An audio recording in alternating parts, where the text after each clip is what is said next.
But get a little more today. Yes. My present now is there. Yeah.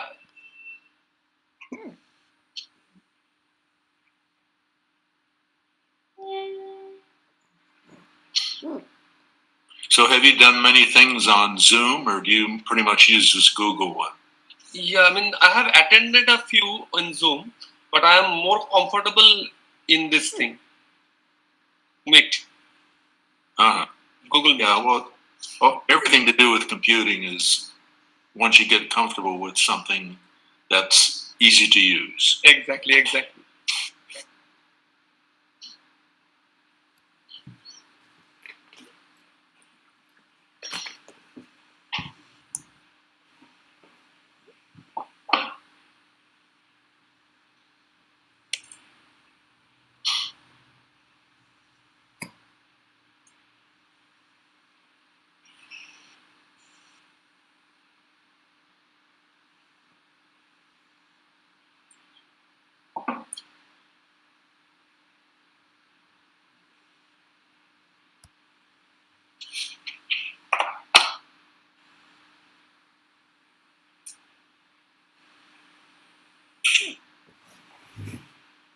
Okay, one announcement that we are also live in YouTube, so the participants can also share your YouTube links with your friends if you want.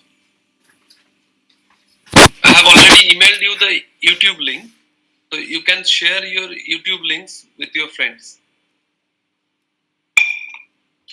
Is everything on one link? I mean, all the contributed talks and everything? No, I mean, day 1 is in one link and day 2 will be in the other link. Okay. I will send you both the links.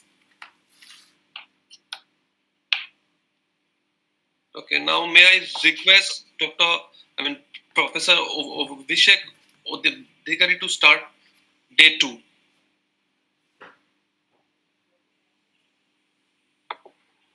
Yes, shall we start now? Around 5 minutes we have now. So maybe we can wait for another 2-3 minutes. I think another 2 minutes will be fine, yeah.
Good afternoon, all.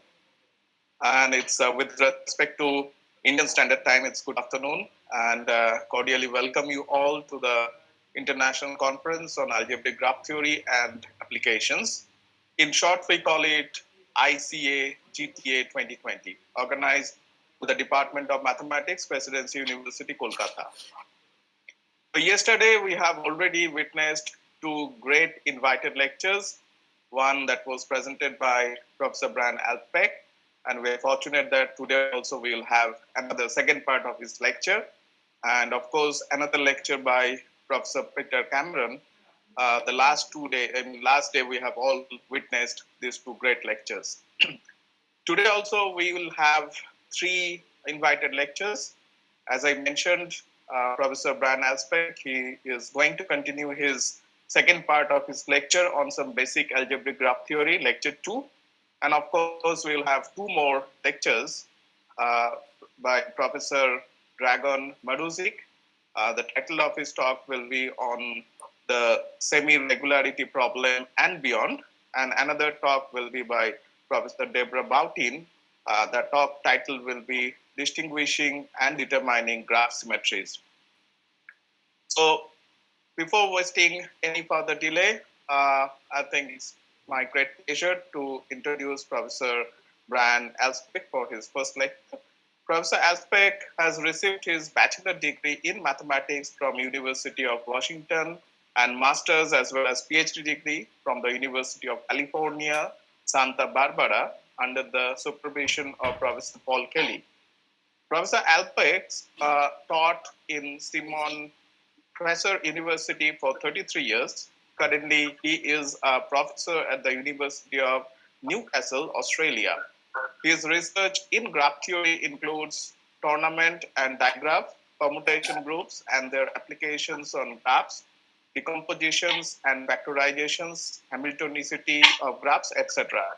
To more about him, I think one may refer to a nice article by John Morris. The title of his article is Brian Alpec and his work, which was published in Discrete Mathematics in 2005.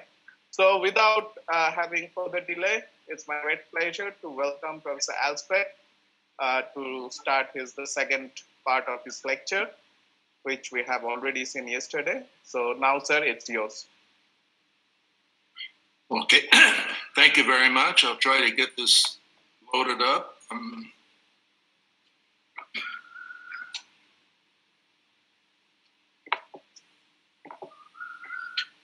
Is that showing up, the slides? Yes, not so yet. you need to present now. You need to click present now.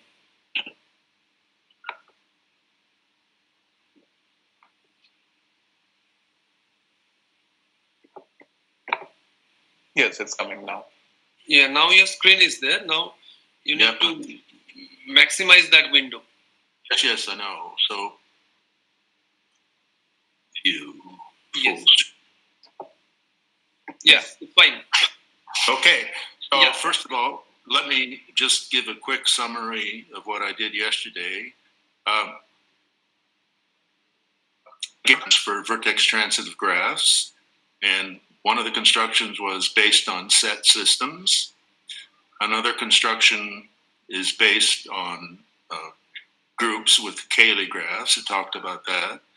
And I gave a little hint about using finite geometry, and also looked at getting vertex transitive graphs from finite vector spaces.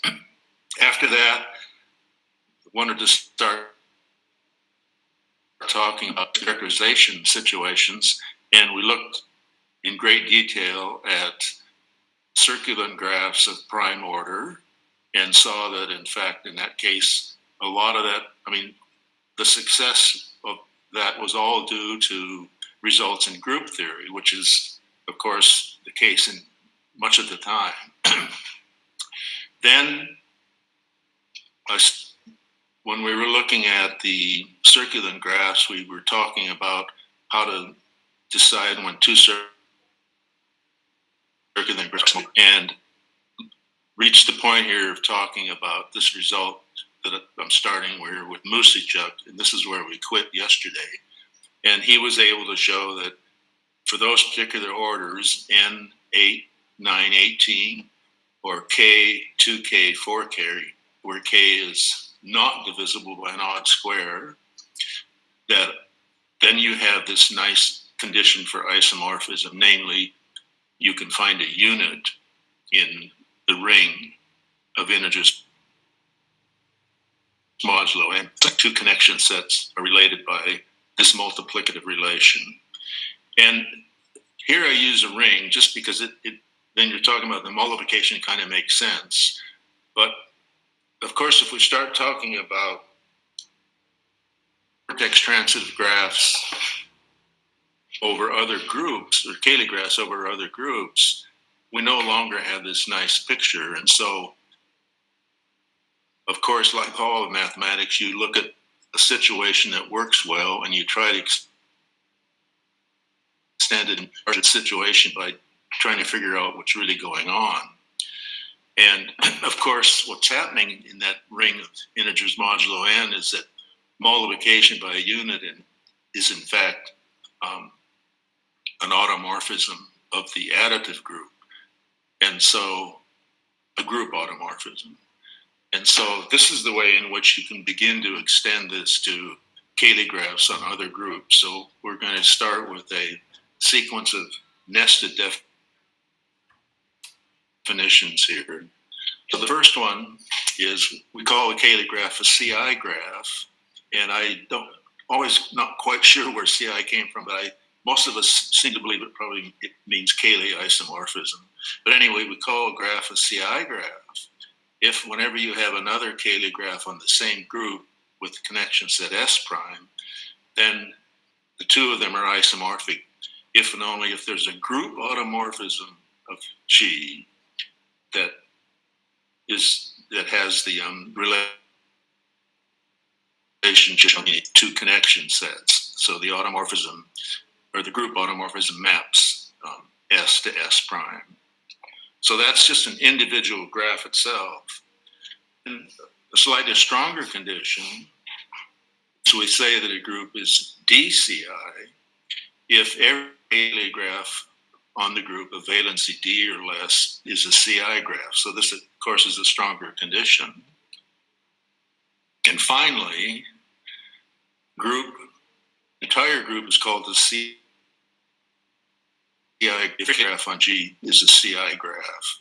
So this is really nice because this tells us that we can test isomorphism fairly easily between Cayley graphs on such a group. So people started studying groups with respect to this CI property and can then rephrase Muzychuk's theorem to say that the cyclic group of order n is a CI group when n is any of 8, 9, 18, or k, 2k, 4k, where k is odd square free. So there's been considerable work on this, and I'll talk about this a little bit, but there's a huge literature that, of course, I won't be covering at all. So the question is, how far can we go in trying to describe all CI groups? So way back in 1978 and 79, Abba and Franco, in two separate papers, they gave a list of possible CI groups and quickly reduced the problem. Then Kai-Heng Lee in 2009, in fact, showed that one of the categories in their list is empty. So we're going to state Lee's theorem first, followed by an abridged version of the earlier theorem of Baba and Frankel. So Lee, in 2009, proved that every finite CI group is solvable. So you only need to look at solvable groups.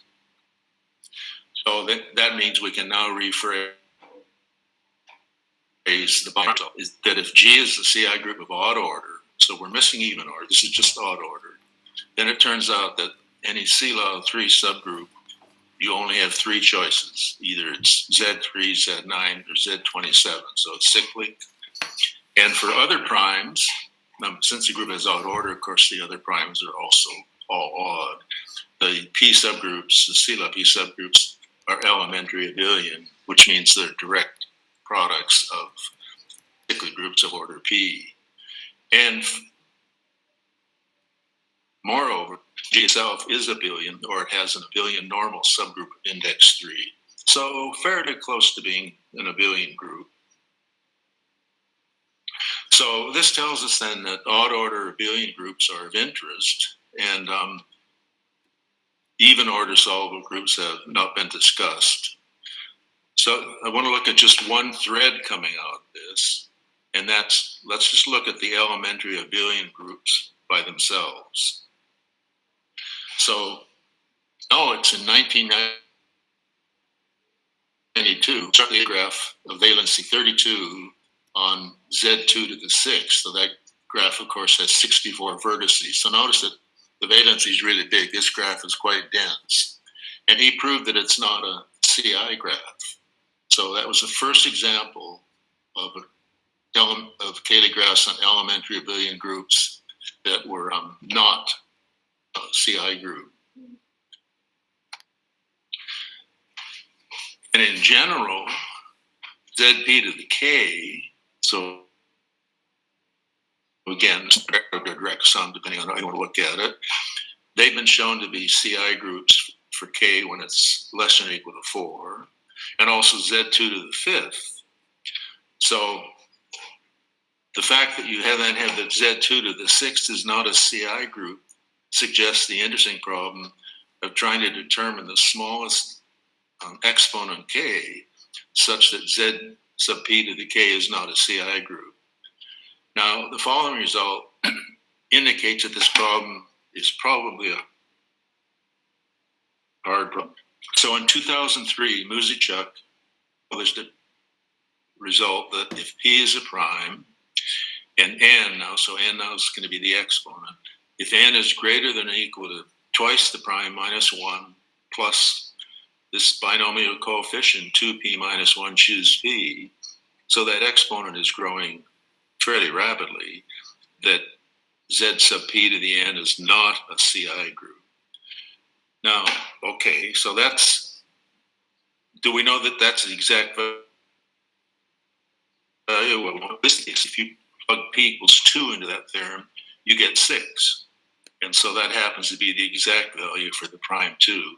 I don't recall seeing any results about how close this bound is to a true value of when the elementary abelian groups stay CI and give up that property. Now, the less restrictive condition of a group being DCI, so this means you're just looking at graphs D or smaller, has also been studied quite a bit. I'm not going to say much about that. There's a lot of literature out there if you want to look it up. I'll just mention this nice result by Marston Condor, Kai-Ing Lee, and Cheryl Prager from 1996 and 1998. So if G is a non-abelian simple group, then G has a 2CI property. Well, that's just valency 2. If G is an abelian group of degree 5, or it's this PSL 2A, it has the DCI property for valency 3 and 4, if and only if G is the only possibility is the alternating group of degree 5. And finally, none of them have 5 CI property. So that's all I'm going to say about DCI. Okay, so now we're going to switch topics and come back to these notions of transitivity. And now permutation groups, we've already seen that if a group acts too transitively on the vertices of a graph, it results in the trivial situation that the graph is either the complete graph or its complement. And so you might think multiple transitivity isn't going to be that interesting, but we'll see in a few minutes that it is. But let's have this definition. So in general, then the definition for a group to be K-transitive is if you take any two K tuples, as shown there, A1 through AK and B1 through BK, that you can find a permutation in the group that maps A1 to B1, A2 to B2, and so on. So that's a very strong condition. Oh, also just note that if G is K transitive, then it's K minus 1 transitive. Now, again, as I mentioned last time, if X is a graph for which the automorphism group is 2 transitive, this graph is either complete or has no edges. So you might think that multiply transitive group action on graphs leads only to trivialities, but that's not the case, because even though a group acts only simply transitively on the entire set omega, it may act multiply transitively on collections of subsets. And so this is what we explore next. And the subsets we're going to look at is this notion of a K-arc in a graph. Is a sequence of vertices of length K plus 1, and it has the property that U sub I and U sub I plus 1 are joined by an edge. And you can't, if you have an edge joining Ui to Ui plus 1, then there's an edge joining, of course, Ui plus 1 to Ui plus 2, but you have the condition that that collection of vertices that are sort of must be distinct. So the way to really think of this K-arc then is you're wandering through the graph, you're starting to walk along the edges, but you're never allowed to go from Ui to Ui plus 1 along that edge, and then immediately go from Ui plus 1 back to U sub I. That's what that condition is preventing. So a K-arc can have multiple, the same vertex can appear more than once in it. And the same thing with the same edge, they can be repeated, but they just can't be repeated individually like that. So, as an example, path of length 3 and a 3 cycle in a graph are both examples of a 3 arc, because the path of length 3, you're traveling along the first vertex of the second to the third, and the third to the fourth, and those vertices are all distinct.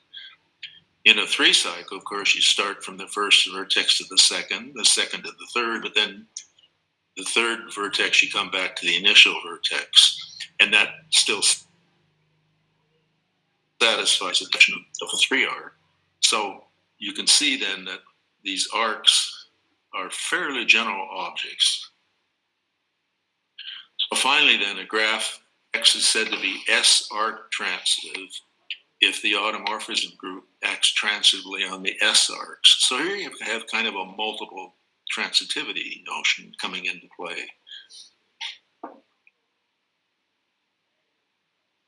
Now, there are some unusual situations which may arise. So let's just take a look to them.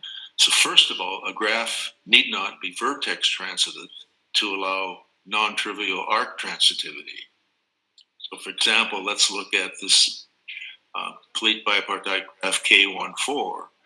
Now, that's certainly not vertex transitive because you have a vertex of valency 4 and you have 4 vertices of valency 1.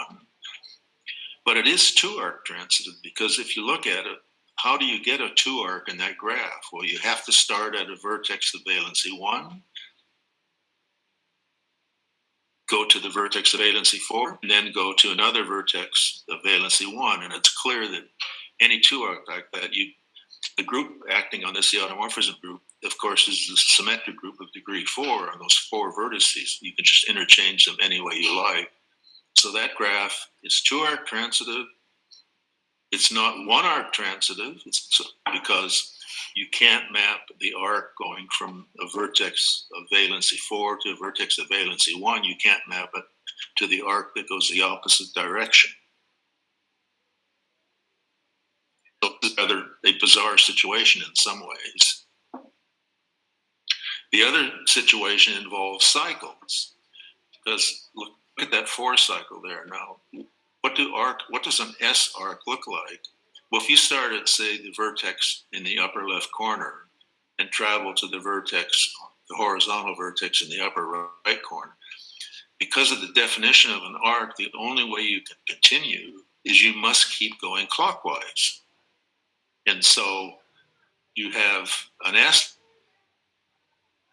arc then simply going around this cycle until you've gone over S edges in a clockwise fashion or counterclockwise fashion. And so that means, in fact, that a cycle is S arc transitive for all S, because you can easily see that if you go around that four cycles, for example, if you take a 7 arc clockwise and a 7 arc counterclockwise, it's easy to see how you can map one to the other. So vertex transitive graphs of valency 2 are boring to arc transitivity. But as soon as we move to valency 3, situation changes dramatically. 1949, Tuck proved this wonderful theorem, and the proof is quite fun to read because he didn't have many tools to work with, and he very cleverly worked this result out. So he proved that if you have an S arc transitive trivalent graph, then S is bounded by 5. Most graphs exist for all those values of S. And quite a remarkable theorem. Let's just take a quick look at it. So it turns out the Cayley graph on the dihedral group of order 26 with the connection set tau, rho to the 4th tau, it turns out that graph, so that has valency 3, and you've got 2 parts, each with 13 vertices in them. Turns out that graph is arc transitive, but it's not 2 arc transitive. And in the literature, it's frequently referred to as F26A. I wasn't familiar with that till I was looking up this graph myself. The complete graph, K4, of course, the complete graph of any order, but I'm just saying K4, that's 2 arc transitive, but not 3 arc transitive. It can't be 3 arc transitive because you cannot find an automorphism that maps a 3 cycle to a path of length 3, so it's not 3 arc transitive. And it's pretty clear that in the complete graph you can map any 2 arc to any other 2 arc because they're just paths of length 2. Now the Peterson graph is 3 arc transitive, but not 4 arc transitive. And if you go back and look at our proof of that the automorphism group of the Peterson graph is the symmetric group of degree 5, you'll see in there that, in fact, we're showing that you can map any 3 arc to any other 3 arc, but not the 4 arcs. The graph is 4 arc transitive, but not 5 arc transitive. And it's the Cayley graph on the dihedral group of order 14 with the connection set tau, rho cubed tau. Actually, the way I remember that is if you think of the jump that you get from going from one part in the bipartite set in the bipartite graph to the other part, you can think, I used to think of those jumps as 0, 1, and 3, but if you change it to 1, 2, and 4, it use mod 7, and that plays a role in why the automorphism group with this graph is very large. And finally, the Coxeter graph of order 30 is 5 arc transitive, and that's as transitive as you can get on arcs in a trivalent graph. And let's just describe a nice way to construct this graph. It has order 30. So what you do is you start with the complete graph with 6 vertices, and you now want to form a bipartite graph based on complete graph of order 6. So you let A be the 15 edges of case, let's say, and you let the set B be the 15 perfect matchings of K6. So it's sort of nice. They both have the same cardinality. And then a vertex of A, which is an edge, of course, it's adjacent to a vertex of B, which is a perfect matching, if and only if the edge belongs to the perfect matching. Well, each edge, then it belongs to exactly 3 perfect matchings, so that graph has valency 3, and it turns out it's 5 arc transitive. This opens up a flock of classification kinds of problems when you start looking at these multiple transitive action on objects. In this case, the objects we're looking at are S-arcs in the graph. And I'm going to return to circulant graphs again, just because they're nice to work with and most people are familiar with them. And look at some classification results in a series of 2 papers. Now, if a circulant graph has valency at least 3, it's easy to see its girth is 4. If it has a triangle, of course, its girth is 3. If it doesn't have a triangle, and you start at, say, the vertex 0, you go from 0 to A, and then from A to A plus B, or you can go from 0 to B, and then from B to A plus B, and that gives you a 4 cycle. So, since its girth is 3 or 4, that means a circulant graph is at most 3 arc transitive. Can't be 4 arc transitive because you can't map a path of length 4 onto a metamorphism. So the circulant graphs, the S arc transitivity is somewhat limited here. So in 1996, Marcin Kondor, Dragan Marušić, and Mingyao Xu and myself showed that the only circulant graphs of valency at least 3 that are S arc transitive for S bigger than or equal to 2, it's very limited. It's either a complete graph, complete bipartite graph, or complete bipartite graphs with a 1 factor removed. Now you want to look at that for just a minute, because if you look at the complete bipartite graph and the complete bipartite graph with a 1 factor removed, you want to remember that, because what you're removing there is a copy of an edge, so it's a 1 factor. So each edge hits every vertex exactly once in a 1 factor. And that will come back in a minute when we talk about the considerable strengthening of this theorem. Now, in particular, so the complete graph is 2 arc transitive, 3 arcs, I mentioned that. Now, the complete bipartite graph, K and N, for n greater than or equal to 3, it's 3 arc transitive, but it can't be 4 arc transitive because, again, you have 4 cycles in that graph. And so you can't find an automorphism that takes, well, we've already said circulant graphs are bounded above anyway. Now, the complete bipartite graph, what happens when you remove a 1 factor? This is 2 arc transitive because the 2 arc in that is just a path of length 2, and you can map a path of length 2 to any other path. But what about a 3 arc? Well, okay, a 3 arc is a path of length 3. But if the n vertices of that path happen to be the vertices of one of the edges you removed, then that's different than a 3 path whose n vertices are joined by an edge. And so you can't possibly map one type of 3 path to the other type of 3 path. And so you have this removing the 1 factor is sort of interesting. The complete classification then of arc transitive circulant graphs was completed by Kovacs, Istvan Kovacs, and Kai-Ing Lee independently of each other, and completed different proofs in 2004 and 2005. So I want to go back now and pick up what we did for prime order, just to and you can see what direction we're going. So if you have a circuit in the graph of prime, it's arc transitive, as we saw, if and only if its connection set is a coset of an even order subgroup of the multiplicative group of the field. Because remember, from Burnside's theorem, we knew that the automorphism groups all look like elements running through a multiplicative subgroup, those TAB mappings, and B running through the entire field.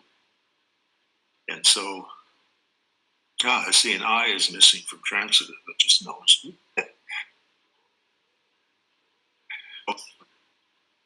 That's going to come up again here.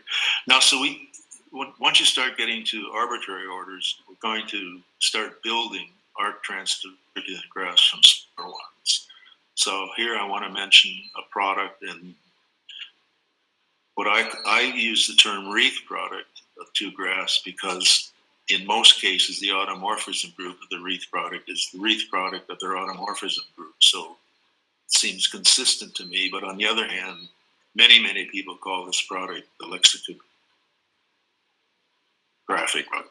Anyway, so to get the wreath product of x and y is you replace each vertex of x with a copy of y, and then between the copies, if the original graph x had an edge joining two vertices, then between the copies you put on those two vertices, you put all possible edges. So you put the complete bipartite graph.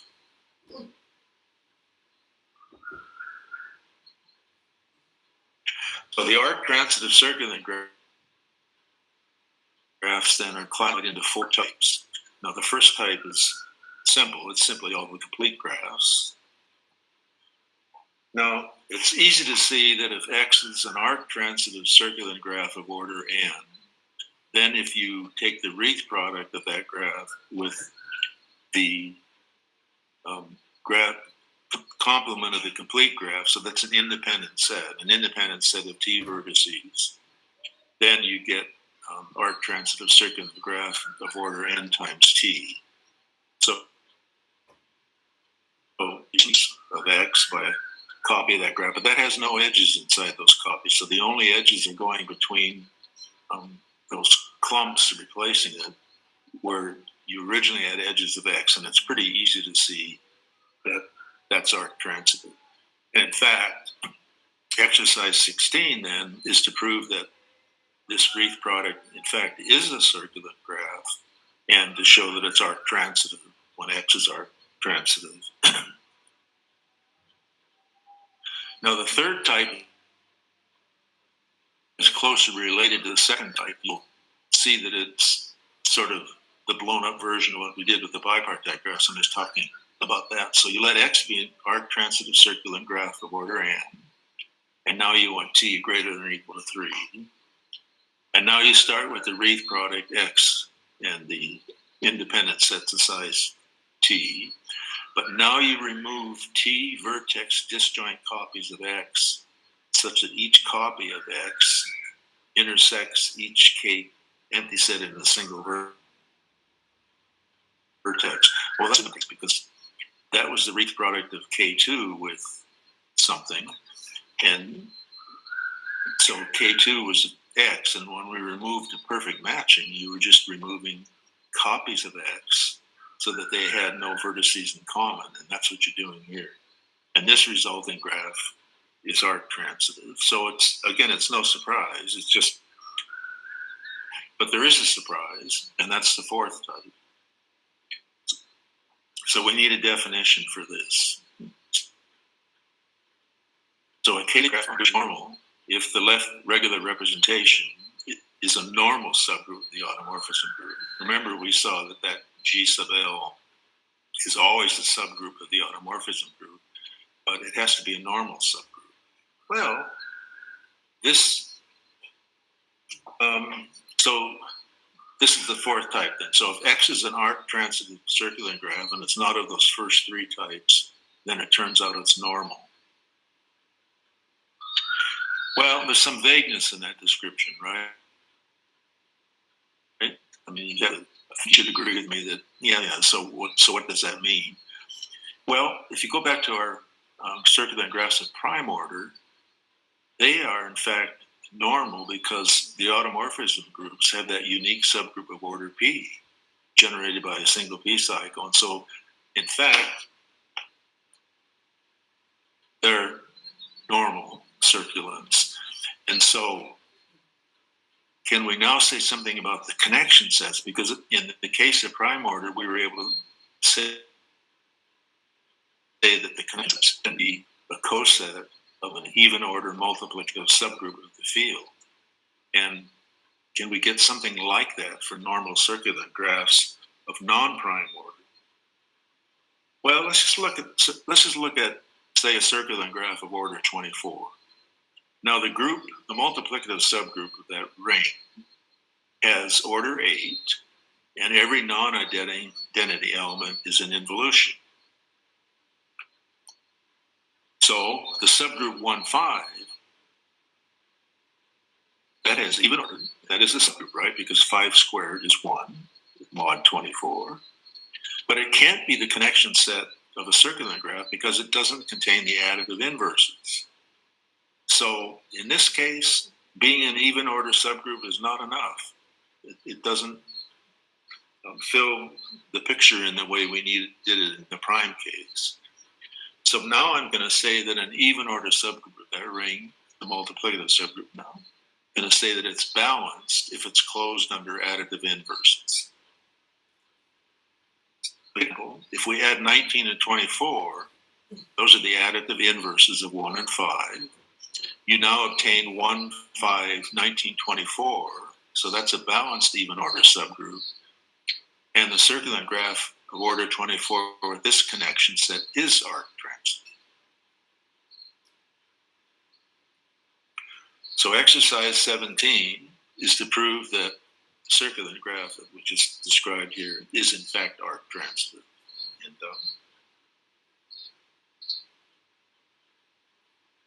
to prove that if X is a normal arc transitive circular graph of order n, then its connection set must be a coset of a balanced even order subgroup of Zn star. Again, remember that Zn star, that's the multiplicative subgroup of units in that ring Zn. And so exercise 18 might be a little bit of a challenge. Okay, now finally, going to move away from the group theory aspects of this. It's graph theoretical properties that people have looked at for vertex transitive graphs. I'm going to look at 2 problems. Remember, a proper edge coloring of a graph is a coloring of the edges so that if you take all the edges of a given color, they form a matching. That is, no 2 of them share a vertex. So that's a proper edge coloring. Then the chromatic index of a graph, and some people call it the edge chromatic number. That's the fewest number of colors required to get a edge coloring of X. And we use the notation chi prime of X. Then, of course, there's the famous classical theorem of Vissing that states the following. This is from 1964. If X is the graph, remember for me, graphs don't have multiple edges. I use the word multigraph then. If X is a graph whose maximum valency is D, then the chromatic index is either D or D plus 1. That's a famous theorem. Now, this leads to a partition of graphs into 2 classes. So we say that graph X is class 1 if its chromatic index equals its maximum valency.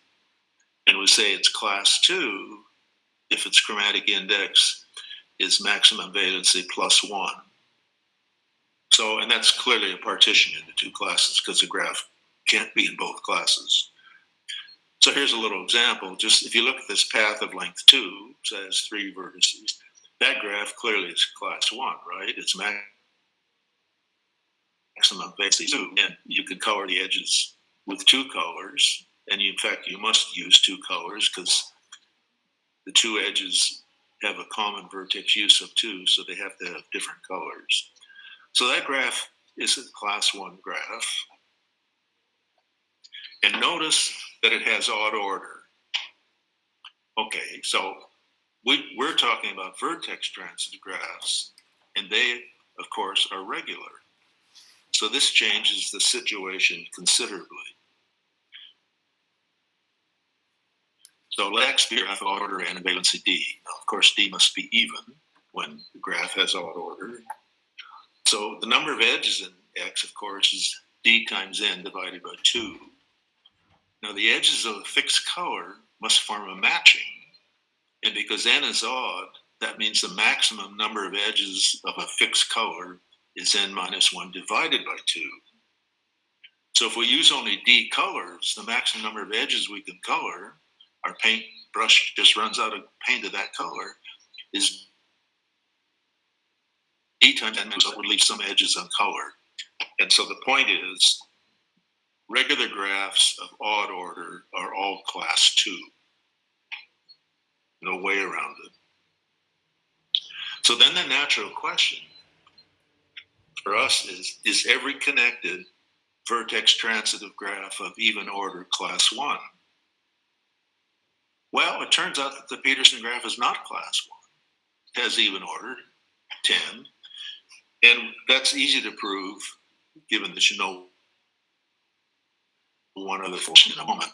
But if it were class 1, then it would have a 1 factorization. It would be colored with 3 colors, and each would have to be 5 edges of each color. But what happens if you take the union of 2 1 factors? Well, the union of 2 1 factors gives you a 2 regular subgraph, and its components have to have even order. The components must be even length cycles because the edges alternate between the 2 colors, so any cycle must have even length. But the Peterson graph has girth 5, and so would have to be a Hamilton cycle because you can't have a cycle of length 6 because what's left over is 4, and there are no 4 cycles. It can't be 8 because the number left over is 2, so it would have to be a Hamilton cycle. And of course, that's a contradiction. And so exercise 19, and this is one I suppose that every student in a graph theory course sees, is to prove that the Peterson graph does not have a Hamilton cycle. Now, the Peterson graph is not a Cayley graph, so that suggests the following question: is every connected Cayley graph of even order class 1? So we've seen that not all vertex transitive graphs of even order are class 1, but maybe it's true for Cayley graphs. Well, I'm going to call a connection set for group G. I'm going to say that it's a minimal Cayley set if S generates G, but if I remove little s and little s inverse, that does not generate G. It's not a minimal generating set because if you just remove S inverse still in there, it would still generate the same group. So it's a minimal Cayley that remove an element and its inverse. So in 1985, Richard Stone proved this theorem, and at the time he did this, he was still an undergraduate student, actually. So every connected Cayley graph on the group G is class 1 if G is either even order abelian, a dihedral group, of course that is even order, or dicyclic even order. And that's every Cayley graph. The Cayley graph on the group G is class 1 if the connection set is a minimal Cayley set when the group G is or the direct product of dihedral group and cyclic group. And as far as I know, there are no known connected Cayley graphs of even order that are not class 1.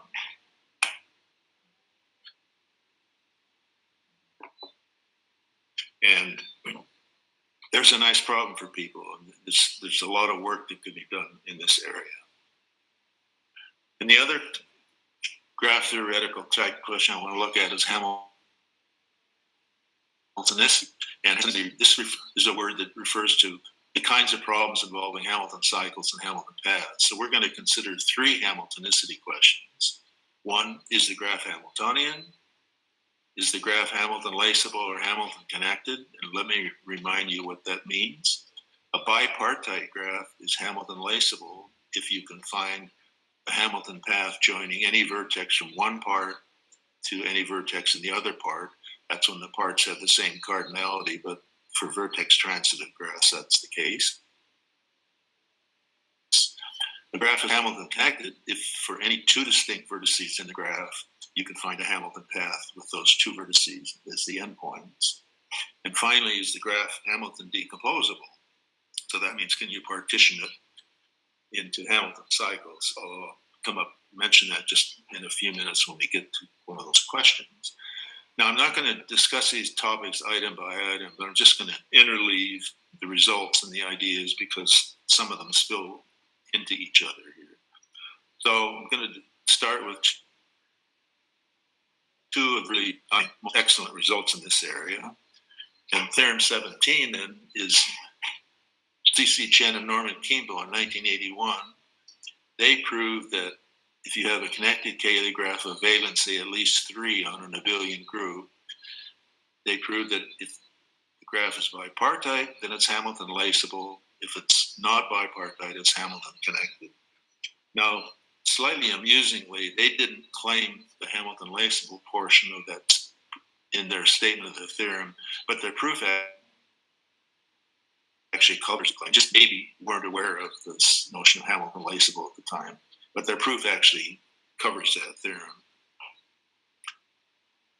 And another question that was around was, for a few years, people were working on the question of whether or not every prime power order Cayley graph had a Hamilton cycle. And then Dave Whitty Morris stunned us with the following result. In 1986, he proved, in fact, that every connected Cayley digraph of prime power has direct cycles. Now, I haven't been talking about directed graphs at all, but you can just know what this means. And this obviously gives you the case for undirected, because you can take the undirected Cayley digraph and simply take the corresponding digraph, which has the arcs going in both directions, and you get a directed cycle on that. That gives you a cycle back in the original. There's a funny story associated with this paper, but I don't think I'll go into that here. There have been a lot of papers written about whether or not a Cayley graph of order at least 3 is Hamiltonian. And the work falls into roughly 3 categories: properties of the connection set, or order of the graph, or type of group. And so I'm going to list a few of the known results. And now, first of all, there's a little overlap among items in the list. And I'm also assuming, of course, that the graphs are connected, but I'm not mentioning that, but I was underlying it. So here's some of the things that have been done. And this is a compilation of various people's work over the years. So all Cayley graphs of order less than 120 are Hamiltonian, except it's unknown completely for a few values of n. There are 6 values there. Cayley graphs of order k times p, where k is less than 48 and p is a prime, they're all Hamiltonian. Cayley graphs of prime power order are Hamiltonian. This is Morris term I just mentioned. Vertex transitive graphs whose commutator subgroup of the automorphism group has prime power order, they're all Hamiltonian. And trivalent Cayley graphs with connection set ABC, so ABC are all involutions and 2 of them commute, those are all Hamiltonian. Now, the Chen-Kimpo theorem established a nice goal regarding these graphs being Hamilton laceable and Hamilton connected. There have been a few results as well. Rocky in 2006, he proved that if you take any connected Cayley graph on the symmetric group, whose connection set consists of transpositions, is Hamilton laceable. And some of these results here are coming from people actually in computer science, because there are a couple of famous graphs they use, a star graph and a couple others, where in fact they're Cayley graphs on the symmetric group, and the connection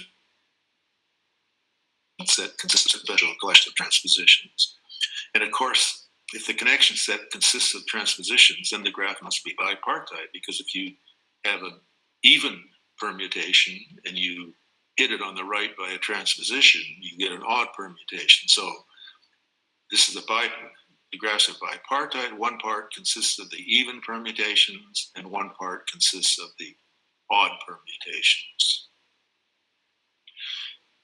In 2012, I proved that the Johnson graphs are Hamilton connected. Well, it was kind of amusing in a way, because when I first sent the paper and someone wrote to me and said that at Wolfram's website that they claimed that there were some Johnson graphs that were not Hamilton connected, and they had to correct that website later, because they are. If G is an abelian group and X is an involution that doesn't belong to G, and X GX equals G inverse of every G. So this is like the dihedral group, except that G here is abelian instead of cyclic. And the group generated by G and that X is generalized dihedral group. So the generalized dihedral group, it has order twice the order of G, just like the dihedral group has twice the order of the cyclic group. So myself, C.C. Chen, and Matt Dean, we proved that if you have a connected Cayley graph of valency, at least 3 on a generalized dihedral group whose order is divisible by 4, then we show that if it's bipartite, it's Hamilton-laceable. Otherwise, it's Hamilton-connected. Unfortunately, we still haven't been able to prove this when the order of the group is congruent to 2 mod 4. There are a few other scattered results for Cayley graphs and Hamilton laceability, but I'm not going to discuss this any further at this point. So let's look at Hamilton's for a moment. And here, just want to mention that we're allowing odd valency. So I'm going to say that a graph is Hamilton decomposable if when its valency is even, you can partition it, the edge set, into Hamilton cycles. And if it happens to have odd valency, you can partition it into a single one factor in Hamilton cycles. So now in 1982 at Simon Fraser, Jean-Claude Bermond gave a 1 hour to Hamilton graphs. And he gave quite a few examples throughout his talk. And afterwards I asked him if he noticed that all of his examples were Cayley graphs on abelian groups, and he hadn't. And that led to the following conjecture. In 1984, every connected Cayley graph on an abelian group is Hamilton decomposable. Now, there's been some progress, but again, you'll see that there's a lot of work that could be done. Okay, the conjecture is trivially true for valencies 1, 2, and 3. 1, because it's the same way you could think of that as a cycle if you want. Valency 2, of course, the graph would be a cycle. Valency 3, it's true because we know that from the Chen-Kimpo theorem that it contains a Hamilton cycle, and so that's a partition. Then Bermond, Faveron, and Maheo, they validated the conjecture for valency 4, and they had a small flaw in their proof, which is easily corrected. Then valency 5 is easy to verify, because if you have valency 5, the connection set must contain. If you remove that involution from the connection set, if what you have left generates the group, well, then you decompose that into 2 Hamilton cycles, and the involution gives you the perfect matching. If when you delete the involution, the graph is disconnected, you now have 2 clumps of valency 4 connected with this perfect matching between them, and it's easy to go ahead and do some fiddling around and get 2 Hamilton cycles and a perfect matching. But it's already at valency 6 rise. And now one strong result for valency 6 is the following. Don Kreyers, Yang Liu, and Eric Westland in 2009, they proved that every connected Cayley graph of valency 6 on an odd order abelian group is Hamilton decomposable. And they still haven't been able to do it for even order. Now, there are a few results based on the connection set, and this is G. Chiang Yu at the University. So he was able to prove that if X is a Cayley graph on an abelian group whose connection set is a minimal Cayley set, then if G has odd order, it's Hamilton decomposable. And if G has even order, it's Hamilton decomposable as long as 2 times S doesn't belong in the connection set whenever S belongs in the connection set. But that's just for minimal Cayley sets. Now, if Q is congruent to 1 mod 4, it's the Cayley graph on the additive group of the field of order Q, And the connection set, oops, another typo, consists of the quadratic residues. So in 2012, myself, Darren Bryan, and Danny Dyer, we proved that Paley graphs are Hamilton decomposable. And this result finally adds a lot of intrigue to the discussion. Darren Bryan and Matt Dean in 2015, they have a paper, they constructed infinitely many connected Cayley graphs of valency 6, so just valency 6, that are not Hamilton decomposable. I must confess I was completely surprised when I saw that result, but it's a nice paper. I recommend reading it. Okay, I'm going to now end these talks with a couple of examples using linear algebra, because this is something you shouldn't forget if you're looking at algebraic graph theory. And if you're doing this, this means you're usually going to be working with some matrix associated with the graph. Now, there are several matrices you associate with graphs, but I'm going to be considering just the adjacency matrix. So again, just let me remind you what definition is. So if you have a graph of order n, the adjacency matrix of x, which I denoted by ADJ of x there, that's an n by n matrix, and the ij entry is 1 if there's an edge joining u sub I, u sub j, and 0 otherwise. Okay, notice this matrix is symmetric because there's an edge joining ij. There's an edge joining ji. So that implies that the eigenvalues are real numbers. And we say that the eigenvalues of x are the eigenvalues of the adjacency matrix. So when I mention the eigenvalues of a graph, I'm talking about the eigenvalues of the adjacency matrix. So let's determine the eigenvalues of the Peterson graph. It's always a nice thing to work with. So again, here's a picture of the Peterson graph. And I'm going to come back to that picture a couple times. Oh, let's let A denote the adjacency matrix of the Peterson graph. Now, recall that the characteristic polynomial of a matrix is the determinant of lambda times I minus A, where I is the identity matrix. So that's just putting lambdas down the main diagonal and minus matrix entries put everywhere else. And of course, for a graph, that just puts lambda by itself because a graph has 0 down the main diagonal. And the Hamilton theorem tells us that the matrix A satisfies the characteristic polynomial. And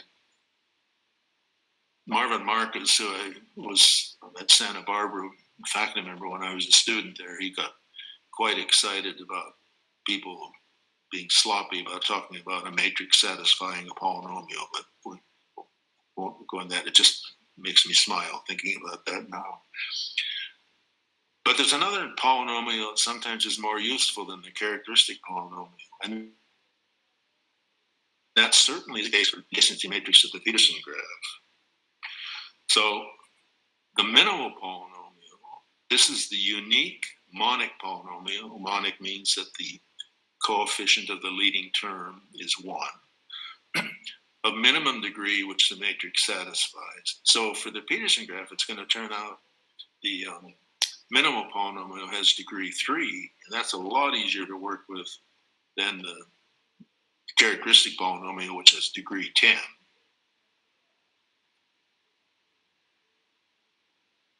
So now, what do we know about taking the adjacency matrix to a power k?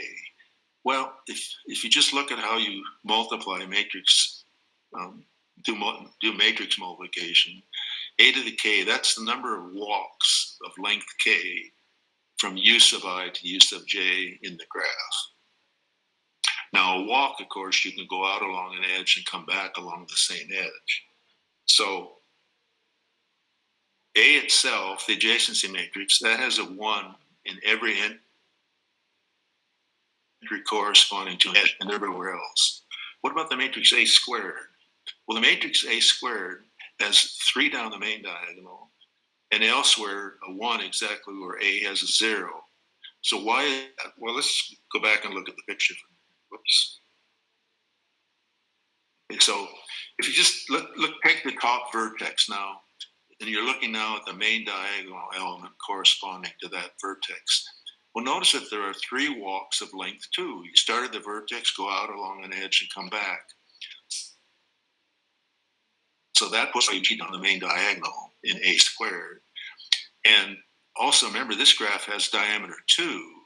So in A squared, there's going to be exactly one path of length 2 from 2 non-adjacent vertices in the Peterson graph. And that's why you have a 1 in A squared where A has a 0. And that means then you get that little matrix equation. You subtract 2 times the identity, and that gives you 1s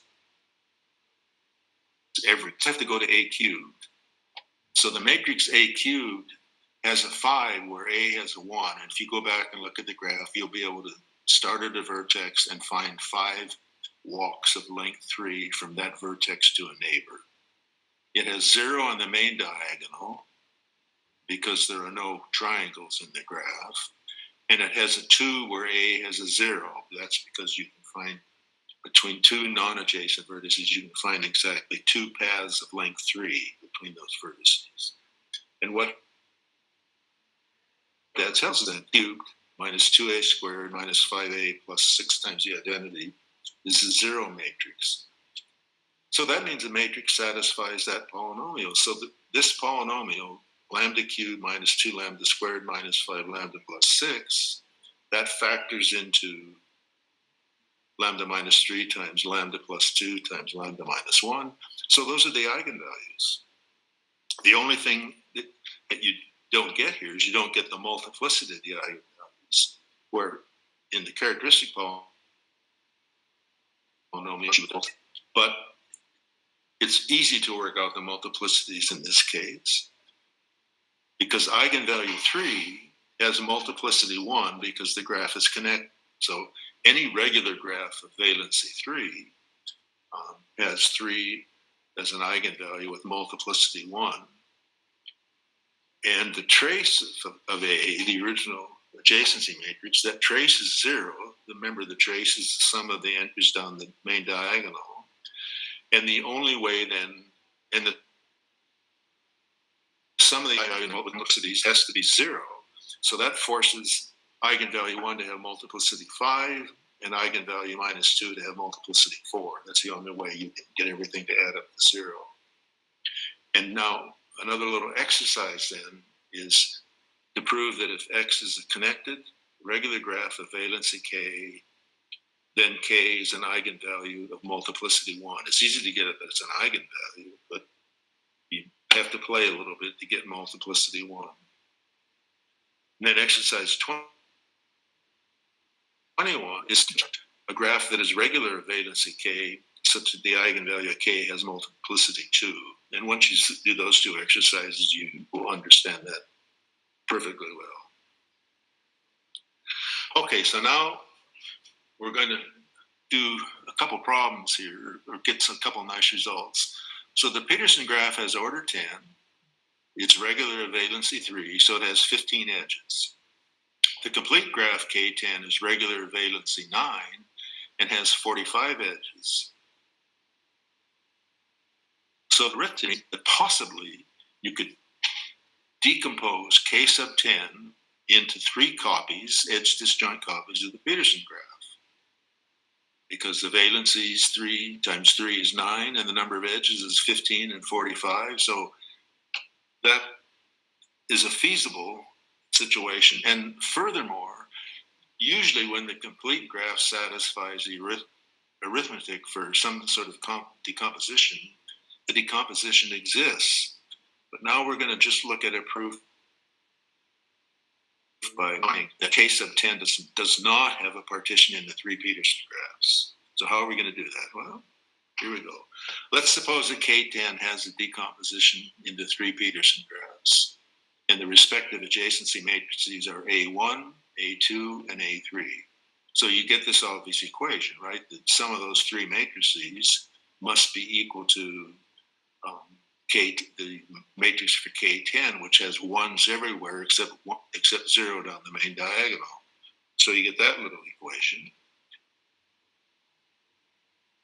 Now, one's vector, I'm going to make it one boldface there. That's an eigenvector for every matrix in sight.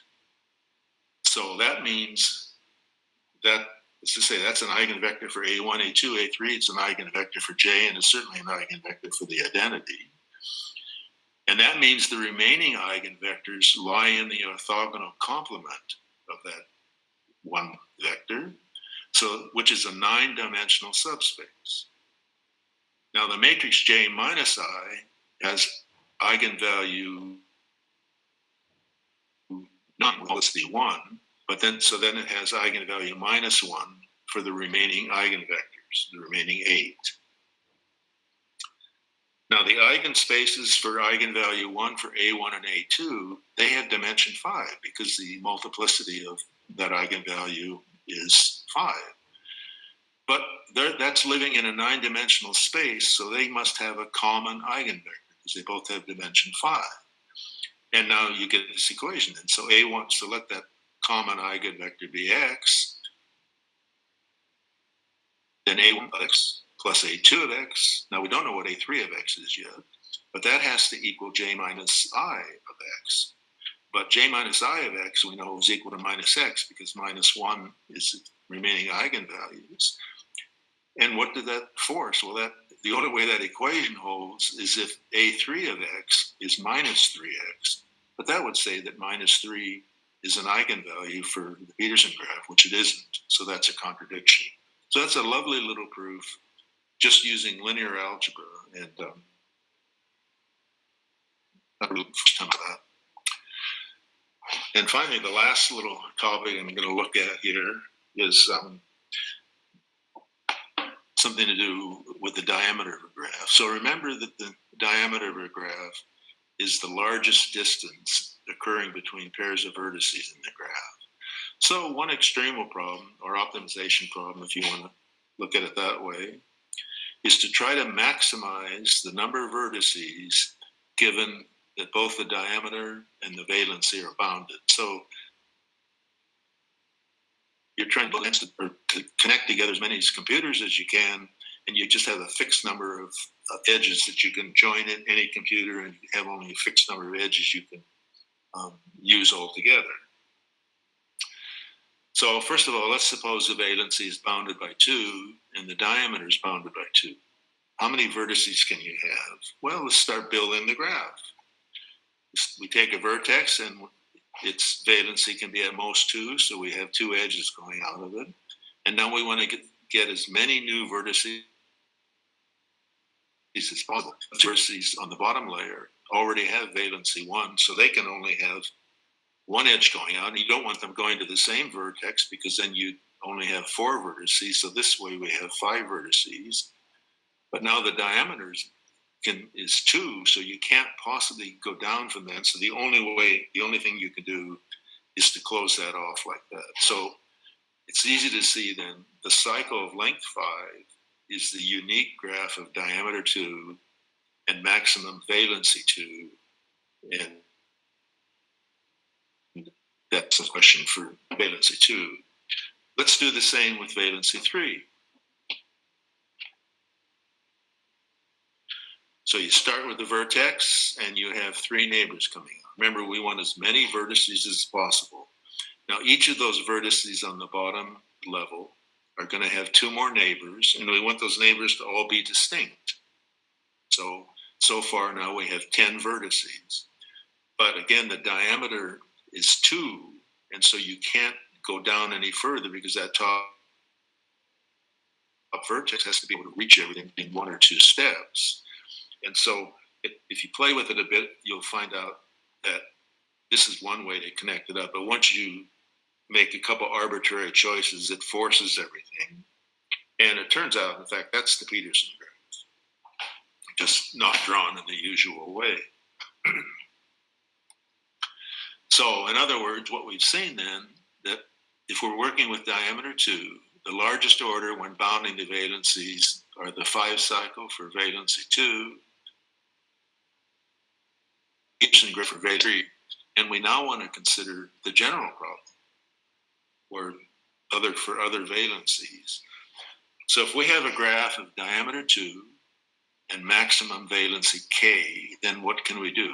Well, you choose an arbitrary vertex u, then u has at most k neighbors, and each of them can have as many as k minus 1 other neighbors.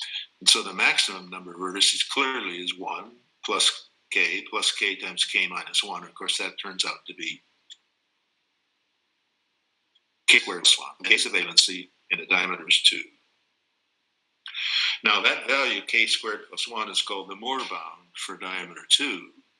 And any graph of diameter 2 and maximum valency k achieving the Moore bound is called the Moore graph. So we found the Moore graphs of diameter 2 for valencies 2 and 3. What about other valencies? Well, let's look at the adjacency matrix for Moore graph of diameter 2 and valence A. The matrix has a 1 in the ij position when the edge is in the graph. The matrix A squared has k down the main diagonal because you can find k you go out along an edge and come back, so you have a k walks from a given vertex of length 2. It has a 0 wherever A had a 1 because it has diameter 2.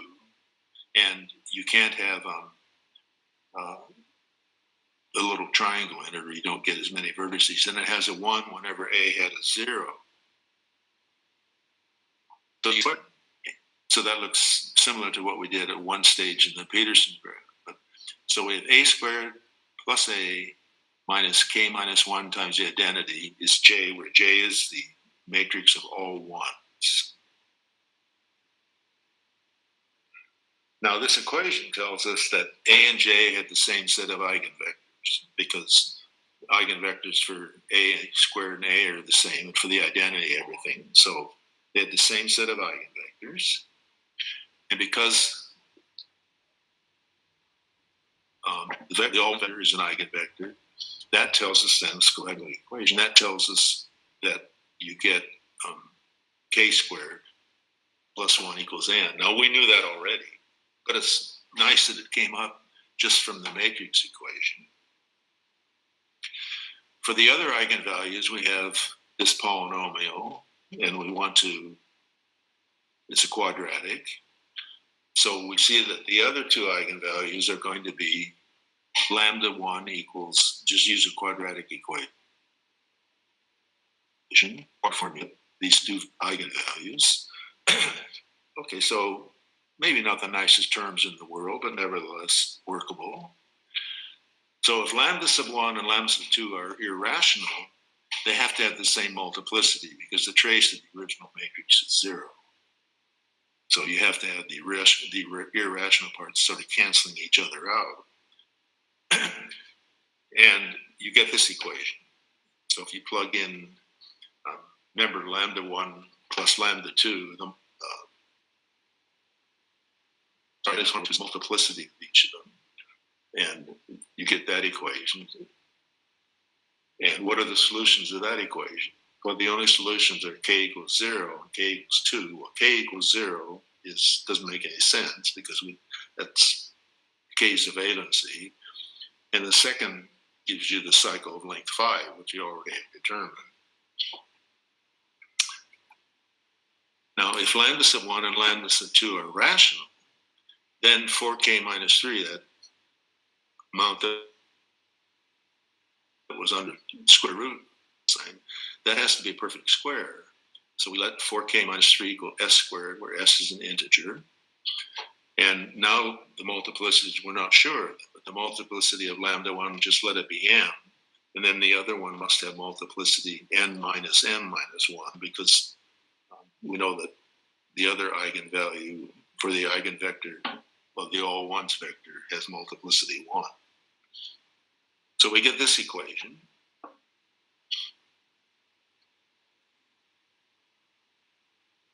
And you're using the fact that the trace is 0. Now, we know that n minus 1 is equal to k squared, and we know that k is equal to s squared plus 3 over 4. And now you just do some algebra, which I didn't want to write it all down here, but you finally end up, when you get everything in terms of s, you end up with this equation. S is an integer, so it has to be a divisor of 15. So the only possibilities for s are 1, 3, 5, 15. So you plug s equals 1 into the equation there, s to the fifth, s to the fourth, blah, blah, blah. All that you're left with is minus 32 m equals 0. That implies that m equals 0. And from that, then you can go back and get that 4k minus 3 equals s squared, tells you that k is equal to 1. So this implies n equals 2, and we exclude that solution because that's not, doesn't make any sense as a graph with just 2 vertices. If n is 3, you go ahead and solve this, you end up with k equals 3 and n equals 10. Of course, that's the Peterson graph. So we know about both of them already, the 5-cycle Peterson graph. Now for s equal 5, you just do similar calculations, and you get the possibility of a Moore graph of diameter 2, order 50, and valency 7. Then Hoffman and Singleton in the paper where this appeared in 1964, they constructed the graph, and they showed it's unique. Their unique proof is quite horrific, but it's nevertheless there. And then for s equals 15, you end up with the possibility of a Moore graph of diameter 2, order 3,250, and valency 57. And no one has been able to answer the question of whether or not such a graph exists. And this is still one of the great unsolved problems in graph theory. The thing I recall about thinking about this problem in the past a bit was you'll notice that the 5-cycle, the Peterson graph, and the Hoffman-Singleton graph, they're all vertex transitive. And it has been proven that if this Moore graph of order 3,250 exists, it is not vertex transitive. I don't know whether that makes you lean towards believing it doesn't exist, or just we have to be a little more clever to do it. But that's very famous unsolved problems, and that's the end of what I want to say, and thank you for listening.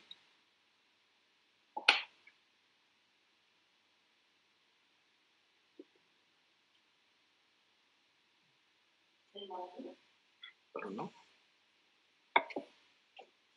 Thank you, Professor Alsbeck. Now I request the audience to ask any questions if you want to the speaker. Any question from the audience?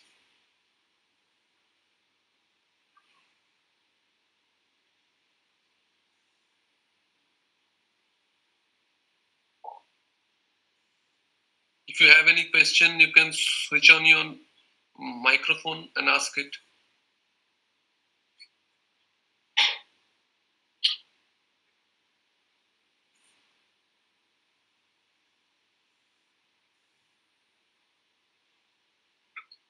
Well, looks like no questions. That's easy for me.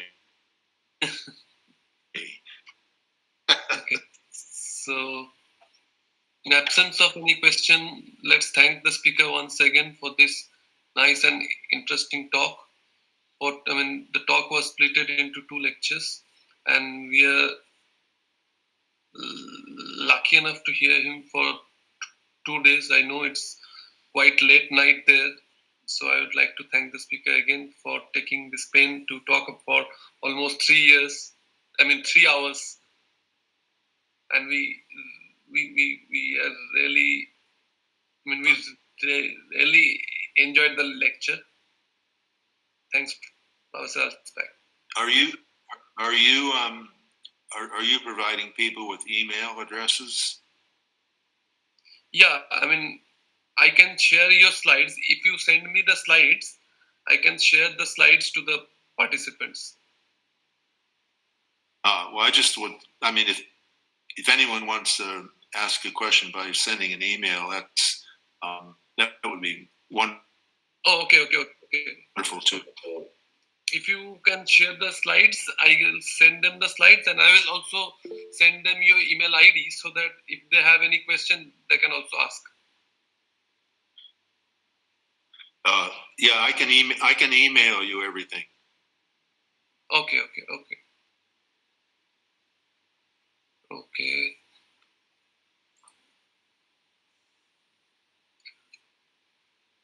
The next session is supposed to begin at 3:30, so we have 10 minutes time. So if you have any questions, you can ask.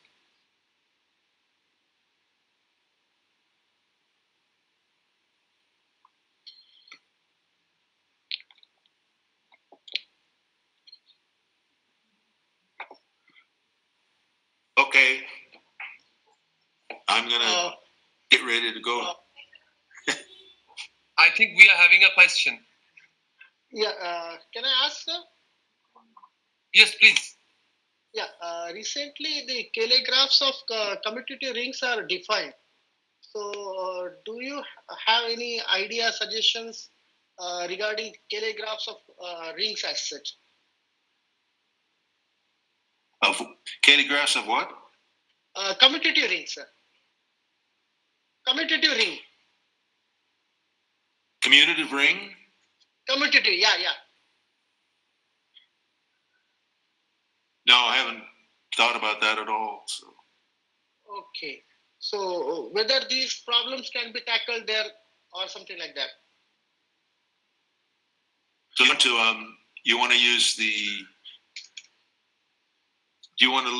the additive group as the structure for building the graph, and then have the multiplicative structure somehow play a role in the automorphism group, or yeah, what? something like yeah. Well, I don't know. I mean, the only thing is it pointed out, if you look at Musichuk, or if you look at the work on circulant graphs, and you think of the additive group is giving you so you're looking at the ring moduli, and so the additive group is giving you the graph, and then you can get some information. Oftentimes, if you know that the connection set somehow has a nice structure based on the multiplicative subgroup of that ring, then yes, it looks like some nice things can happen. Okay, sir.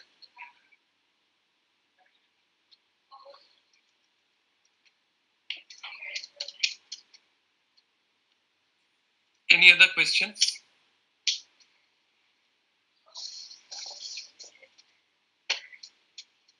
So we can thank the speaker once again, and we can move to the next part of the conference, which is contributed session 3.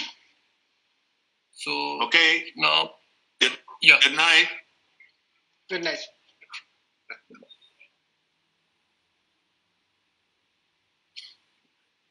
So may I invite Dr. Pompapal to introduce the chair for the next session? Okay, thank you, Angsuman. So good afternoon, everyone. Now we shall start the third session of contributed talks, and I request Dr. Anirban Bose from ISR Mohali to chair this session. So the rest is hand over to Dr. Bose. Hello, good afternoon, everyone. Am I audible? Yes. So maybe we can wait for 8 minutes, so I can ask the speakers of this session to just check their slides. Sure. Yeah. Let's do that. They read the names. Yeah, so there are 4 people in this session who are supposed to talk. So first talk is supposed to be delivered by Sucharita Vishwas. Sucharita, are you there? Yes, I am here. Yeah, so can you just check whether your presentation is visible to everyone or not? Okay. Just share your presentation for the time being and then stop sharing.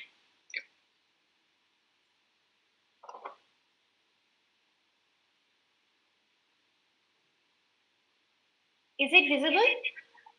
It's visible. So perhaps you'll have to make it a full screen something, or I'm not really aware of the technicalities. Yeah, it's visible. Yeah. Okay. So I think it will go on well.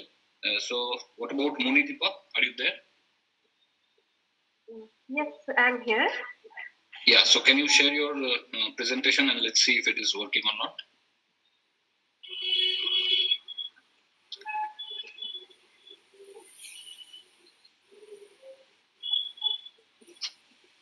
Is it visible now? Not yet.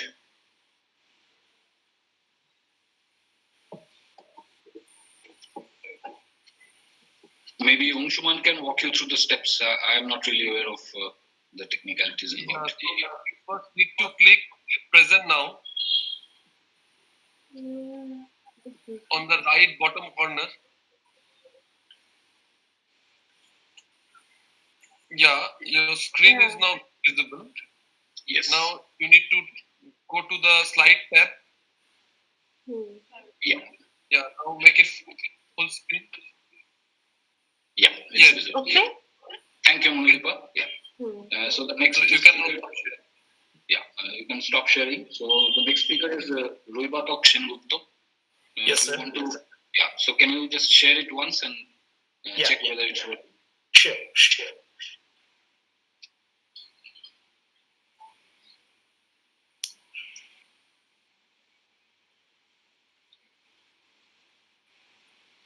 Is it visible, sir? Yeah, it's visible. Yeah. Okay. Thank you. Okay. Yeah. And Mr. S. Gopinath. Yes, sir. Yeah. So can you just check if the slides are visible too?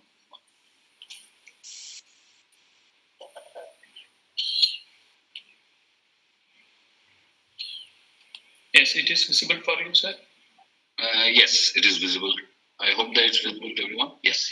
Yeah. Okay, then. So we can start in 5 minutes. Anshuman, would you say? Yes. So we can start in 5 minutes. And meanwhile, you can explain them the rules and times and everything. Yeah. So there will be 4 talks in this session, and the time that we have been allotted is 1.5 hours. So I would request all the speakers to get done with their talk by around 17 or 18 minutes, so that we can spare a couple of minutes for questions, for addressing questions from the audience. Yeah, that will be very nice of you if you can wind up your talk by 17 minutes. And as I said, the first talk will be by Sucharita বিশ্বাস. Again, I will mention what the title is once she is prepared to deliver the talk. Yeah. So, Anshuman, are there any other? No, you can start in 5 minutes. Okay. We'll let you know. So, Anshuman, are there any other technicalities which one should make these people? No. It's fine. Okay. I will ask the admin to share the attendance link in the chat box. In the? No, not you, the admin. Okay. To share the attendance link in the chat box.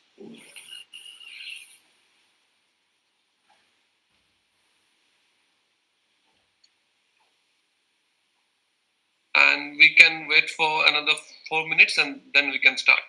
Yes. So the attendance link is being shared at 3:26 p.m. So please follow that link.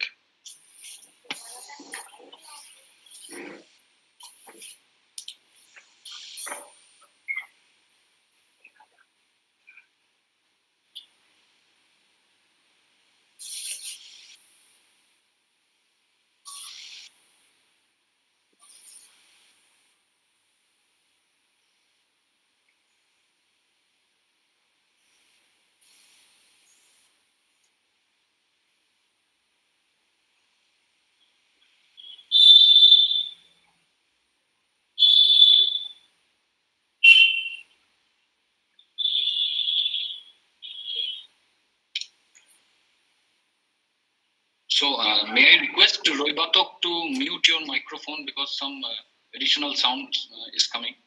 So, yeah, thanks.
So I thank Angsuman and Pompa for asking me to be the chair for this third session of contributed talks at the International Conference on Algebraic Graph Theory and Applications.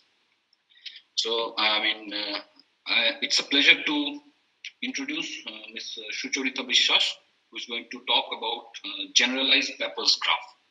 So, Sucharita, if you are ready, then you can perhaps start your presentation.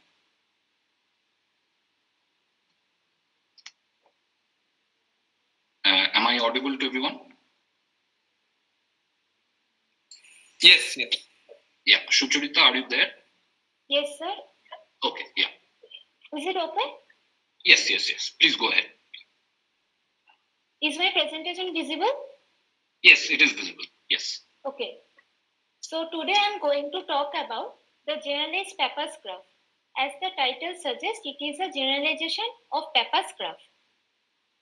This is the picture of Pepper's graph, and it is a bipartite cubic graph with 18 vertices and 27 edges.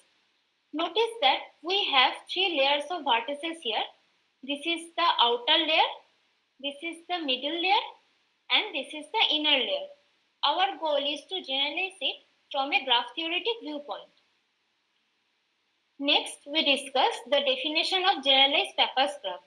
Let n greater equals to 3 be a positive integer and set n equals to 2n. Now we have 3 types of vertices here.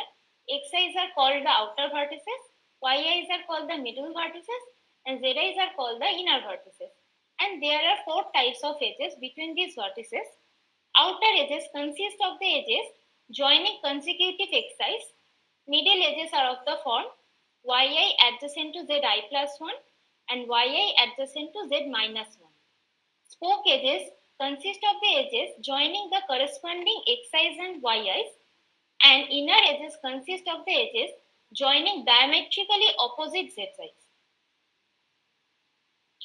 These 2 are the examples of generalized Pepper's graph. Note that when in this picture m is 3 and in this picture m is 4. Now, notice that when m is equals to 3, we have the actual Pepper's graph as we have seen before. Next, we will discuss about the automorphism group of generalized Pepper's graph. Actually, in this talk, our main aim is to find the whole automorphism group of gamma n. At first, we have the rotation map rho and the flip map tau. We can easily check that these 2 are the automorphisms of generalized Pepper's graph. And if we take a group H generated by the rotation map rho and the flip map tau, then it will be isomorphic to the group Dn, the dihedral group of order 2n. Please notice that H is generated by the rotation map rho and the flip map tau, as it will be used further. Next, when m is odd, we can have sigma, automorphism of gamma m, which is not in H. The order of sigma is 3, and these are the relation between sigma, rho, and tau. And sigma is defined by this. We can, I'm trying to explain it by some pictures. Next, we have our first theorem, which is if m is odd, then gamma n is a Kelly graph. To prove this theorem, at first we take a group K generated by rho and sigma. We can easily check that the cardinality of K is equals to 3n. Now we have a theorem, that is, if a subgroup of automorphism of a graph G acts regularly on the graph G, then the graph must be a Kelly graph. We use that theorem to prove this. Now, as cardinality of K is equals to the cardinality of gamma n, it is enough to show that K acts transitively on the vertices of gamma n. Note that sigma x0 is equals to ym, rho x1 is equals to x1 I plus 1, and rho sigma x0 is equals to zm plus 1. Now, applying suitable power of sigma rho, we can map x0 to any other vertices of gamma n. Now, if we take arbitrarily 2 vertices, say A and B, then we can map A to B via the vertex x0. Hence, we have a theorem. Next, we will discuss some lemmas and corollaries which help us to find the whole automorphism group of gamma m.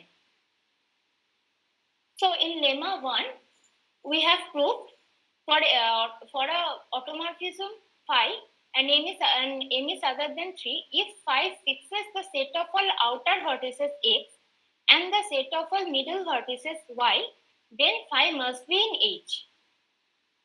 And in lemma 2, we have proved if we take any automorphism not in H, then it cannot map consecutive spoke into the spoke set sigma.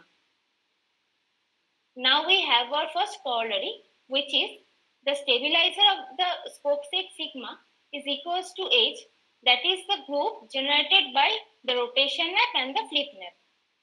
Clearly, H stabilizes the set of all spoke edges. And if we take automorphism phi from the stabilizer of spoke edge sigma, then phi xi yi and phi xi plus 1 yi plus 1 must be in sigma for all I. Now, by using the contrapositive statement of lemma 2, we can have that phi must be in H. Hence, we have our corollary. Next, in lemma 3, we have proof if we take any automorphism not in H and m is other than 3, and if phi maps a spoke into the spoke set sigma, then phi will map the alternative spoke into the spoke set sigma. And similarly, if set of all even spokes are mapped to the set of all odd spoke or to the set of all even spoke via the map phi, then m must be odd and vice versa. By using these two lemmas, we can prove that if we take any automorphism not in H, and if the image of the spoke set sigma under the map phi and the intersection of the spoke set sigma is properly contained in sigma, then M must be odd. Next, in lemma 5, we have proved if we take any automorphism out of H, then the image of the spoke set sigma under that automorphism is not contained in the set of all middle edges M. In lemma 6, we have shown that if M is even and phi is an automorphism not in H, then the image of the spoke set sigma under the map phi neither intersect the spoke set sigma nor the set of all outer edges omega and nor set of all inner edges I. Now we have a third theorem, which is if M is even, then the automorphism group of gamma M is equals to H, that is the group generated by the rotation map rho and the flip map tau. So it is easy to check that H is a subgroup of odd gamma M. Now we take, if possible, we take a map phi from automorphism not in H. Then by lemma 6, we can have the intersection between the image of the spoke set phi spoke set under the map phi and the union of sigma omega and I is equals to the empty set. So the image of the spoke set under the map phi must be contained in the set of all middle edges M, which contradicts the lemma 5. Hence, we have a theorem. Now, it is quite evident from this theorem that when M is even, phi gamma M is not a vertex transitive map, as xi's can map only to the xi's, and similarly for the yi's and the zi's. Now, we have done with the even M. Next, we will talk about a lemma when M is odd and using which we can have the full automorphism group of gamma M. So, in lemma 7, we have proved that if M is odd and M is other than 3 and 9, then the stabilizer of x0 and the stabilizer of x1 is only the trivial one. And the set of all automorphism which picks x0 and maps x1 to x minus 1 is only the flip map. And there does not exist any automorphism which fixes x0 and since x1 to y0. So we have our fourth theorem, which is if m is odd and other than 3 and 9, then the automorphism group of gamma m is equals to generated by rho, tau and sigma. It can be easily checked that the group generated by rho, tau and sigma is a subgroup of automorphism of gamma n is of order 6n. Now in theorem 1, we have already proved that when m is odd, gamma n is a Cayley graph. Hence, it is a vertex transitive graph. So we can use the orbit stabilizer theorem, and then we have the cardinality of the odd gamma n is equals to 3n into the cardinality of stabilizer of x0. Hence, it suffices to show that the cardinality of stabilizer of x0 is equals to 2. Now, from the lemma 7, we can easily prove that the stabilizer of x0 is actually the identity map and the flip map tau. Hence, we have a theorem. So finally, to sum up, we have our main theorem, which is for m greater equals to 3, the automorphism group of gamma m is equals to generated by rho and tau when m is even, and when m is odd and other than 3 and 9, it is generated by rho, tau and sigma. In these two cases we have already proved, and when m is equals to 3 and 9, we can check by sage math that the automorphism group of gamma n is generated by this, and these maps are defined. So now we have our final corollary, that is of gamma 3 and gamma 9 are the arc transitive. We can check this by using the sage math. Now for m not equals to 3 and 9, gamma n is not H transitive. And gamma n is Cayley if and only if m is odd. In theorem 1, we have proved that when m is odd, gamma n is Cayley. We can easily prove the converse part. Now for even m, gamma m is not vertex transitive. So here are some references, and thank you for giving me the opportunity. So thank you, Sucharita, for this nice presentation. So now may I request the people in the audience to ask questions if you want to.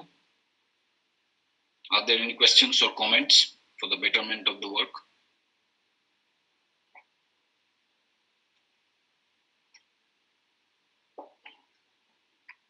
Any questions? Okay, so maybe I have a small question. Sucharita, can you hear me? Yes, please. Yeah, so this for m odd, the group that you described, the automorphism group of gamma m. So in the even case, you already have a nice description in the sense that the automorphism group is exactly isomorphic to dihedral group, right? That's what you showed.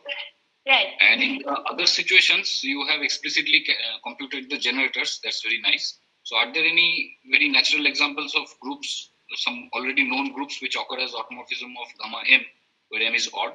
Actually, for odd m, I don't know. Is there a known group? Okay, But, I see. Maybe there are. I don't know actually. I mean, for instance, so you are showing that this automorphism group of gamma m is of order 6n. So in that case, I mean, so it can be 6 also for that matter. Yeah. Yeah. So in that case, as we know 6 order groups, but I was asking questions in that theme. Yeah. Okay. Anyway. Okay. I see. Yeah. Thank you for the wonderful talk.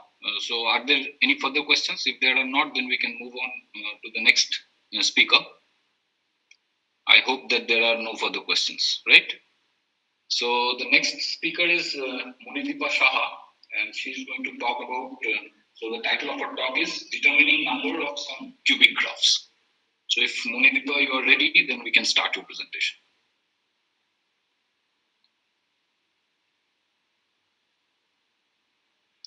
Monideepa? Yeah.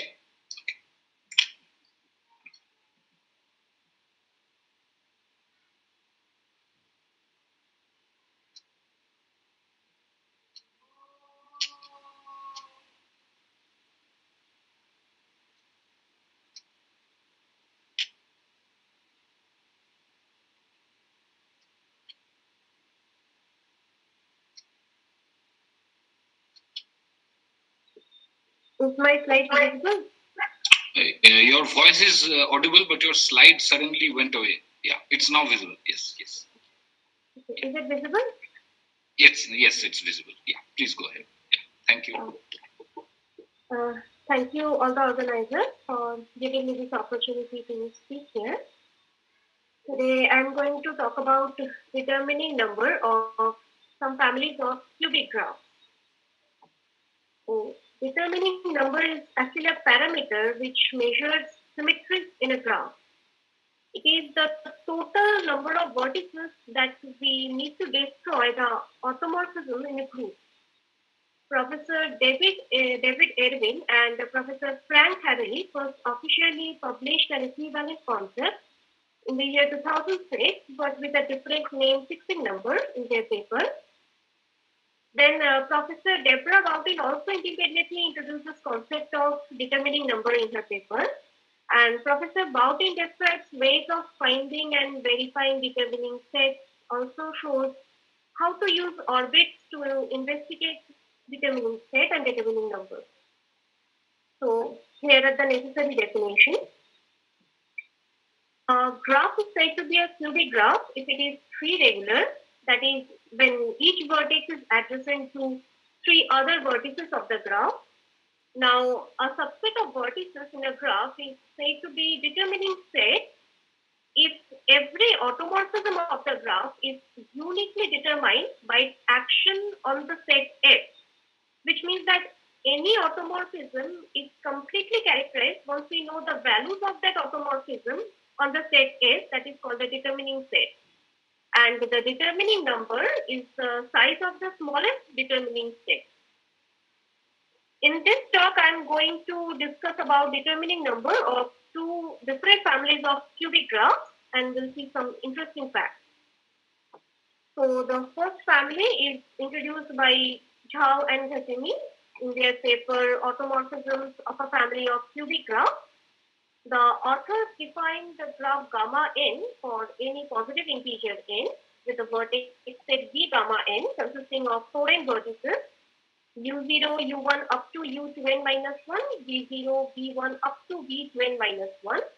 And the A set consists of edges in the following form, where the vertices ui and vi are adjacent with their consecutive vertices and even u vertices adjacent with odd v vertices, whereas even v vertices adjacent with odd u vertices.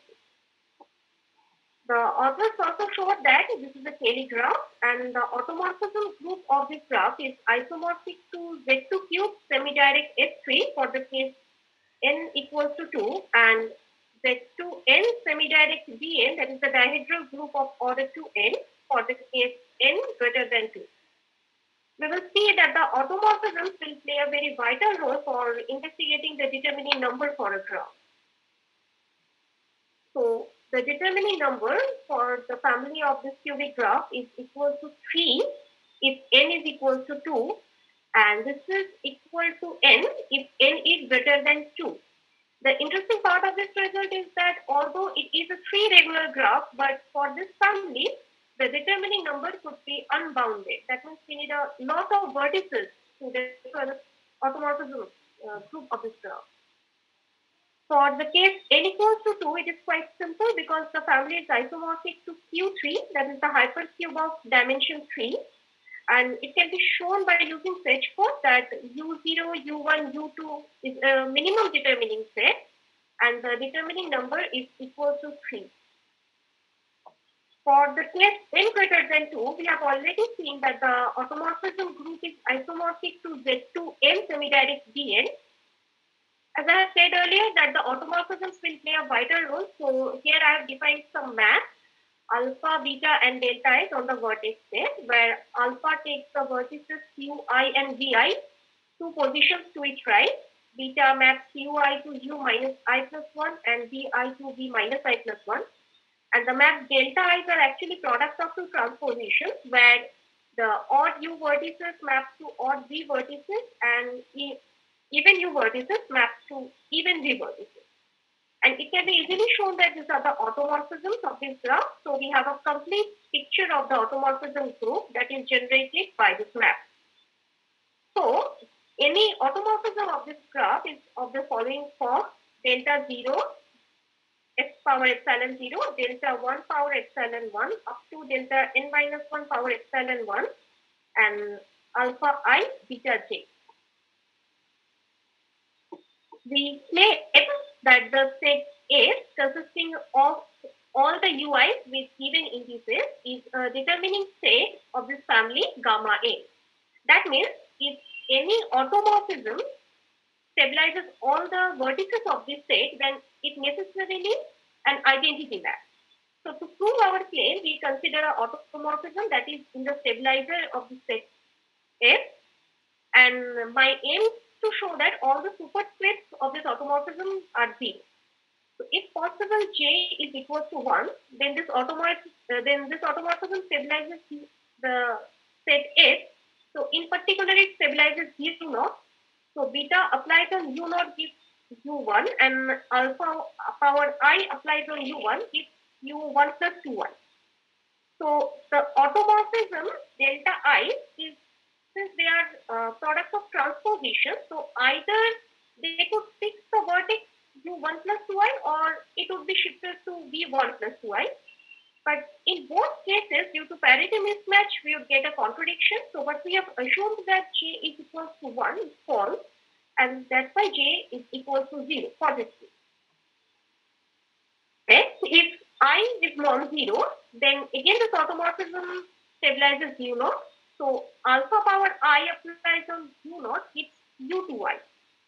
Now this vertex U2i could only be permuted by the automorphism del I minus 1 power epsilon I minus 1.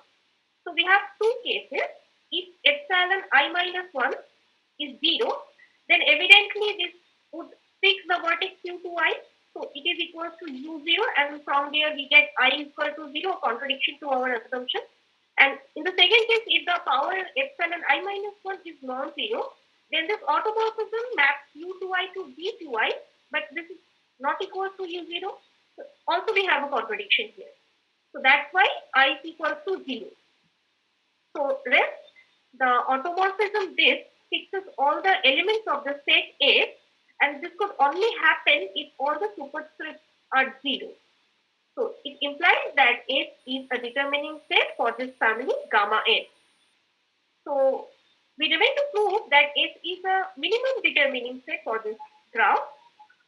So we consider another determining set T for this family. Now, since the stabilizers of the UI vertices and VI vertices are same, whether I is even or odd, so without loss of generality, we can consider either UI is in our determining set or VI is in our determining set. So we consider the UI in our determining set without loss of generality. Moreover, since the odd U vertices, the stabilizer of odd U vertices and even U vertices are also same. So we assume that the set T, the determining set T, contains UI with even indices.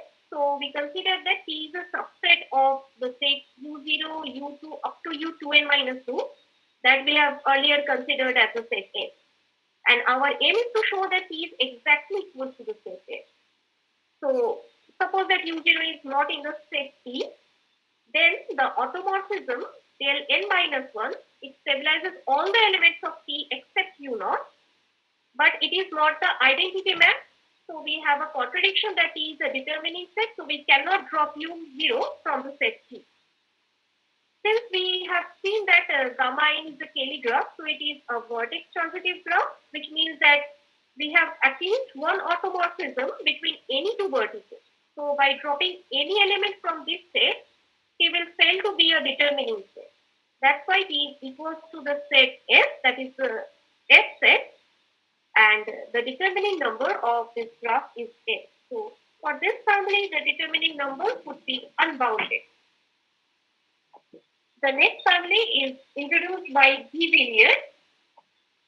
The authors define the graph as that suppose P is a prime congruent to one modulo 3 and A is an element of multiplicative order 3 in ZT. The graph is defined with a vertex set as ZP cross ZP cross Z2, which is of order 2p square.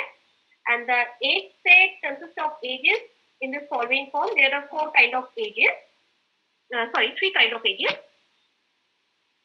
Also, the authors showed that it is a directed bipartite cubic graph with partite set V1 consisting of vertices of the following form XY0 and another set V2 consisting of vertices of this form XY1. It is the arc-transitive graph and the automorphism group is isomorphic to ZP square semi-direct S3 cross Z2. So we will also find out the automorphisms and it will help us to get a complete picture of the automorphism group of this family and to determine the determining number of the family. So here are the automorphisms of this family. Tau, that takes the vertex xy epsilon to ax s square y epsilon, where we have said that A is the element of multiplicative order 3. Sigma, that takes this kind of vertices, it actually shifts the first and second coordinate, keeping the third coordinate fixed. Gamma takes the vertex xy epsilon to minus x minus y 1 minus epsilon.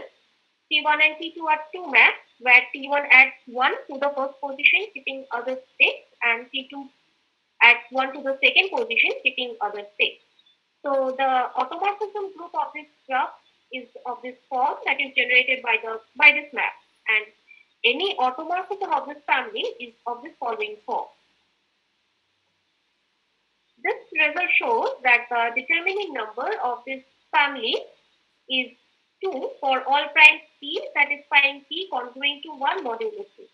In the first family, we see that both are cubic graphs, but for one family, it is actually unbounded, and for this family, it is 2. That means we need only 2 vertices to get the complete picture of symmetry of this graph. So we claim that the set S consisting of 0, 0, 0 and 0, 1, 0 is the determining set of sigma P, and to the proof of this claim is exactly the similar way as for the first family. So I just now consider that S is a determining set for this family and the determining number is less or equals to 2.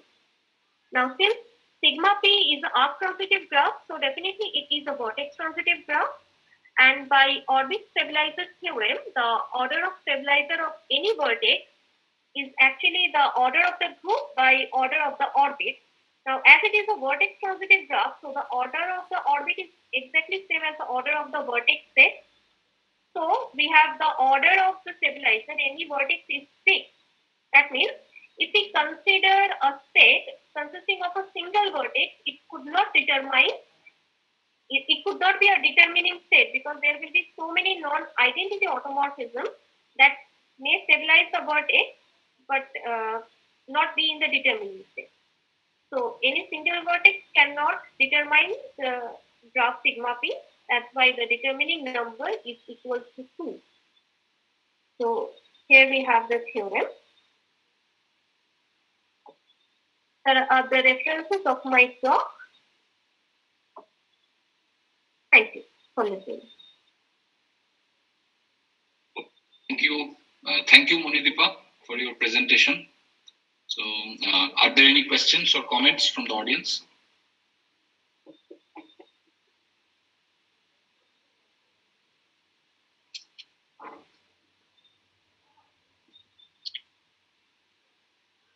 If there are any questions from any of you, you may ask because we still have got a lot of time before we can begin the next session.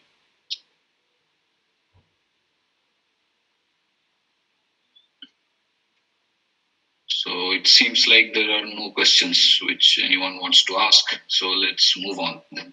So Angsuman, should we start right away or we can wait till for 10 minutes or so? Or if No, we can start.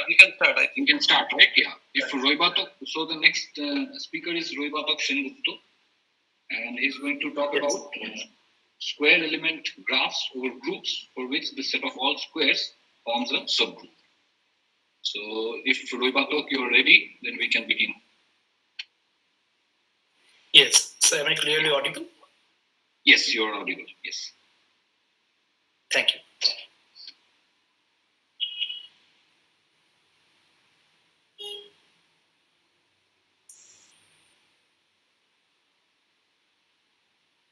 Can you see my slides now?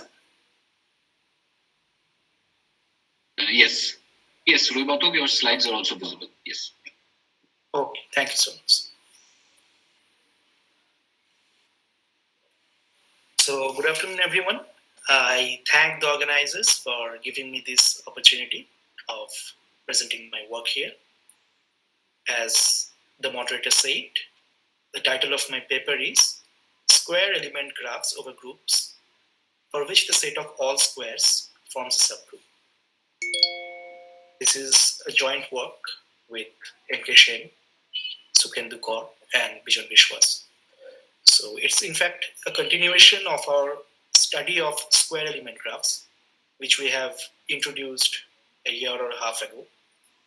And we have already studied it over rings, commutative rings to be precise, and also over semigroups.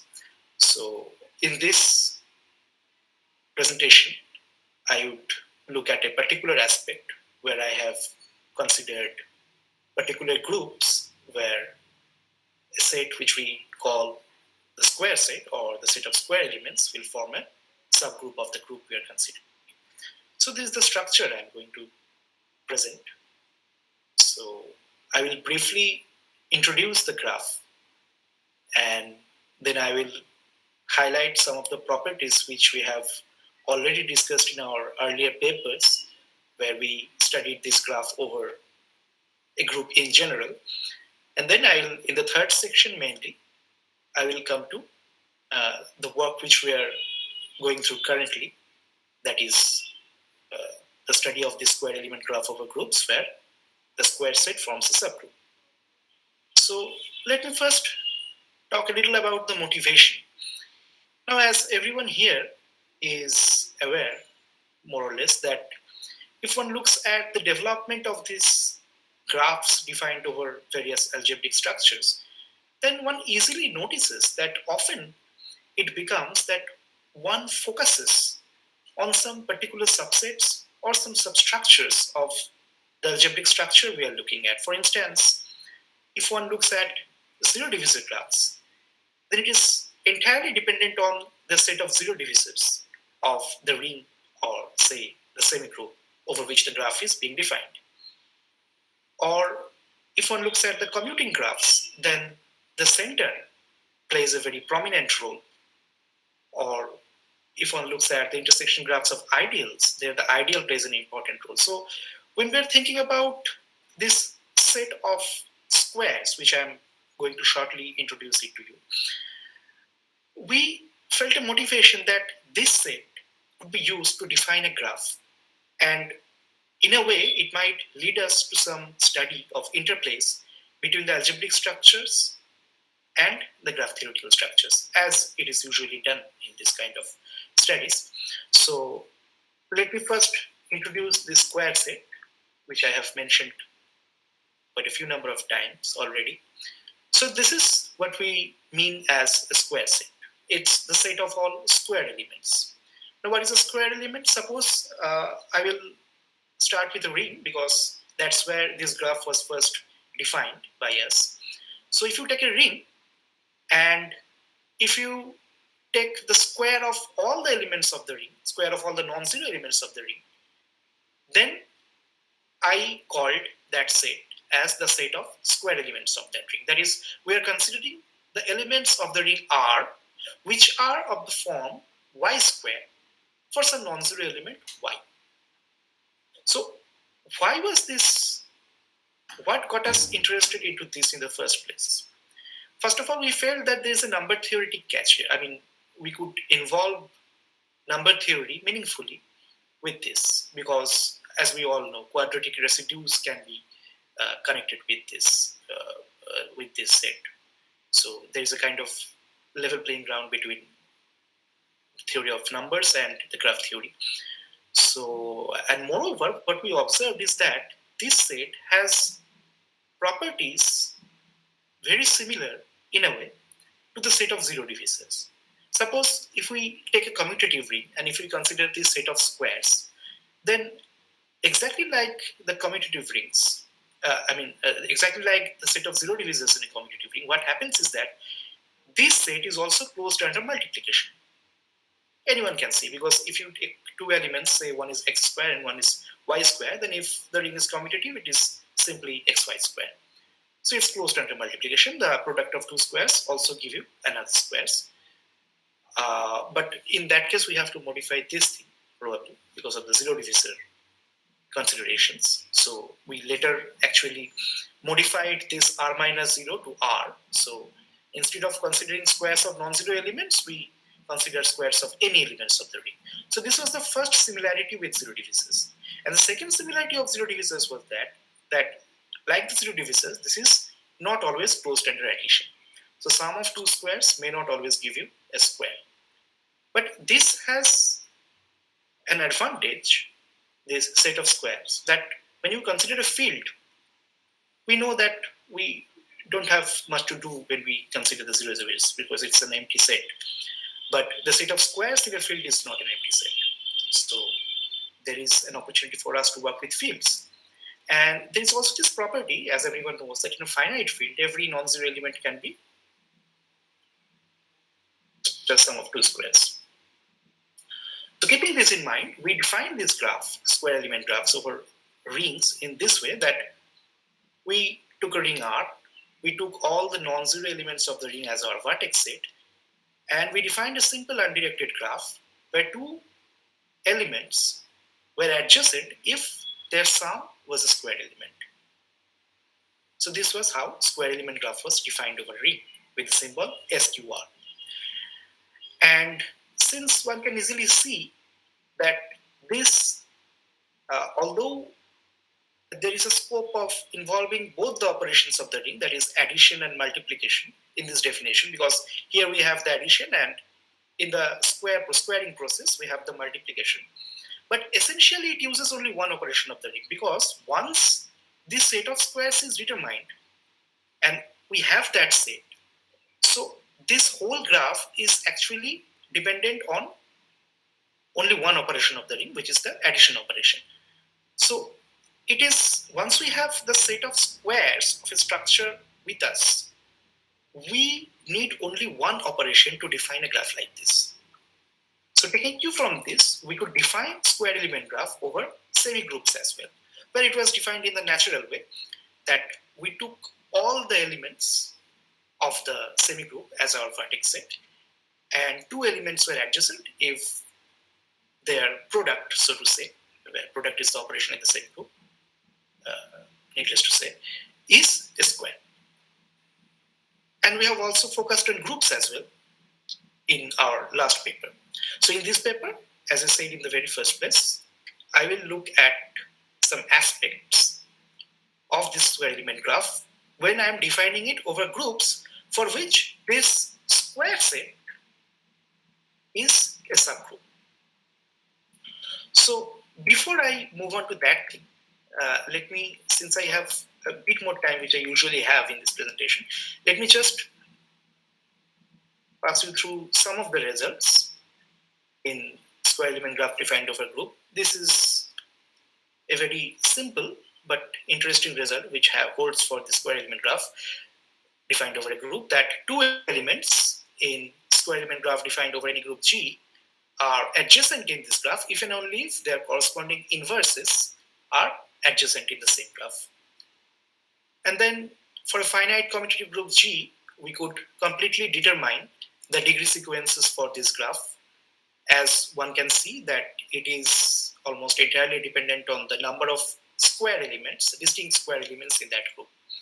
And as a corollary, we could also found the number of edges in this graph. Okay. And moving on to connectedness, we saw that if it's a group of odd order, then the square element graph defined over that group will always be connected. This was a theorem for a commutative group, that the graph defined over a group, commutative group G, is connected if and only if all elements of G are squares. That is, basically G becomes equal to its square set, And characterizing the group, we found that will happen, that square of G will be connected if and only if the order of G is odd. So it is becoming a necessary and sufficient condition that the order of G being odd in case of a finite commutative group. So one might say that by looking at the connectedness of the graph, we can we can know where the order of the group is even or odd. And as a corollary, we followed that the square element graph defined over this Zn plus is connected if and only if n is odd. About other properties, this was found that for any finite group of odd order having more than 4 elements, the square element graph was giving a Hamiltonian graph. And in particular, we looked at this dihedral group, Dn, and completely found out its structure for both when n is even or n is odd. And we also found out the planarity conditions, the values of n for which square element of Dn will be planar, the chromatic numbers, the domination numbers, and the independent numbers, all found out, all characterized depending on the values of n, as one can see in the slide. Now let me come to the thing I am going to talk about today, especially. So as we know that if we call this set, this square set, that is the elements of the form x square, where x is an element of that group G, if you call that square set SG, that is SG, S suffix G is the square set for the graph G, then we know that whenever G is commutative, SG always forms a subgroup. But in the non-commutative case, as it is known to everyone, that it might not be a subgroup always. For instance, in A4, the set of squares does not form a subgroup of G. For Sn, as one knows, for n less than equal to 5, it will be isomorphic to An. Okay, I mean for Sn, the set of squares will always form a subgroup An. Now, this square set Sg might or might not form a subgroup, but it's a basic result of algebra, of group theory, that whenever it forms a subgroup, it becomes a normal subgroup. It's just basic calculation. Now, if we look at the different cosets of this square set, when this square set indeed forms a normal subgroup, then it is observed that in the square element graph, the vertices belonging to the distinct cosets of this square set, they can never be adjacent to each other. So if any edges exist at all in this case, it will always be between vertices lying in the same cosets. So we have a kind of partitioning in terms of the distinct cosets of SG when we look at the graph.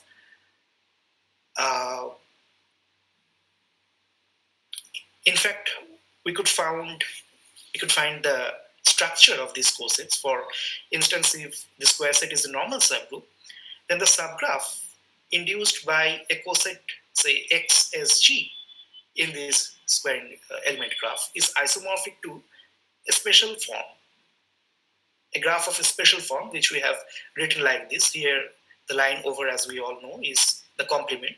So it's the complement of some unions of isolated vertices and a disjoint unions of some K2 or P2, as one might say, where this value K, this is an integer, which is given by the number of ordered 2 elements in the coset, and N is the number of elements in the square set. Now, if we look at particular examples, we could first concentrate on groups where the group has exactly 2 squares. For instance, Z4, it has exactly 2 squares, 0 bar and 2 bar. The dihedral group D4, it has exactly 2 squares. Or the quaternion group Q8, it also has 2 squares. The identity and another one. So it's interesting to study what will be the structure of the graph in this case. In this regard, we note that if G is a group with exactly 2 squares, it's a 2 group actually. Its order of the group is power of 2, but the converse, of course, is not true, because Z6, as we know, has 8 square elements. So let us look at these 3 graphs.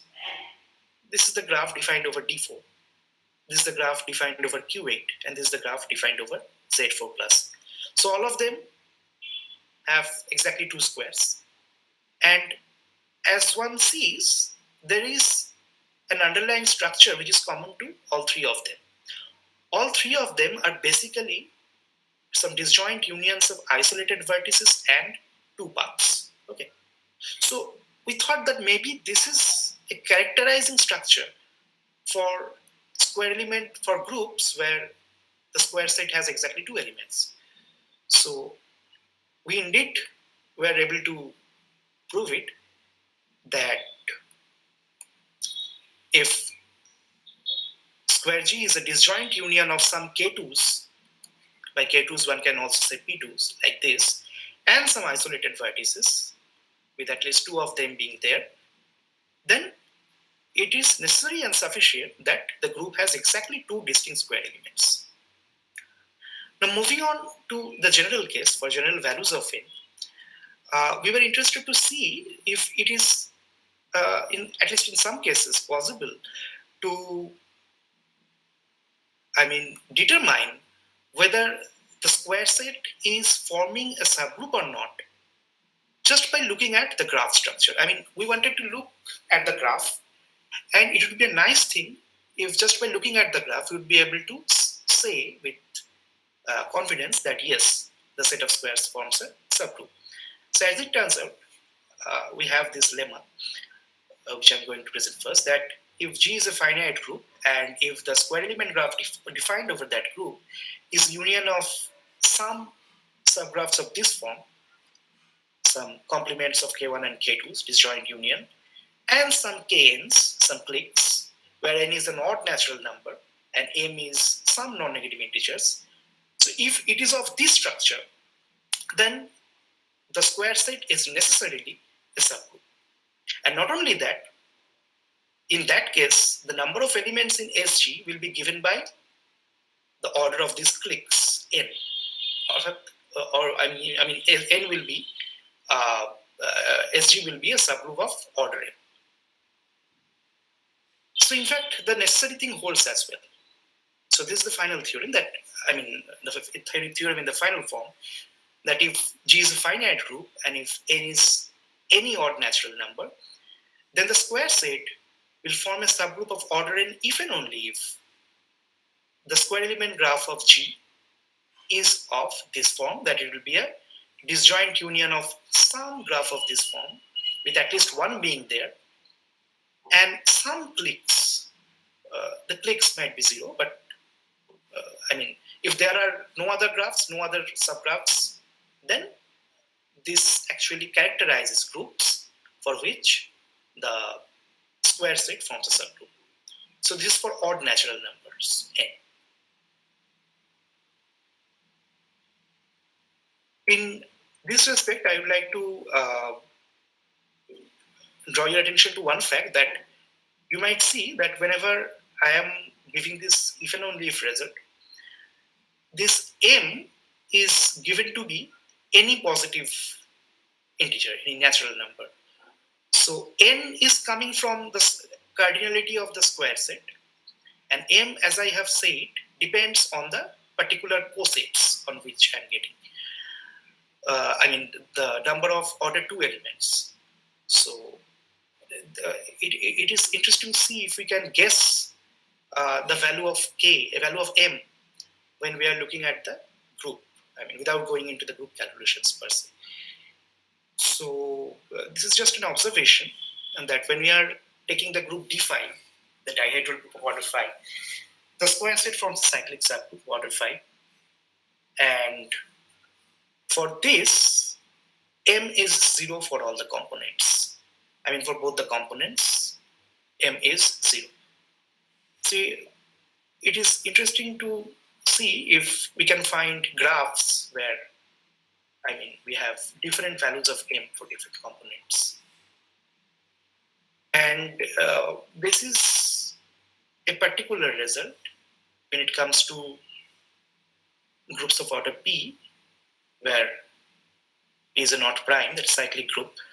So if G is a finite group, then the square set will be a cyclic subgroup of order P if and only if the square element graph is a disjoint union of some K1 plus P1 minus 2 K2 complement of this graph and some KPs.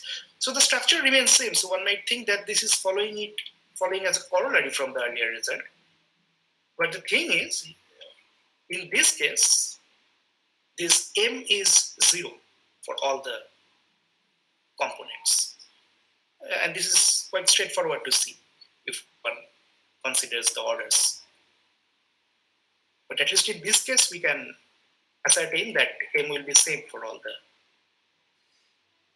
components.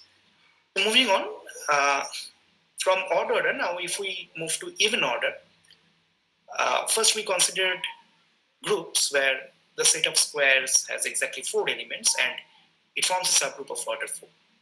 So for instance, we can consider the group D8, dihedral group of order 8. Here the square forms this 4-order group and we have 4 cosets. So this is the graph we are getting. So we are again getting this thing, this almost complete graph. It's a disjoint complement of disjoint unions of K1 and K2, and we have a click here. And what we are getting new is this cycle C4, which was not there in the case of odd order group. The C4 is coming in case of 4.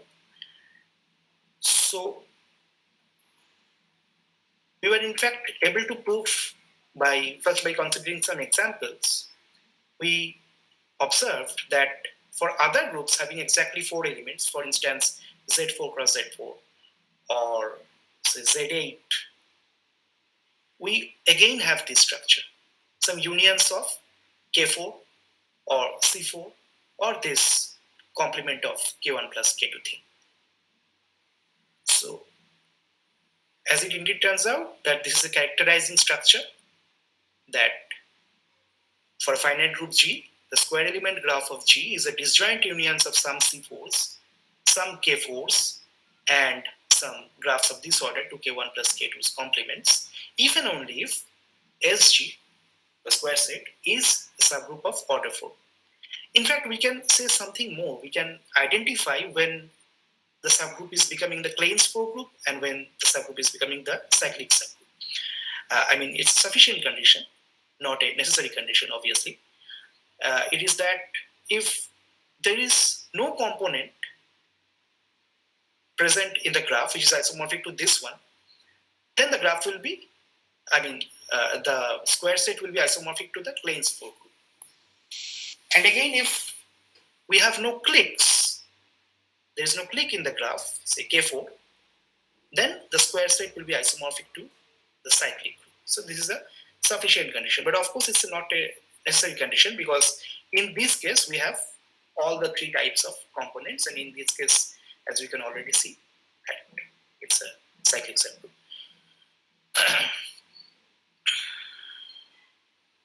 So just one comment that as everyone knows that the number of elements 4 in the square set does not imply that it will be a subgroup. We have found a group where it has exactly 4 elements, but it is not becoming a subgroup. For instance, we can consider the semi-direct product of Z3 and Z4.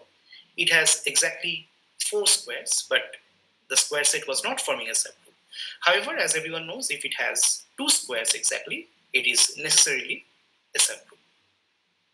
So we have basically characterized the structure of square G depending on SG for odd orders, and we have just started our journey on the even order SG, and we have done it for 4 when SG is 4.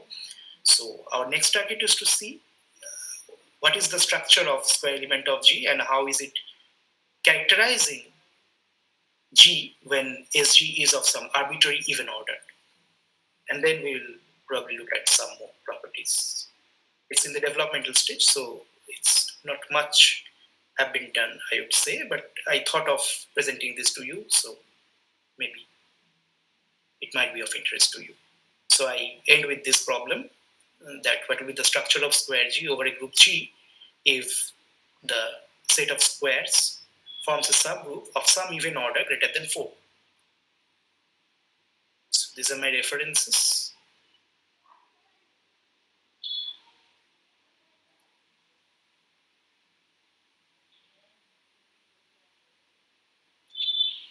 Thank you. Okay. Yeah, thank you, Roy Batok, for this wonderful talk, and wish you all the best for your work in progress. So, are there any questions from the audience or comments? Yeah, I have a question. Yeah, please. This is Ganesh Kadu. Basically, I would like to know if there is any characterization of a finite group which have exactly 2 squares. Like in the presentation, there were 3 examples. But is there any characterization? Are there any other examples where a finite group has exactly 2 squares? It will be of the form. It will be of the order 2 to the power n. Okay, but then no, except 2. But not every 2 group is has exactly 2 squares, right? No, of course not. Of course not. As I told, the group with order 16 that has 8 squares. Okay, but all the groups with exactly 2 squares will be a 2 group. So yeah, correct. Yeah. So but are there any other examples apart from the 3 examples you stated? Yeah, there are some examples probably, but I'm not sure if I can go into any further characterization. Not that I am aware of. Okay, at that moment. Okay. Yeah. Thanks. Okay, so are there any other questions from any of you? So if there are no questions, then we can thank the speaker and we can welcome the next speaker. And he's going to be the last speaker of this session. He's Mr. S. Gopinath. And the title of his talk is on linear dependence graph of a finite dimensional vector space. So Mr. S. Gopinath, if you're ready, yes, then yes, sir. Yeah, thank you. I'm audible, sir? And your screen is also visible. Yeah. Okay. First of all, I thank to the organizing committee to present my work in this international conference. This work is a joint work with my well-wisher and guide, Dr. G. Kalimurugan. Myself, I am Gopinath.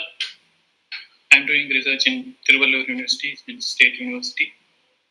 I present the topic on linearly dependent graph of a finite dimensional vector space. This definition was introduced by Meti and Bunya in 2007, the linearly dependent graph of a vector space. Also studied the basic properties of this graph, spectrum of the gamma of V, adjacency matrix, Laplacian matrix, distance matrix, also the finding the energy of this type of matrix, this type of 3 matrix. The graph is defined as the following. Let V be an finite dimensional vector space for the field F. Now we are talking about in this definition, the vector space is finite dimension. There is no restriction to the dimension n and over the field, the coordinate of the field. So the vector space which contains the bases, let it be in alpha 1, alpha 2, etc. alpha n with the dimension n. Also, you can use the notation for mention the vertex in the vector space a1 alpha 1 plus a2 summation of ai alpha I, where a belongs to the field. We can simply notate each vertex a1 comma a2 comma up to etc. en. These are all the from field. The definition of the linearly dependent graph is follows. Is a simple graph gamma of V to the vector space V with the vertex set, whole vector space and vertex set, and 2 distinct vertices u comma v belongs to that vertex space is adjacent if and only if the vertex u and v are linearly dependent in the vector space capital. So this graph is called the linearly dependent graph of the vector space. For example, let V be then we suppose the vector space with vector space over the field F with the dimension 2 with the field of order 5, then the linearly dependent graph is shown in the figure. This is a structure for this graph. With 0 is adjacent to all of the vertices from the vector space because 0 is linearly dependent with all other vertices.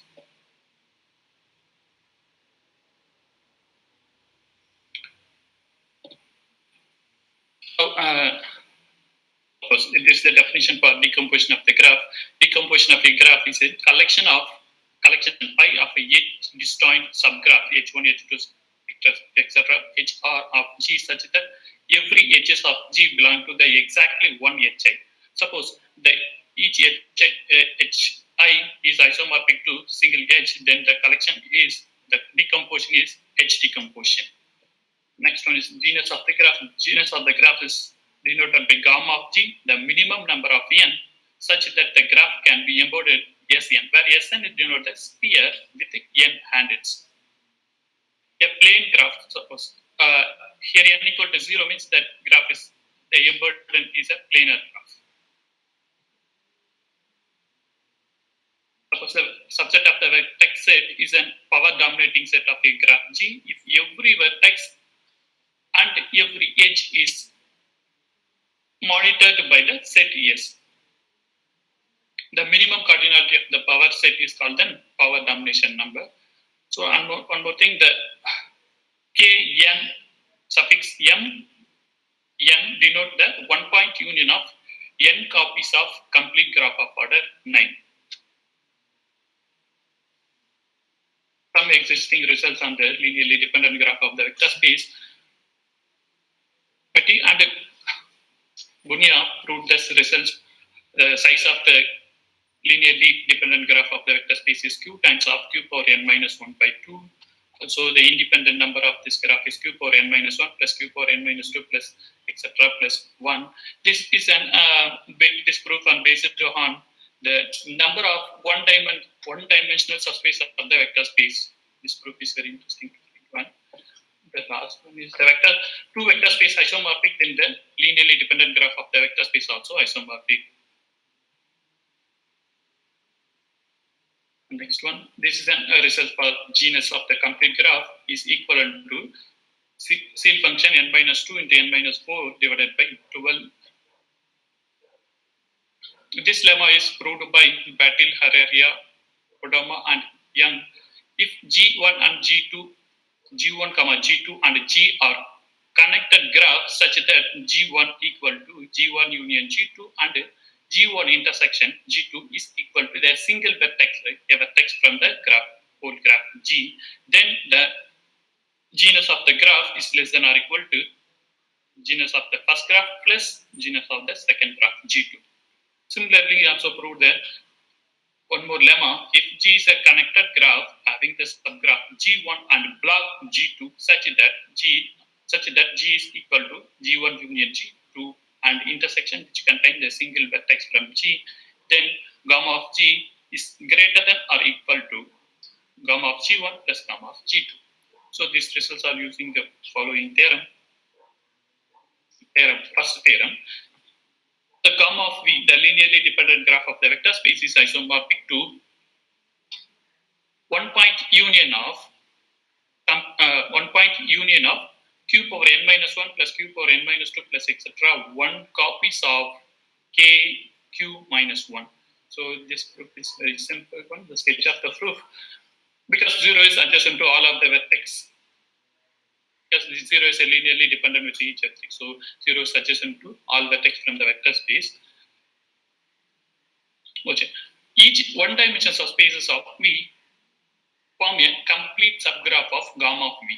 Because one element generating all the element which this is called an one-dimensional vector space, one-dimensional subspace of the vector space. So all the elements in that subspace is adjacent with each other. So we get the complete subgraph.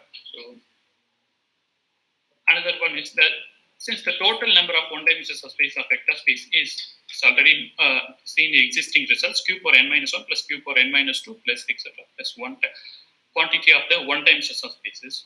So that's why gamma of v is one point union of that one point is an 0 because 0 is adjacent to all other things.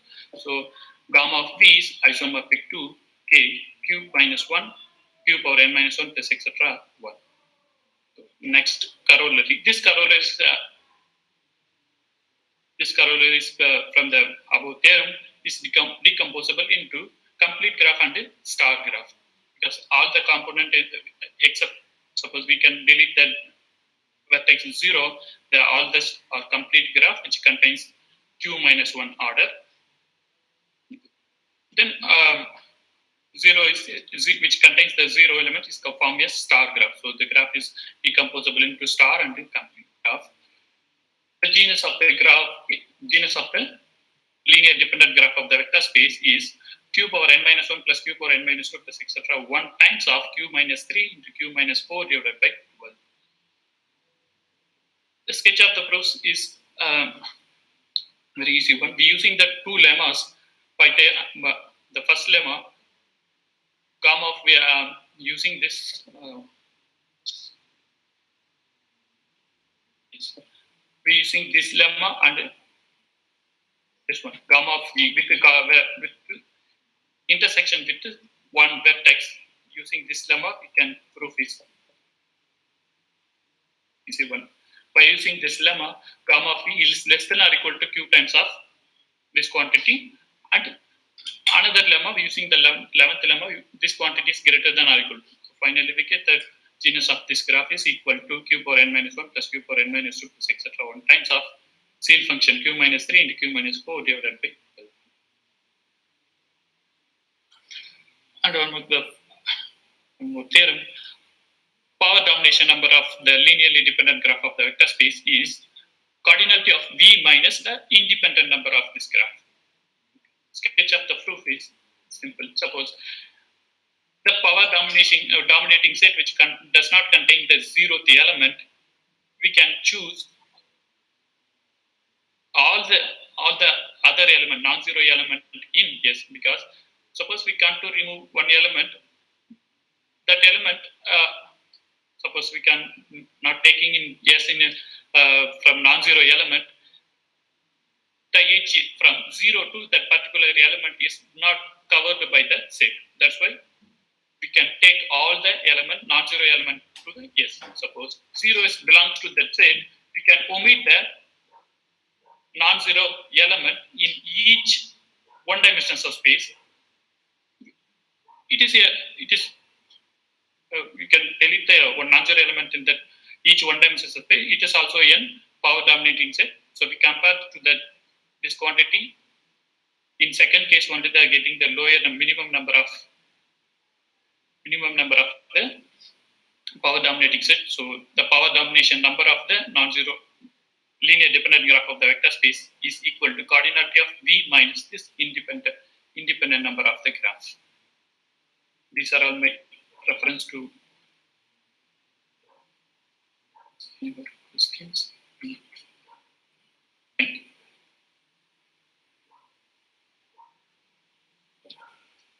Okay, so let's thank the speaker for his wonderful presentation. Are there any questions from the audience?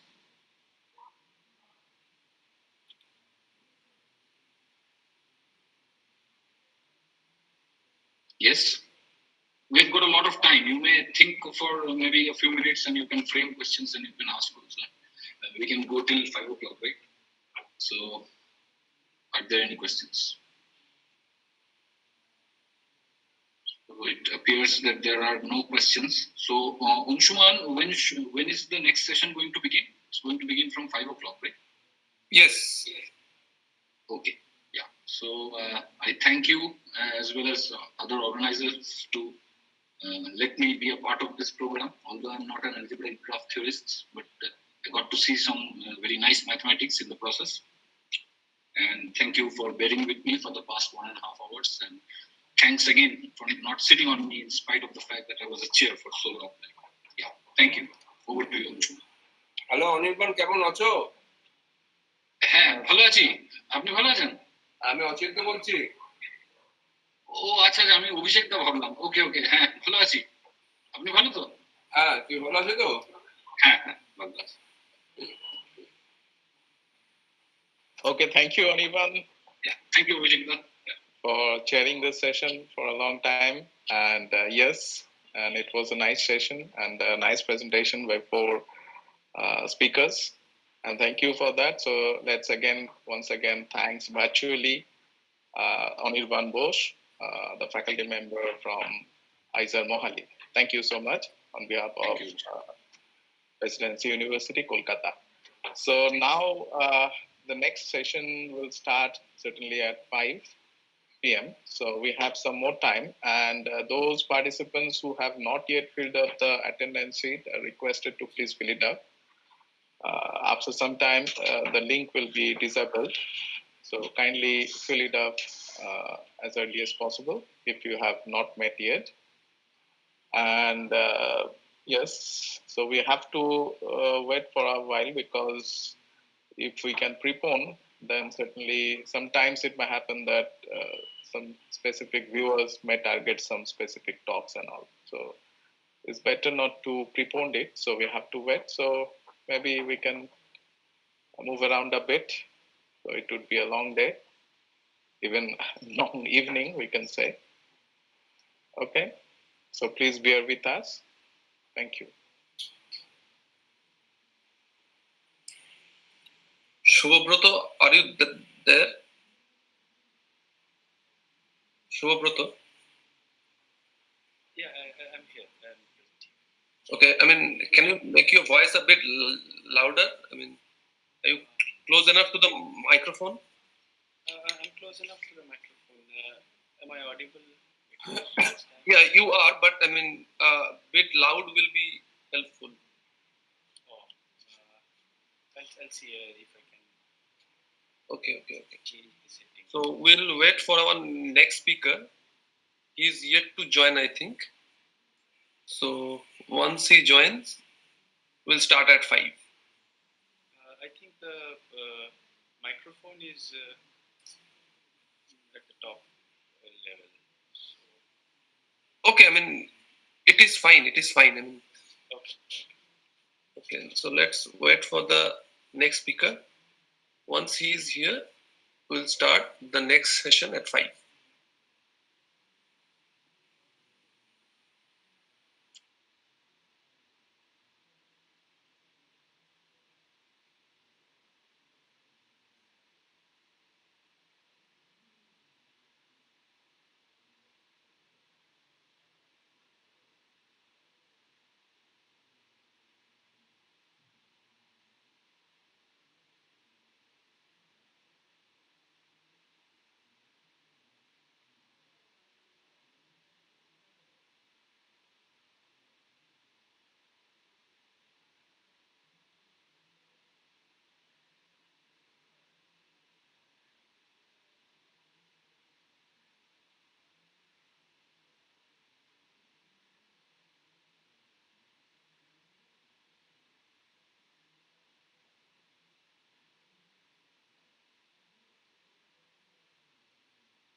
Hello.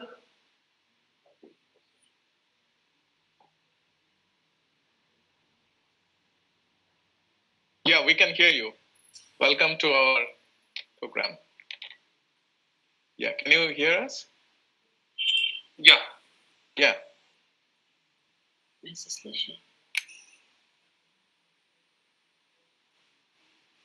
Yeah, we can hear you. You can hear. So actually, Yes, Professor Maruch will be here in a minute. So. Okay.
Welcome back to all of you. So I think it's 5 minutes or 4 minutes left before the next speaker starts. So I would like to invite Dr. Shubhobroto Das to formally introduce our next speaker. Thank you, Angsuman. So, welcome everyone to the second talk of the day. And our speaker is Professor Dragan Maruzic. Professor Maruzic received his bachelor's degree from the University of Ljubljana and his PhD from the University of Reading under supervision of Crispin Nash Williams. He is currently a professor in the University of Primorska, where he established the Faculty of Mathematics, Natural Sciences, and Information Technologies. Also, he served as the rector of this university. Professor Maruzic works essentially in the area of algebraic graph theory. His research includes algebraic graph theory and permutation groups. Some of his major contributions have been on the existence of semi-regular automorphisms of vertex transitive graphs, existence of Hamiltonian cycles in vertex transitive graphs, and structures of semi-symmetric graphs and half-transitive graphs. Professor Maruzic was also awarded the highest scientific award in Slovenia, the Zois Award, for his contributions in algebraic graph theory. So, welcome, Professor Maruzic. You please continue.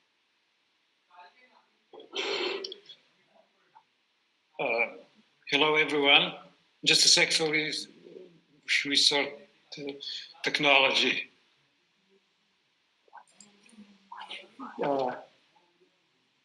Can you see the slides? Right now we can see you. You can see me, but not now we can see it. Now we can see it.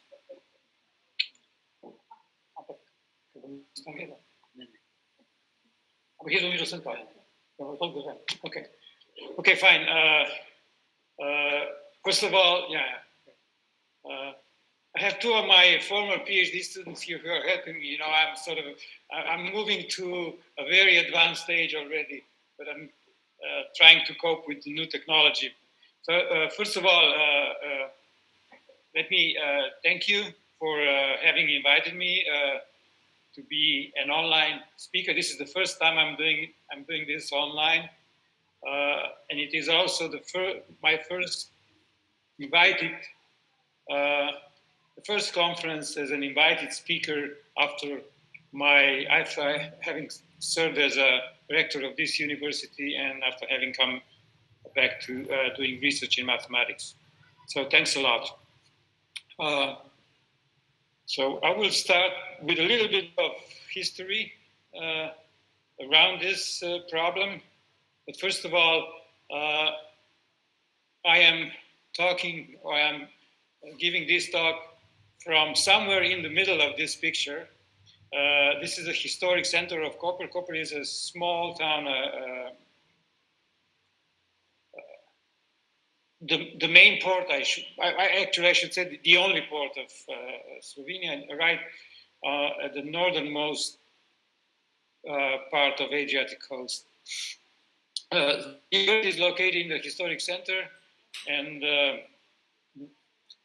somewhere in the middle of this picture would be me presenting this lecture. I was born here, and late 70s was when I decided that I would do my PhD not in then Yugoslavia, because at my University of Ljubljana there was nobody who would be doing research in algebra or discrete mathematics. It was mainly analysis, complex analysis, real analysis, some topology. So somehow I ended up in Reading University, My supervisor was Crispin Nash Williams. The reason why I'm telling you this is because it is in a way, by pure chance that I have been doing what I have been doing, because my when I was writing my BSc bachelor's thesis, as I mentioned before, I was interested in group theory, but since nobody was there doing serious group theory, I just sort of wandered around the library, and I got this paper by Roberto Frucht, it was about vertex minimal graphs admitting a cyclic group or something like that. And so that was something I did for my BSc thesis, and then based on that, I started writing letters all around the world. Of course, we are talking 70s, late 70s, no internet and all that stuff, so it was all by mail, regular mail or airmail. And I ended up in Reading, and when I first met my first meeting with my supervisor, he asked me what was I interested in, and I said, well, I'm sort of interested in, I can do something in graph theory, but I was, for example, my thesis was in something to do with groups, and then he said, okay, I have a problem for you, and he mentioned the Laur's problem on existence of Hamiltonian paths and cycles in vertex transitive graphs. And that's how it all started. Whatever it is that I have been doing over the last 30 years, or actually 40 now, it has been one way or the other, one way or another, it was linked with this problem, because in order to do anything in regard to this problem, I suppose one has to understand the structure of vertex transitive graphs. Maybe just a few words about the terminology. So why is it that I started working on existence of semi-regular automorphisms? This was like the first few months of my stay at Reading University, and I don't remember now what the paper was, but I found a paper where they talked about what is now called circulant graphs. What Brian yesterday explained terminology. A circulant graph is a Cayley graph of a cyclic group. In that paper that I saw, the terminology was star polygon. Sort of, I suppose the idea was that it looked like when you draw the picture, it looks like a polygon with some sort of stars inside this central polygon. So when I was sort of writing my notes and giving them to my supervisor, I would use the terminology MN start polygon for the graph, which would have more than just one orbit, several orbits of the same size. And for lack of a better word, I use homogeneous for such an automorphism. So if you go and look it up this is a paper from '81 that I wrote out of my thesis. This is the terminology that I was using, and actually for such a graph, I started out using the terminology start polygon, but then my supervisor, who was a very special person in many ways, and thanks to him, I think I owe a lot of what I learned in mathematics to him. So he suggested galactic, because if one graph is, if you have just one orbit, then it looks like a star or lots of stars. But if you have like a number of such orbits, then it is a galaxy. Anyway, so that was like 4 decades ago. But now I think the accepted terminology is semi-regular for a semi-regular automorphism, for an automorphism which has a number of orbits of the same length, and certain for the Cayley graph of a cyclic group, so just one orbit, and polycirclant will be in analogy, a polycirclant would correspond to a graph which has a semi-regular automorphism. Not that it has been used all that much, because except for graphs which have just two orbits, those are called bicirclants, and I've seen some papers on tricirclants, three orbits of the same size, but other than that, we're just using the terminology, a graph has a semi-regular automorphism of a particular kind. Now, the two famous examples of graphs without a Hamiltonian cycle, the Peterson graph and the Coxeter graph, they both are graphs of this type. They do admit a semi-regular automorphism. I mean, if you sort of draw them in the right way, you can see them from the picture. The rotation of order 5 on the left-hand side for the Peterson graph, and rotation of order 7 for the Coxeter graph.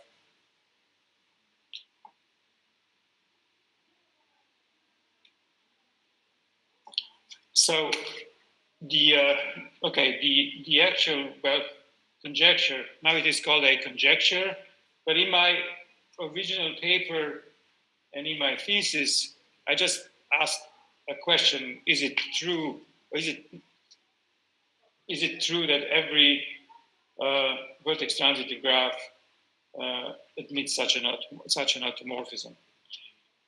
Now, so that was like 81, and I think other than that paper, I didn't really do much about this problem until like late 80s, when I started working with Raffaele Scappellato, and then we wrote a paper on cubic graphs having such an automorphism.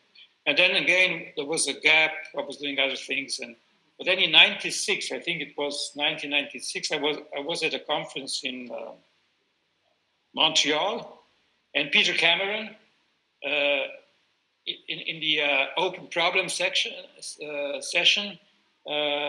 he asked essentially, is it that every, I think he must have posed it for two closed groups.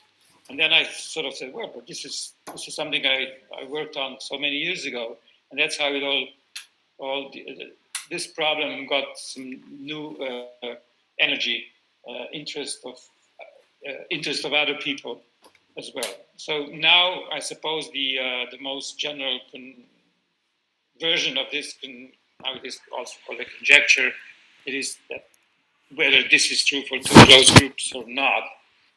Personally, I think that it doesn't really make all that much of a difference. If we are ever to crack the problem, I don't think it would make it would be much harder to do for two closed groups than it already is for class of groups which are automorphism groups of a vertex transitive diagram. Essentially, so when we are looking for semi-regular automorphisms, we're looking for automorphisms of prime order without a fixed point. Now, as I mentioned, my first, so the problem that I was given as a PhD student at Reading University was Hamiltonian cycles. And the reason why I started looking at semi-regular automorphisms was because I was looking for a way to approach the Hamiltonicity problem. And one way of doing this would be via some sort of a reduction, some sort of quotienting. Usually one does quotient with respect to some normal subgroup in the automorphism group, but of course you don't always have normal subgroups.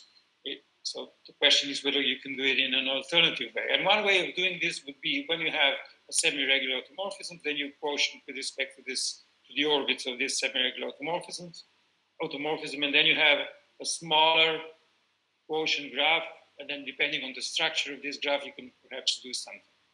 So that was the reason why I started looking at the existence of such automorphisms. Now, to give you an example of just how does this work. So you have here the picture of the Pappus configuration on 9 points, 9 lines. And then on the right-hand side, you have the corresponding bipartite graph, whose vertices are, on the one hand, points of this configuration, and on the other, lines of this configuration. For example, it doesn't really matter because it is which way you go, but for example, if you look at the, let's see, okay, a red point. So the one bipartition would be red points, blue and green, I suppose. That would be, these three colors would correspond to one bipartition set and the other three to the other bipartition set. Now, how can we show existence of a Hamilton cycle in the graph, or in the Pappus graph, on the graph on the right-hand side, by quotienting with this. So what we're going to do, we're going to quotient with respect to an automorphism, and this automorphism will be an automorphism of order 3, so it has 6 orbits of size 3, and the 6 orbits are these 6 colors. So you have the Pappus graph on the left-hand side now, and now you can, if you look at this picture, you see the coloring. The coloring of the vertices is instructive enough so that you see this rotation of order 3. And on the right-hand side, you have the quotient graph with respect to this automorphism. For example, you see that between a red and a collection of red vertices and yellow vertices, there is just a matching. But between red and black, there are 2 sets of edges. And which is why we then have a double edge between red and black block. And similarly, you have double edge between purple and blue and green and yellow. So now, if we agree that the quotient with respect to this automorphism is this picture of this 6 cycle with alternating double edges, then the method of constructing, or the approach is quite simple. You just start at any vertex. You start at in any block. You just choose a block and you choose a vertex in that block, and then you move around. You don't really care how you do. You just go around until you come back to the same block. There are 2 possibilities. Either you hit the same vertex, the vertex you started with, which is not good because then you have completed your round travel has ended in the same vertex, therefore you have a 6 cycle, but you want a cycle of length 18. Or you do not. If you don't end in the same vertex, then you just repeat your travel 3 more times and you end up in a cycle of length 18 in a Hamilton cycle. So the first possibility, in the first case, you can correct your algorithm, or if you want, you can correct your formula, your travel formula, because you have these double edges. Every other edge is a double edge.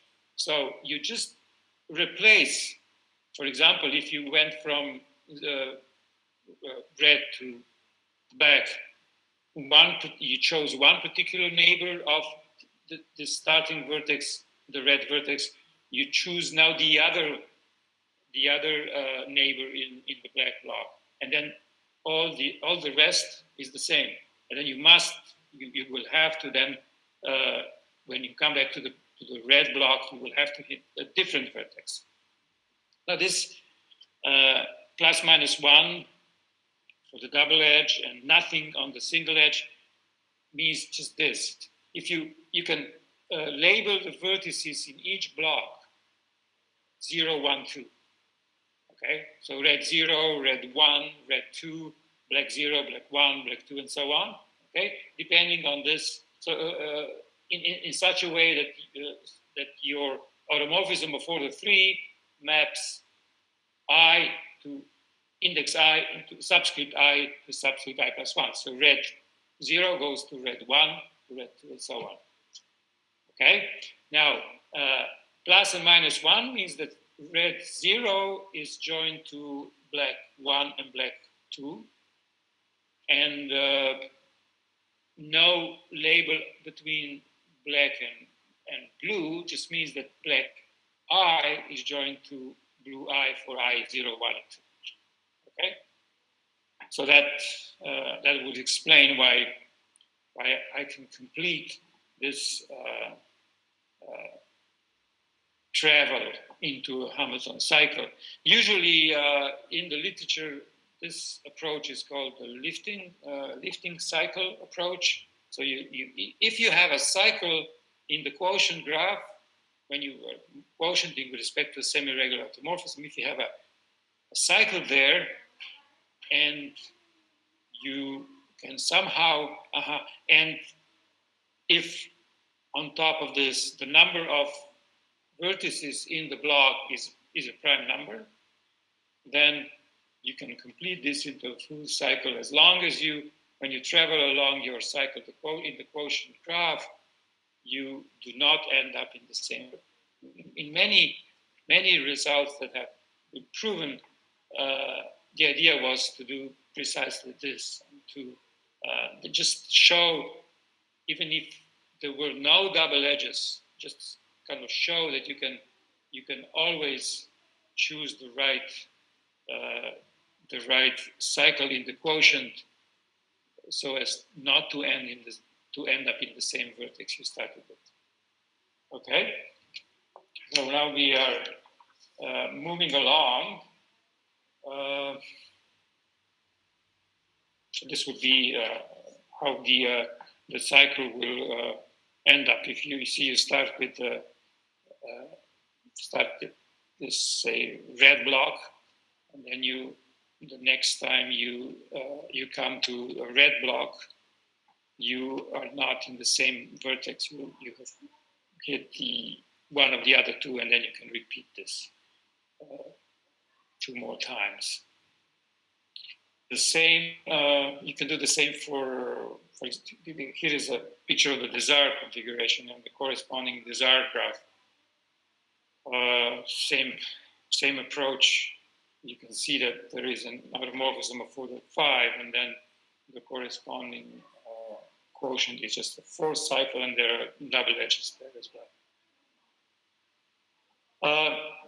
Now, using semi-regular automorphisms, a few questions have been approached, and some, at least partial results, have been obtained. Well, first of all, as I mentioned, Hamiltonian properties of vertex transitive graphs. A lot of results on the classification of vertex transitive graphs of particular orders, for example, proving that they always have to have semi-regular automorphisms, then using that as a way of getting deeper into the structure of these graphs. Now, before I move on, I guess I should spend a few minutes just talking about the distinction between these 3 different families. So we started with automorphism groups of vertex transitive graphs. Then there is this larger class of 2 closed transitive permutation groups for which the now accepted conjecture is supposed to hold, and then a larger class of all transitive permutation groups. Now, the two closure of a permutation group is just the largest subgroup of the symmetric group, which has the same orbits as the group G.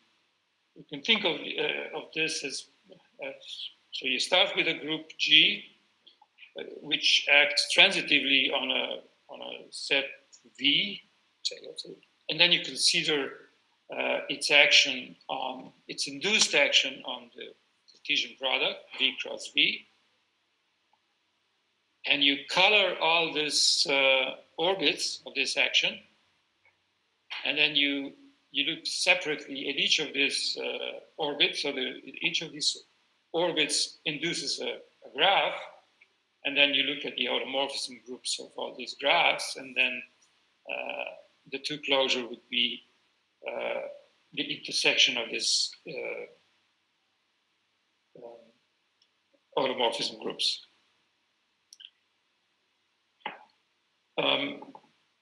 Let me, just before I move on, maybe just an example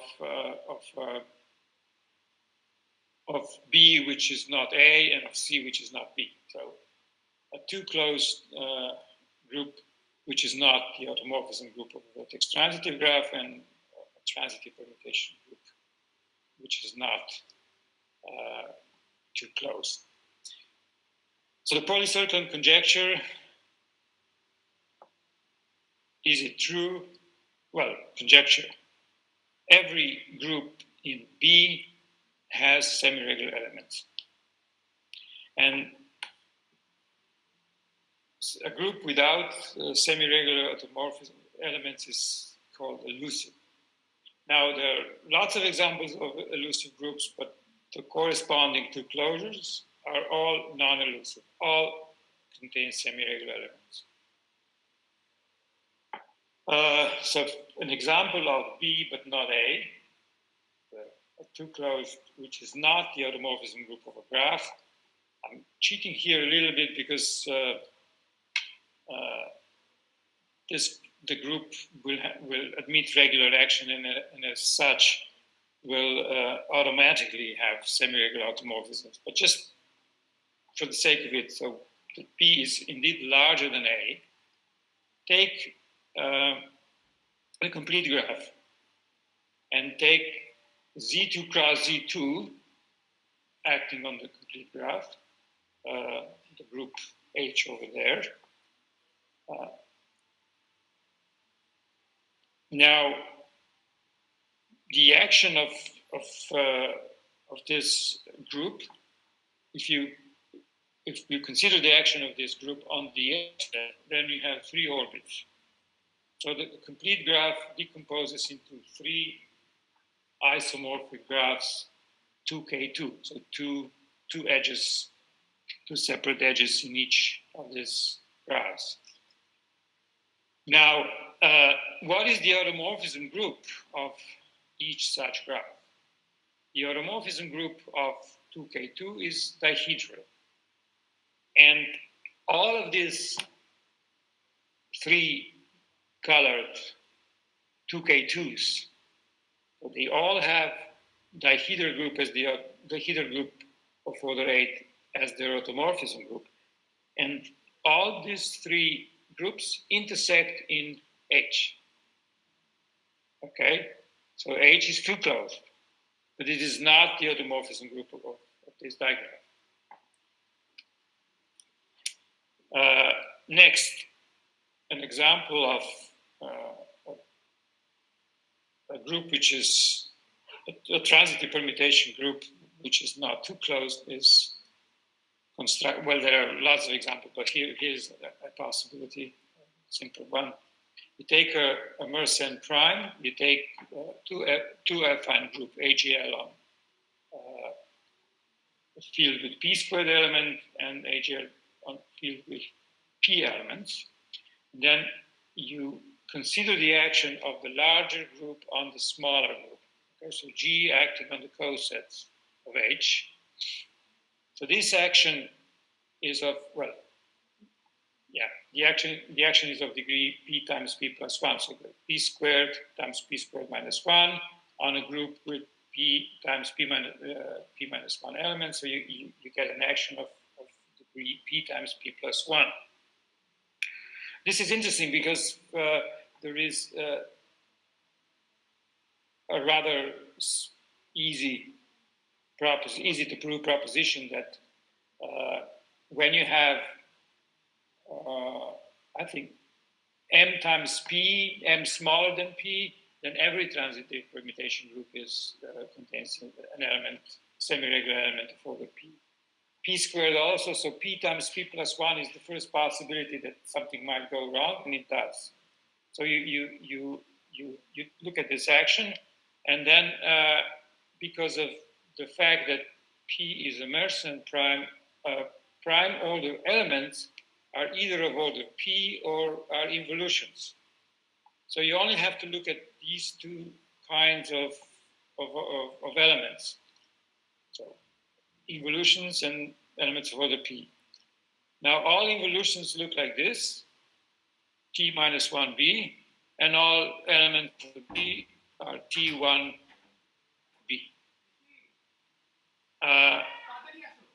But all of these, both of these kinds of elements are inside H. So H contains both involutions and elements of order P, or rather a subgroup conjugate to H would contain T1, T minus 1B, and a group conjugate to H would contain a T1B. So because of that, you do not have in this group a semi-regular element. Now, I was just going to go briefly over some of the results that have been proven. So the situation now is pretty much like this. So you have some results on the degree of the action of the group or the order of the graph, if I stick to the original problem. We know, for example, that all cubic graphs, vertex transitive graphs, have a semi-regular automorphism.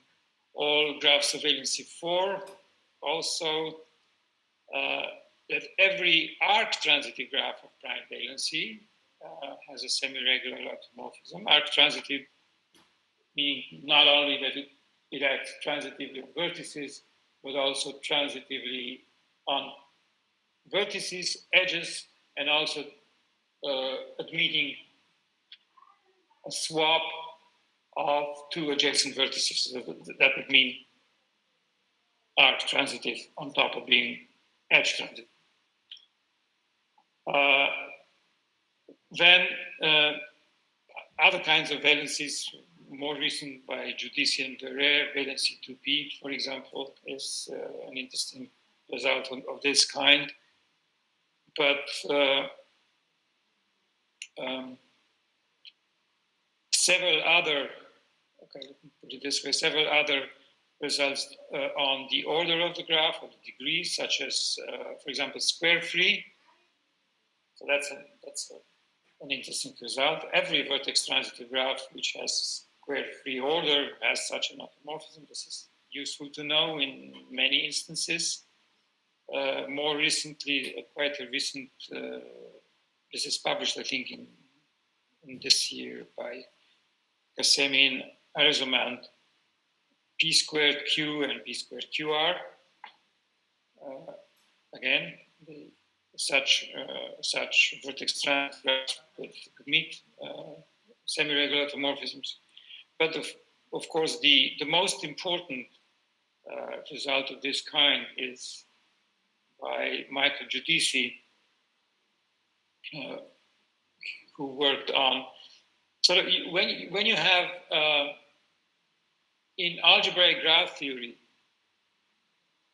most of the problems, or the majority of the problems, or perhaps all of the problems so far, with the exception of this one, the most difficult part to crack are graphs with a primitive group, or more generally with a quasi-primitive group of automorphism. one where you might have imprimitivity block system, but they do not come from an intransitive normal subgroup. So it is usually an approach that is used when you deal with a problem in algebraic graph theory, the classification of certain graphs, such as, for example, half-arc transitive graphs of particular kind or particular order or particular degree, and as long as you can say something for the primitive case or quasi-primitive case, then when you have an imprimitivity block system, then you can quotient with respect to that imprimitivity block system arising from a normal subgroup, and then at least you have an algorithm, you have a method of how to approach this. So it is nice to see that in this case, the semi-regularity problem of the polycircumference conjecture, by Giudici's work, quasi-primitive graphs have been taken care of. So if so with this on our mind, then of course one can always assume that there is a normal subgroup somewhere that is sitting in there, and then one can use this normal subgroup to deal with the remaining cases. So anyway, Giudici, I think this comes out of his thesis. I suppose Peter Cameron, after this conference in Montreal, I know Giudici was his student, I believe, and also Pablo Spigak, who you have at the end of this slide, was also his student, and so it is not unusual or not strange that part of their interest was also in this problem. So anyway, what I'm trying to say here is that this part of the problem, this part of the spectrum dealing with primitive quasi-primitive has been taken care of, which as a consequence, many graphs, many families of graphs you don't have to worry about anymore. For example, Ji Xu proved that every two-arc transitive graph has such an automorphism. So that in a way, what one is left with is the other end of the spectrum, where you have a graph with some normal subgroup. The most pressing would be those graphs which have a nice automorphism group, namely solvable group. I think one paper that I would like to direct you to is this recent survey paper by Arezzoman, Abdullahi, and Spiga on this problem. They extensively sort of cover pretty much everything that has been done until now. So the current situation is this.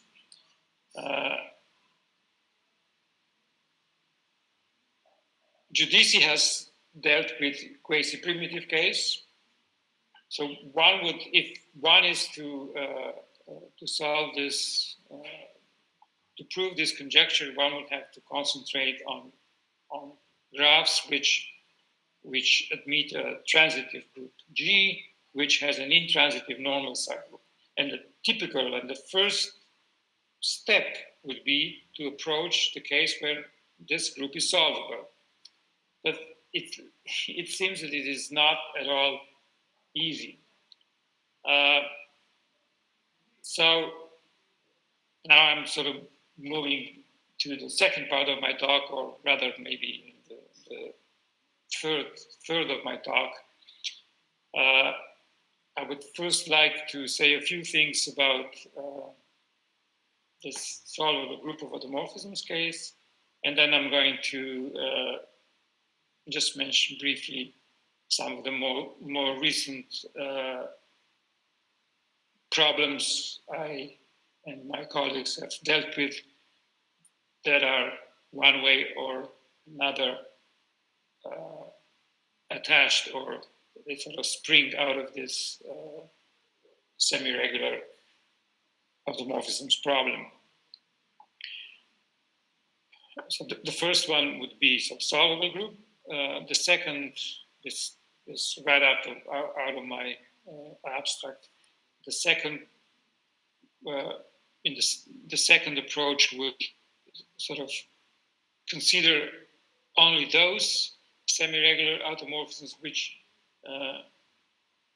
satisfy an additional condition, not only that they have all orbits of the same size, but we don't want anything inside the induced. So that the induced graphs on these orbits are totally disconnected, and we want between two orbits just one set of matching. So that would be, I call this automorphism simpliciter. And then the third part, the third possible approach would be using automorphisms which have all orbits of the same size, but we do allow some fixed vertices. So path one first. So as I mentioned before, if one is to try and completely solve this problem, we have to deal with graphs which admit a solvable group of transitive solvable group of automorphisms.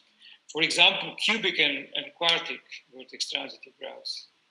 The proof that they do have such an automorphism, it essentially comes down to solvable groups, 2, 3 solvable groups. So solvable groups which are whose order is only divisible by 2 and 3. And essentially for valency 5, also, even though there are a few examples of non-solvable groups that one has to deal with, but essentially the crux of the problem is this. So I thought that since this is what I was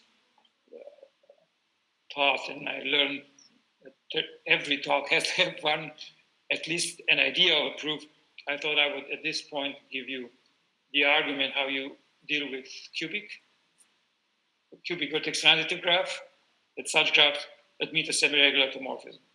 Okay, so just a brief sketch of the proof. So if X is such an automorphism, then cubic vertex if X is such a graph, sorry, a cubic vertex transitive graph, then we have two possibilities. Either the automorphism group is divisible, the order of the automorphism group is divisible by a prime different from 2 and 3. So if you have a prime bigger than 3, which divides the order of the group, then in the CELO P subgroup with respect to this prime, we take an element for that order, so an element of prime order, P bigger than 3. And because the valency is 3, there is no way this automorphism has any fixed point, because then the valency would have to be, this fixed point would have at least P neighbors for the graph to be connected. Okay, so such an automorphism is semi-regular by force. So we can assume that the automorphism group is a 2-3 group. And so it is solvable, and this supports what I mentioned before. So in particular, so the order of the graph is also only divisible by 2 and 3. In a very special, in the two special cases where the order of the graph is divisible only by 2 or only by 3, so it is a graph of order of prime power, then in such cases, in general, when you have a graph of order a power of P, what do you do? Well, then such a graph admits a transitive action of the corresponding CELO P subgroup. So the CELO P subgroup is transitive, and you just take an element of order P in the center of the CELO P subgroup, and this element will have to be semi-regular because it is central. There is no other way other than this. Okay, so we can assume that the order of the graph is divisible by 2 and 3, and the group is a 2-3 group. Being solvable, we have this minimal normal subgroup M, and this minimal normal subgroup is either a 2 group or a 3 group. So we are going to consider each case separately. So M is either elementary 2 or elementary 3. Suppose first it is a 3 group,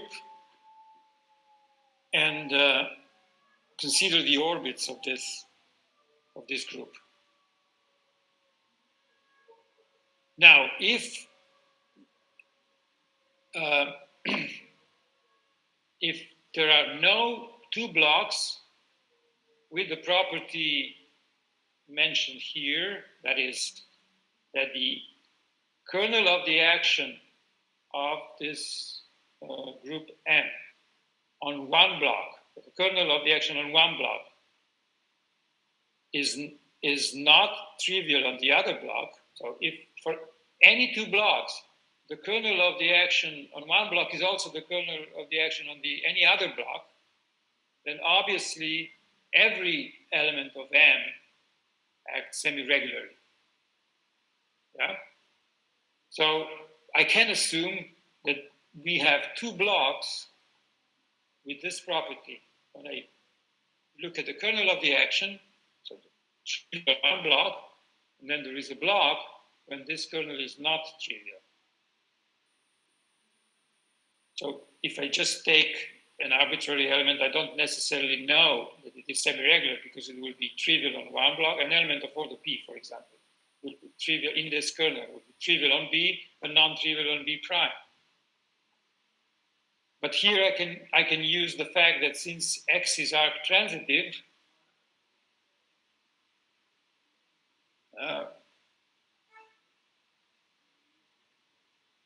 X is arc-transitive because why is it arc-transitive? Well, I have 3, the valency is 3, and I'm assuming that there is an automorphism which has a fixed vertex, and the 3 neighbors are permuted with this element of order 3, which is not semi-regular. So I have this element of order 3 in the vertex stabilizer. If I had no such element, if every element of order 3, if no element of order 3 was of this kind, then every element of order 3 would be semi-regular. So I can assume that such an element exists. So a vertex in B is fixed, and the 3 neighbors, I can assume that these 3 neighbors on B prime are permuted, but because of arc transitivity, I must have an element which swaps the end vertices of an edge. So there's an edge from B to B prime. This has to be swapped. The end vertices are interchanged, and therefore, in its action, this element in its action on the blocks, it has to swap the blocks B and B prime. So whatever is true for B with respect to B prime is also true for B prime with respect to B. Therefore, if I look at the kernel of the action of the group M on B prime, how does it act on B? Well, it has to be non-trivial as well. Well, this forces, if you think about it, forces the existence of a K33 subgraph inside the bipartite graph induced by B and B prime. Because the original element which fixes a vertex in B and has 3 neighbors in B prime. So I have K13 there, but then I take one of these 3 vertices, and this one induces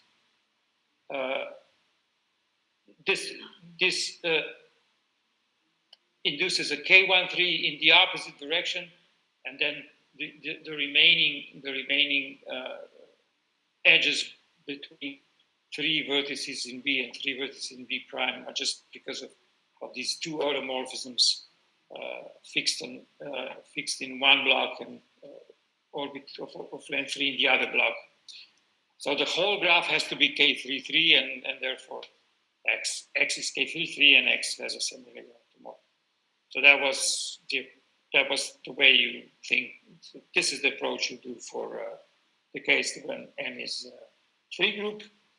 So we can assume now that M is a 2 group. Again, the orbits of M are blocks of imprimitivity. Recall, we assume that we have elements of order 2 and 3. So the order of the group is divisible by 2 and by 3. And I can assume that no automorphism of order 3 is semi-regular, because otherwise I'm done. I can also assume that, as before, I have 2 blocks, B and B prime, so that the kernel of the action on one block in the action on the other block is non-trivial, because otherwise I would have a semi-regular involution. So now I can find a vertex V in B and an involution tau such that this tau has an orbit of length 2 in B prime, let's say U1 and U2, and in such a way that V is joined to, that V is adjacent both to U1 and U2. So I have a K12 there. Now, since no automorphism of order 3 is semi-regular, I can find an automorphism, call it alpha, which fixes V and admits an orbit of length 3 inside B prime. It has to be inside B prime because U1 and U2 are inside B prime. And therefore, because these are blocks of imprimitivity, the third neighbor must also be in B prime. So I have all of these 3 vertices are in B prime. And then I just take the product of tau and the conjugate of tau by alpha. This element is, well, they give you the S3 group is of order 3. And it has to be in M, because tau is in M. Blocks of M, orbits of M are blocks of primitivity, so alpha inverse tau alpha is also in M, so you have a product of 2 elements from M, but these 2 elements give you an element of order 3, which is a contradiction. So this is a simple approach. I mean, so the proof for Q is not all that complicated at all. So basically just this. But already when you move to quartigraphs, to valency 4, it becomes way more complicated. At least technically, the idea is sort of the same, because it comes down to having to consider vertex transitive graphs admitting a 2-3 group. And the main difficulty comes from the case where you have 2 edge orbits. So I have the picture there, I'll explain you in a minute. 2 edge orbits. So the action in quartigraphs, you either have just 1 edge orbit, so you can have an edge transitive graph, or and in some cases, this edge transitive graph is also arc transitive. In some cases, it is not arc transitive. It is what we call half transitive, still edge transitive, but not arc transitive. And then you can have more than just 1 edge orbit. And out of all these cases, essentially, the main problem is when you have 1 edge orbit, which has with 3 edges incident with a vertex in this orbit, and then the other orbit is just the remaining 4th edge incident with that vertex. The picture is supposed to represent sort of what really goes on. Now, should be a picture before this. Think of it as K33 and then a matching, and K33 and a matching is just in a circle around just K33 followed by a matching, and another K33 followed by a matching, and so on. So that would be your starting graph. So it would be like a lexicographic product with 3 vertices in a block, but then you separate. So for any 3 vertices in a block, you make 2 sets of these vertices, and then you put a matching in between. So that would be your starting graph of valency form. And then what you do, you replace the matching. So each edge in a matching, you replace with 3. So instead of just a matching with three edges, you get 3 K33s. So essentially you go from 3 vertices in a block to 9 vertices in a block. This is how you get the 3 columns of K33s in the picture. The previous, in the starting picture, you had this K33. Now you expand this K33, and you get the blue edges in between these K33s.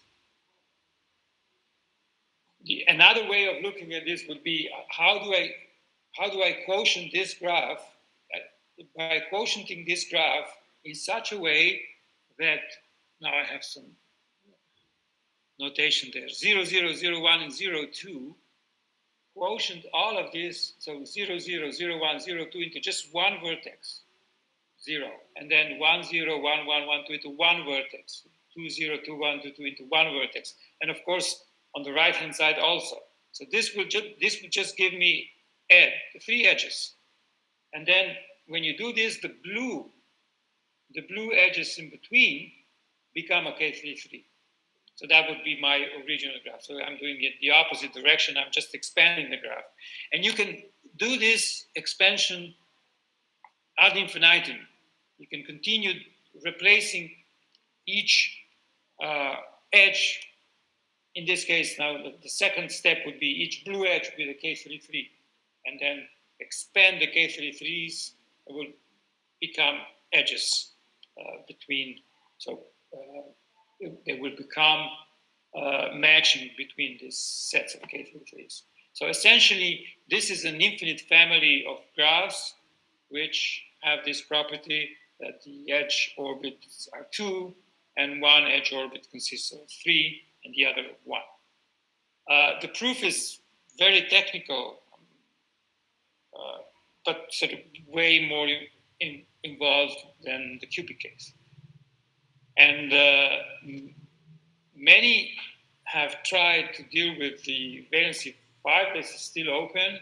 I know that some of my colleagues keep mentioning to me, oh, well, we cracked this part and that part, but it's not complete yet. So here the problem is that you have many more different cases to deal with. Again, essentially, you can come down to, you can reduce it to 2-3 group. And here you have, again, recall that Xu has transitive graphs of prime valency have semi-regular coefficients.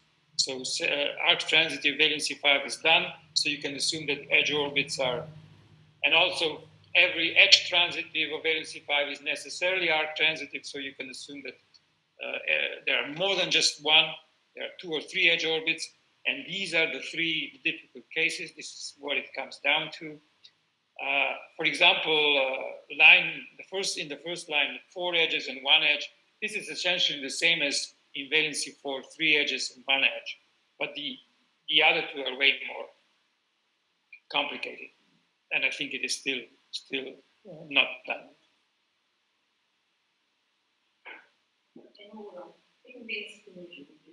Okay, I just checked how much more time have I got. So I think I'll be okay. 10 or 15 more minutes and I'll be done. So this will be like the first line of possible future research. The second line is this. Existence of semi-regular automorphisms of a very particular kind. And this again comes from Lava's problem, Hamiltonian cycles, because when you do this quotient thing,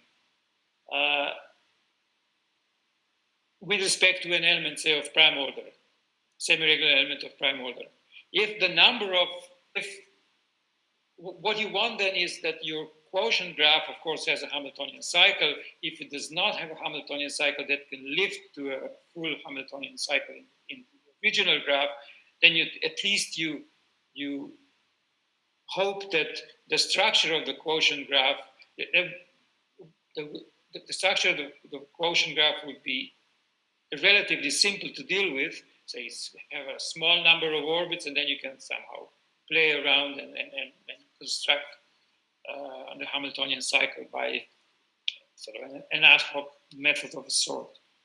If, however, you're dealing with a more general situation, then you want some general structure of the quotient, and one thing you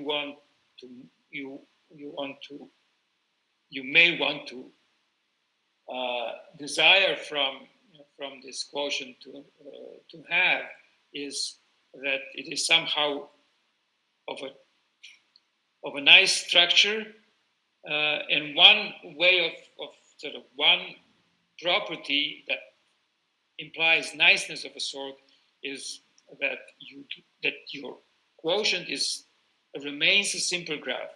So you start with a graph of valency D, and you want your quotient to be of valency D. You don't want any loops. You don't want edges inside blocking the orbits of the semi-regular automorphism, and you don't want multiple edges between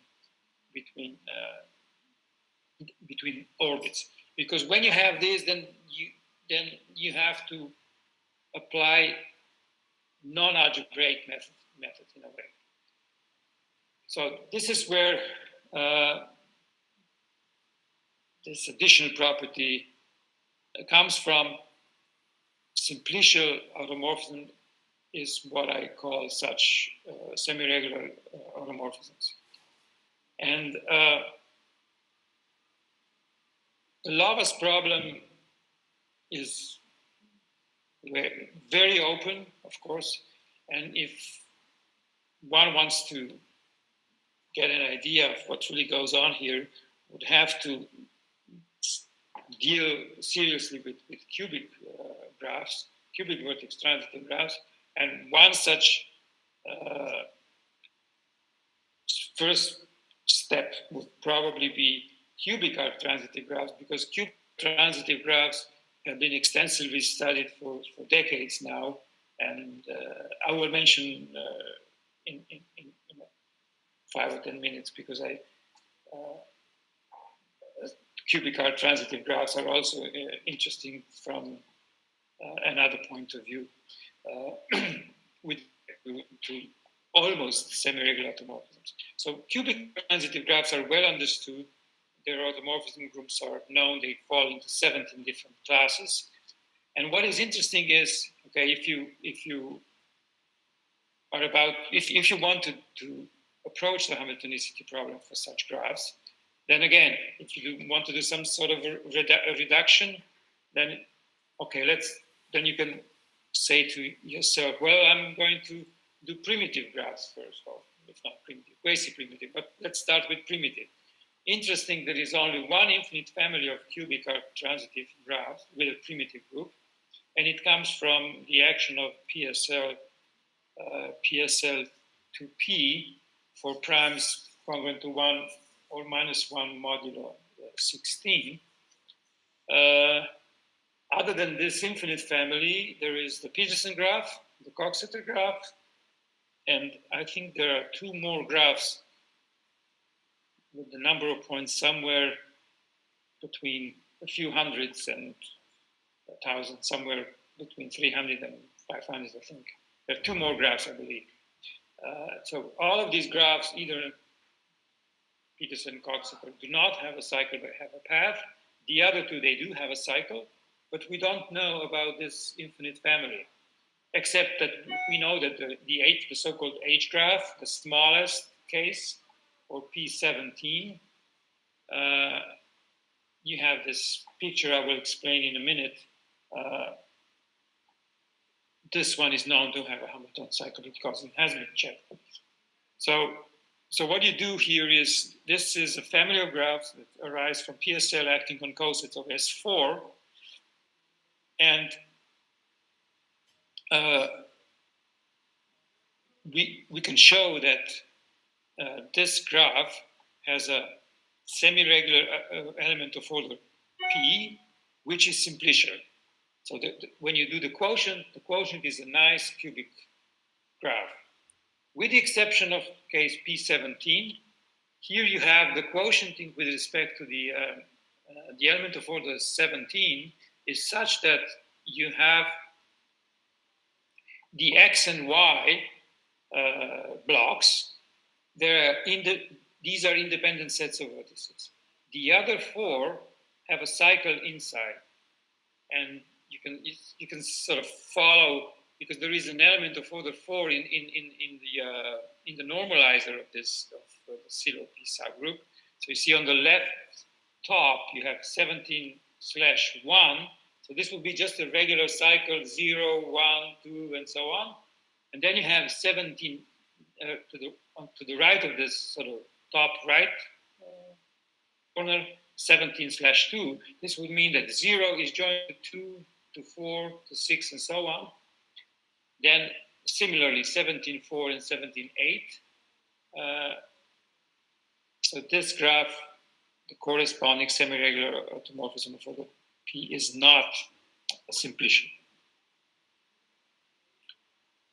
As an open problem, we might want to know which vertex transitive graphs admit simplicial automorphisms. For example, the Peterson graph does not have such an automorphism, because the only possibility of the only semi-regular element is an element of order 5. And similarly, for the Coxeter graph and so on. Now, related to this concept of simplicial automorphisms is a very nice concept of consistent cycles. I first heard of this at a conference in 79 in Cambridge, I think. Conway talked about this. So here, a consistent cycle is essentially a cycle a cycle in the graph for which there is an automorphism which takes a vertex on this cycle to its neighbor and so on. So such an automorphism is called a shunt automorphism. It just chooses a direction and it maps a vertex into a neighbor on the cycle and so on and so on. And what is nice about such cycles is that this is a theorem due to Conway, that in an arc transitive graph, arc transitive, of valency D, the number of orbits of such cycles, consistent oriented cycle, is one less than the valency of the graph. So in cubic graphs, in cubic arc transitive graphs, you always have just two such orbits. For example, and of course it depends on which group you're dealing with. Just to give you an idea. For example, if you take the Peterson graph, we all know that we have consistent cycles of length 5, okay? Now, the Peterson graph, the group of the Peterson graph has, the full automorphism group is S5, and this one is 3 regular. I think Brian Mendel talked about the group of the Peterson graph yesterday. But then you also have A5, which is also arc transitive, but this group is 2 arc transitive, two regular and 3 regular. Now, the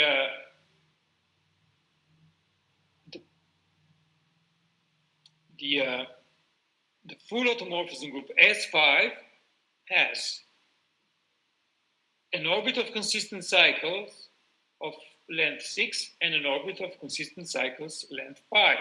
In other words, when you look at the action of S5 on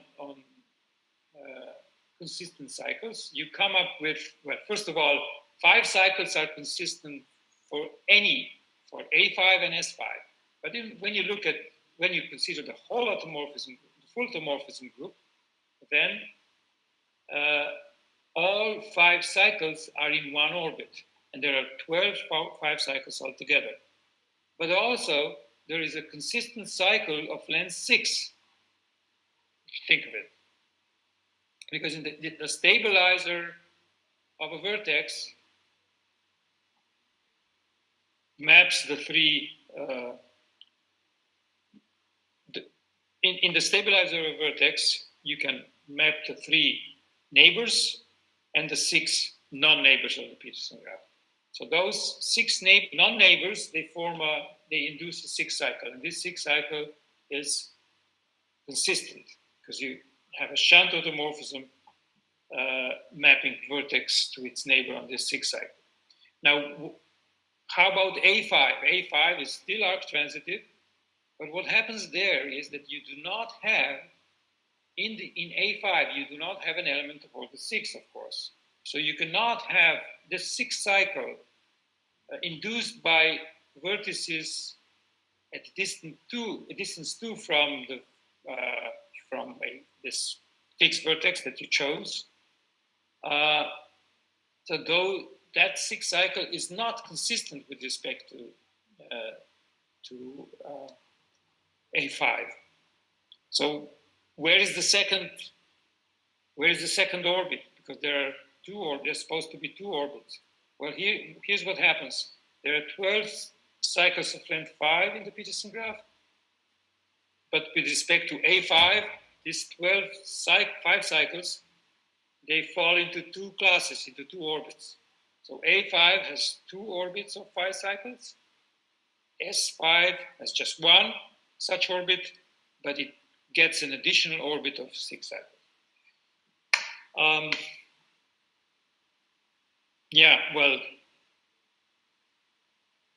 So this would be the connection between consistent cycles and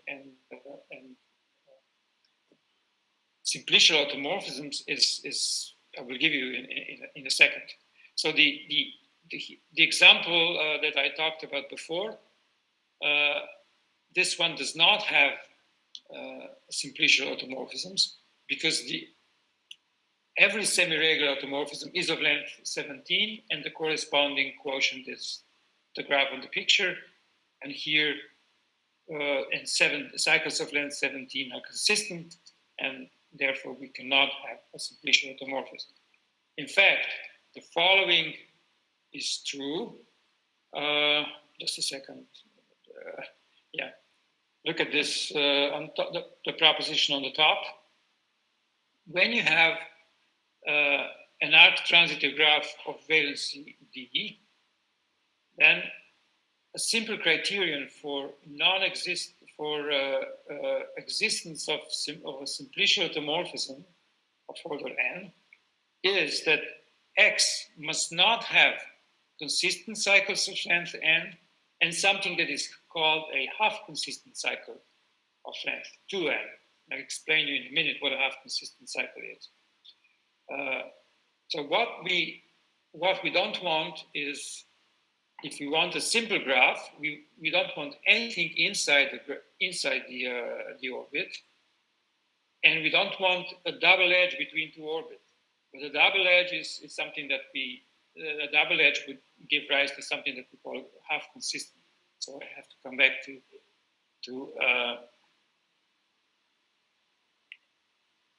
a generalization of the concept of consistent cycles. Now, instead of having an automorphism which on a cycle maps a vertex to a neighbor, think of it more generally it can map a vertex. You can consider automorphisms which map a vertex to a vertex which is k steps away from it.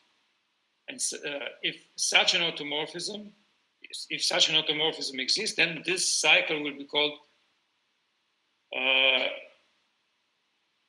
1 over k consistent cycle. So in particular for k equals 2, if you have, instead of having a shunt, an automorphism going from vertex to neighbor, the next neighbor, and so on, so you go from a vertex, you jump over one vertex, and you go to the neighbor at distance, to the vertex at distance 2, and so on. So those cycles will be called half consistent. There is a technical way to arrange this. You have to start at a particular vertex, and then you have to define. You also have to such a consistent half consistent cycle is also defined by its initial vertex and so on. But the idea is this: in a cycle, in a consistent cycle, you go from a vertex to a neighbor. In a half consistent, you go from a vertex to a vertex at distance 2. And then simplicial automorphisms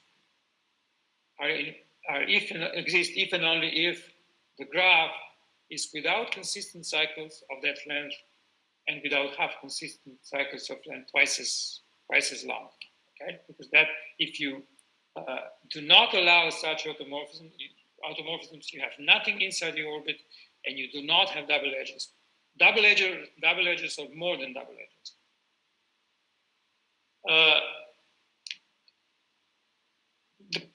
The question regarding simplicial automorphisms and connection to consistent and half consistent is something that we are sort of in progress, more or less close to being finished with my colleagues Stefko Miklevich and Claudia Kutner.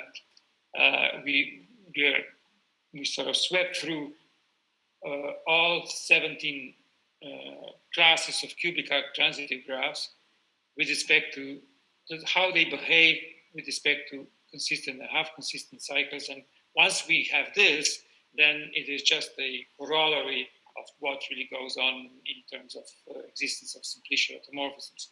Now, maybe I should at this point explain, even though this is not right in the content of this talk, but anyway.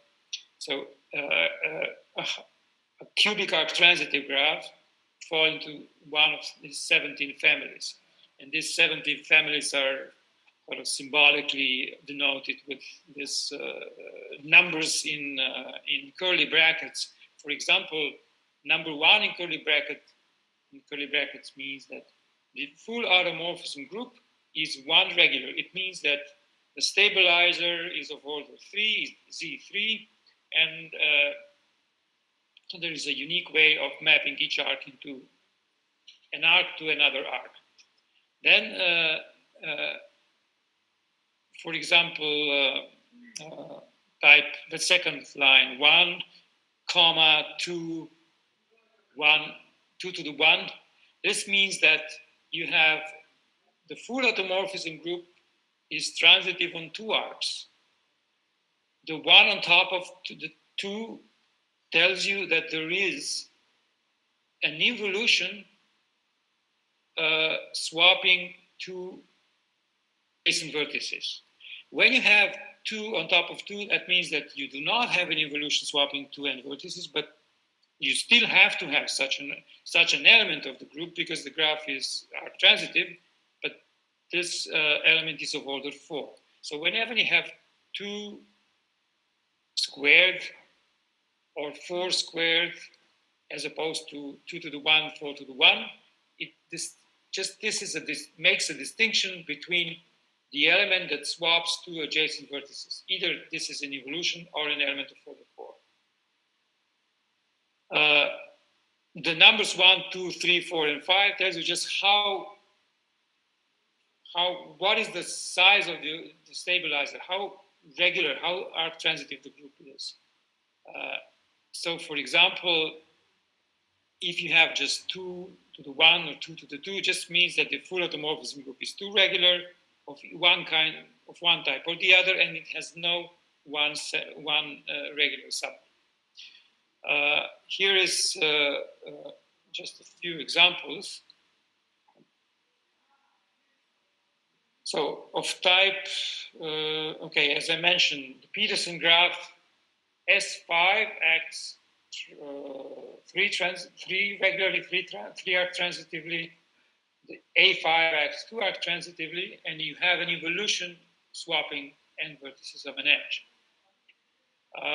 The Coxeter graph, as opposed to this, the 2 regular subgroup in the Coxeter graph does not have an evolution swapping end vertices, but it is an element of order 4. The graph, the H graph that I mentioned before, it only has a 4 regular subgroup. The full automorphism group is 4 regular, but it has no arc transitive subgroup, and so on. So these are various classes of cubic arc transitive graphs, and the connection between, I hope I have sort of at least briefly explained the connection between simplicial automorphisms and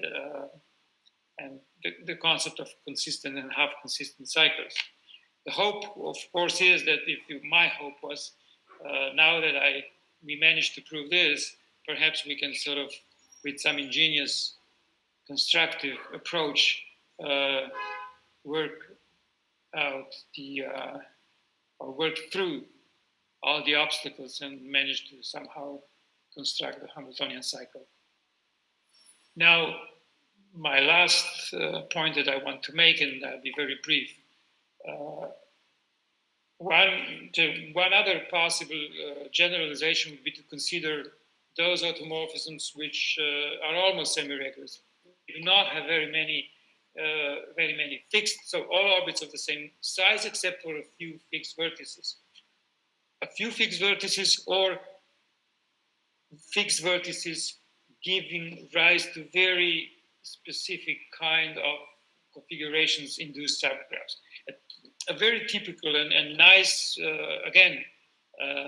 family of graphs to deal with are cubic arc transitive graphs. I keep mentioning cubic arc transitive graphs. When you think of it, when you think of examples of vertex transitive, arc transitive, and other kinds of graphs, with the exception of very particular families that arise in one way or another through algebraic means or geometric, other than this, it all comes down to cubic vertex transitive, cubic arc transitive graph, because those we understand quite well, and there is an extensive list by. It started out by Foster census, even before the Second World War, I think. But now Marston Condor has on his webpage has a list of all such graphs, arc transitive, for example, cubic arc transitive, and also valency 4, valency 3, cubic, I think many, 10,000, 50,000 or whatever, many. 10,000, I think. So which is why when you want to check, or when you want to check whether a particular property holds for vertex transitive graphs or not, then you essentially you always start with, okay, how does it work for cubic graphs? And one such question that we tried to address was the following: when you look at the vertex transitive graph, and a typical question, one of the possible questions would be, so when you look at the automorphisms as permutations of vertices, the automorphism group either has odd permutations, automorphisms which act as odd permutations, or not. For example, the Peterson graph, it turns out that all those automorphisms which are in S5 minus A5 are also in the action on vertices of the Peterson graph. Odd of the others are even. Now, in a paper with one of my colleagues, Claudia Kuttner, we swept through all of these 17 families, and for each of these families, we have a criterion that tells us does it have or does it not have, and under what conditions it has an automorphism. And in the approach that we used, was based on going through automorphisms which are in the vertex stabilizers of such graphs. So, and we had to study the possible, depending on the degree of regularity of arc transitivity, the possible configurations of induced by fixed vertices. So this is why we got interested in automorphisms which are almost semi-regular, that they either don't have very many fixed vertices, or those fixed vertices induce very specific configurations. But also, in particular, we also dealt with just the first step away from semi-regular would be those graphs or those automorphisms which have just one fixed vertex and all the other orbits are of the same kind. We have just one partial result for valency 3 and 4. I think I pretty much came to the end of my slides. Thank you very much for your patience, and thank you again for having invited me. I enjoyed this hour and a little bit more than an hour. I hope you did as well. Okay, thank you, Professor Maruzic. I would like to ask the audience to ask any questions if you have.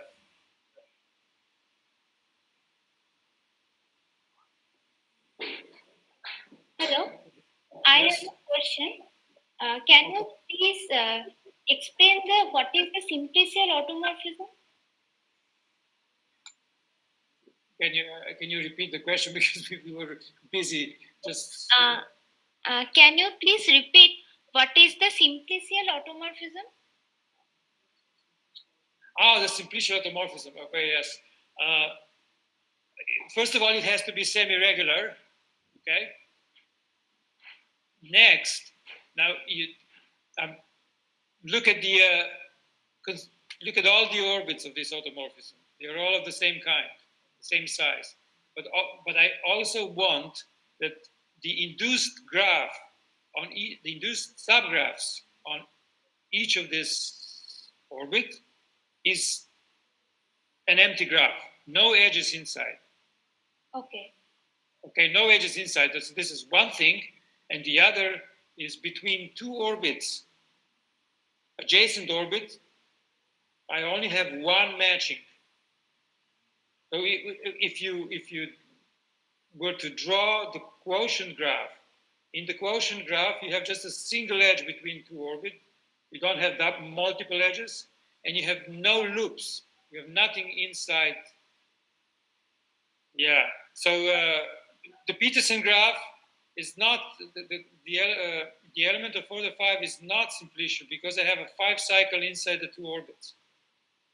In the first example, the Pappus graph, if you remember, the quotient graph was a 6 cycle and every other edge was a double edge. So that too is not simplicial, because I have a double edge. Right. Okay, thank you. Yeah, sure. Any other questions?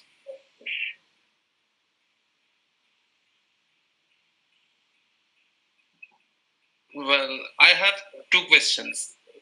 Okay. Let me see if I can answer them. The first one is, is it important, or should we take into account the full automorphism group of the vertex transitive graph when we are trying to find a semi-regular automorphism? Yes, sure. Yes, because you start out with a group with an elusive group, and of course this one does not have a semi-regular. You start out your construction with an elusive group, and then the corresponding, it has a number of corresponding so-called orbital graphs in the end, and each of these graphs admits this group, which is elusive, so it has no semi-regular elements. But then when you find out all the additional automorphisms for each of these graphs, it will have semi-regular automorphisms, because as of this moment, we have no example of elusive group whose two closure would not be with semi-regular. So yes, this is the. So that means I mean, elusive groups can be a subgroup of the whole automorphism group in a right. And they are, yes, they are. Okay. That's the problem. The problem. This is the nice thing about it. I mean, even you have elusive transitive groups, but then when you look at the automorphism group of the corresponding graphs, then you somehow miraculously you get this additional automorphism. Okay. And the other question is, I mean, we understand that finding a semi-regular automorphism may help us to find a Hamiltonian cycle in the larger graph. I mean, in the graph. Yeah. But I mean, even if this semi-regular automorphism problem is solved, then yes. Will that mean that the Hamiltonicity problem of the vertex transitive graph is solved?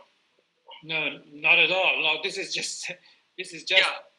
You know, when I was a PhD student, I remember I wandered around the campus not knowing what to do really, because when I as a student back in Ljubljana, the whole thing was very structured, lectures, homeworks, and so on. But when I came to Reading, it was just I met my supervisor like every 2 weeks, and then at some point he said, well, maybe we meet in a month when you have something to show me. So I just sort of wandered around the library and looking for a way to approach this. And then I thought of this semi-regularity thing. But semi-regularity is interesting in its own right. It is just there is some connection to Hamiltonicity.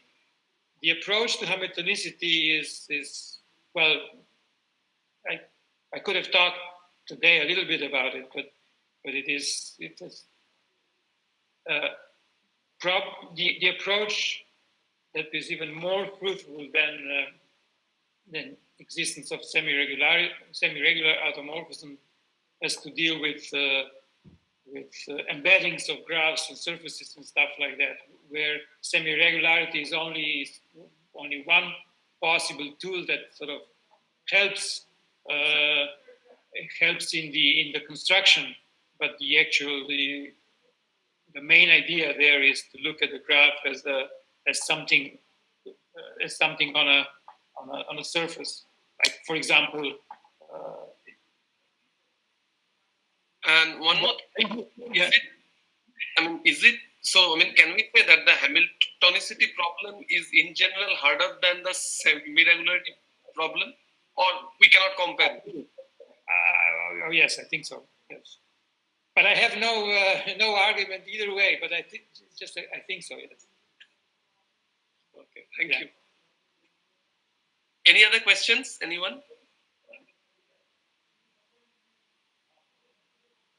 Okay, in absence of other questions, let's thank the speaker once again for his interesting lecture and for sparing time for us. Well, it was a pleasure. Okay, so our next speaker, may I request Dr. Ritu Sen to introduce our next speaker? Okay, good evening, everyone who are in India.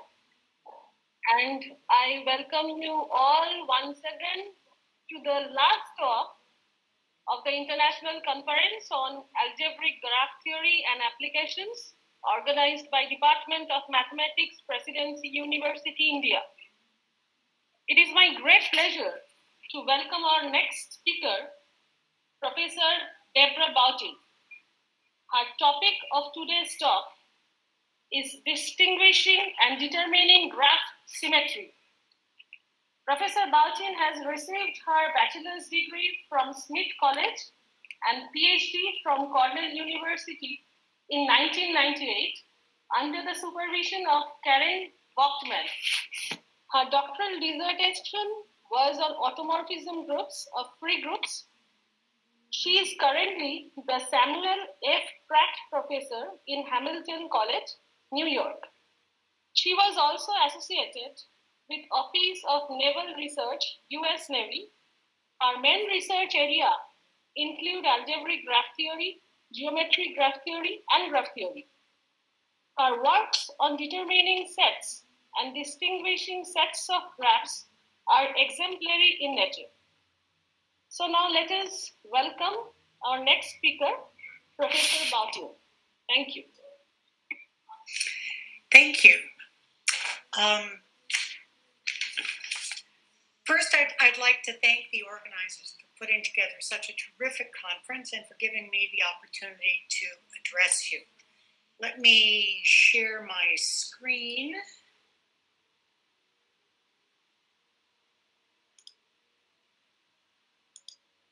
Does it show now? Yes. Okay, excellent. So my goal in today's talk is to introduce you to determining, distinguishing, and cost, those concepts, and they are related concepts. And I know that it's been 2 days with a lot of mathematics and our brains are pretty full. I'm going to try to make this a relatively gentle talk.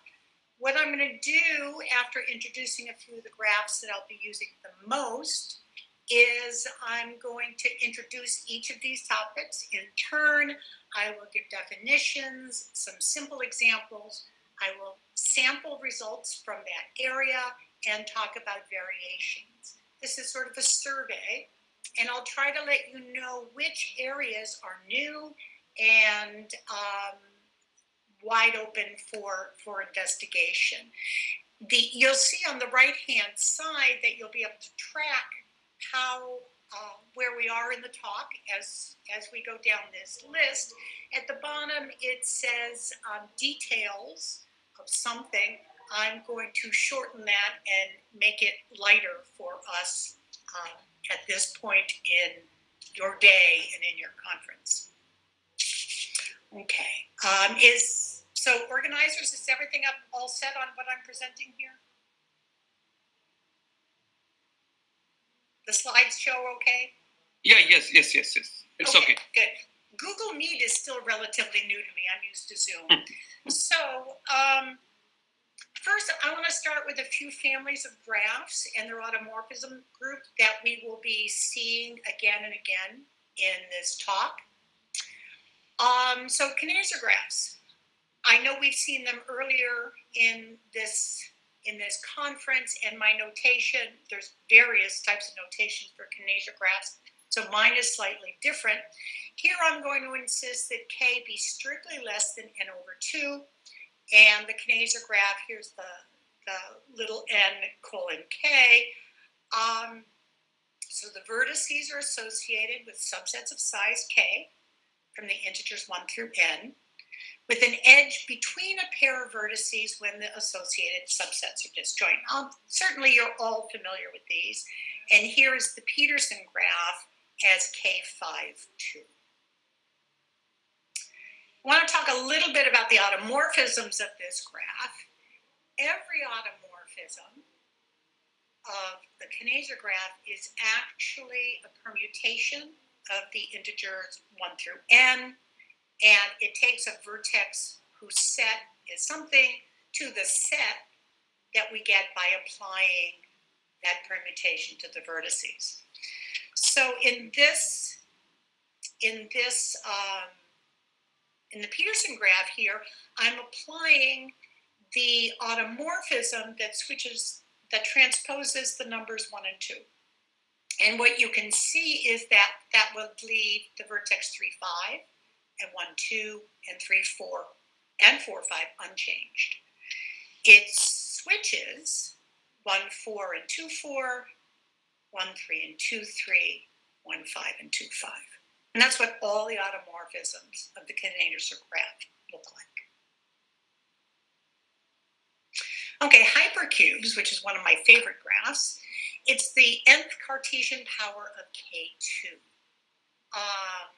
which we write as K2 to the power n.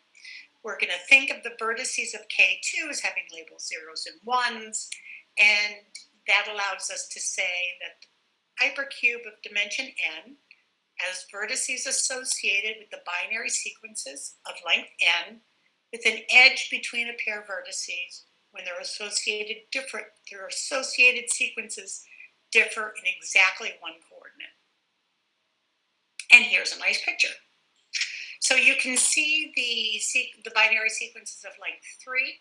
You can see that they are adjacent when they differ in exactly one position, and they're not adjacent if they differ in more than one. So the automorphisms of the hypergraph is really the semi-direct product of z to the n with the permutation group Sn, but specifically what they look like is we apply non-trivial automorphisms of K2 to specific factors in the K2 to the n, which is the same thing as adding some z in z2 to the n to each vertex. And the only other thing we can do is we can apply a given permutation in Sn to the coordinate positions. And all automorphisms are products of those. So as a quick example, here we have pi, the 4-cycle 1, 2, 3, 4. We're going to apply that to the coordinates of a vertex in Q4. And then we're going to add z equal 1, 1, 0, 0 to the result. Now what this does is it changes, it cycles through the coordinate positions, and then it applies a non-trivial automorphism to the first two positions.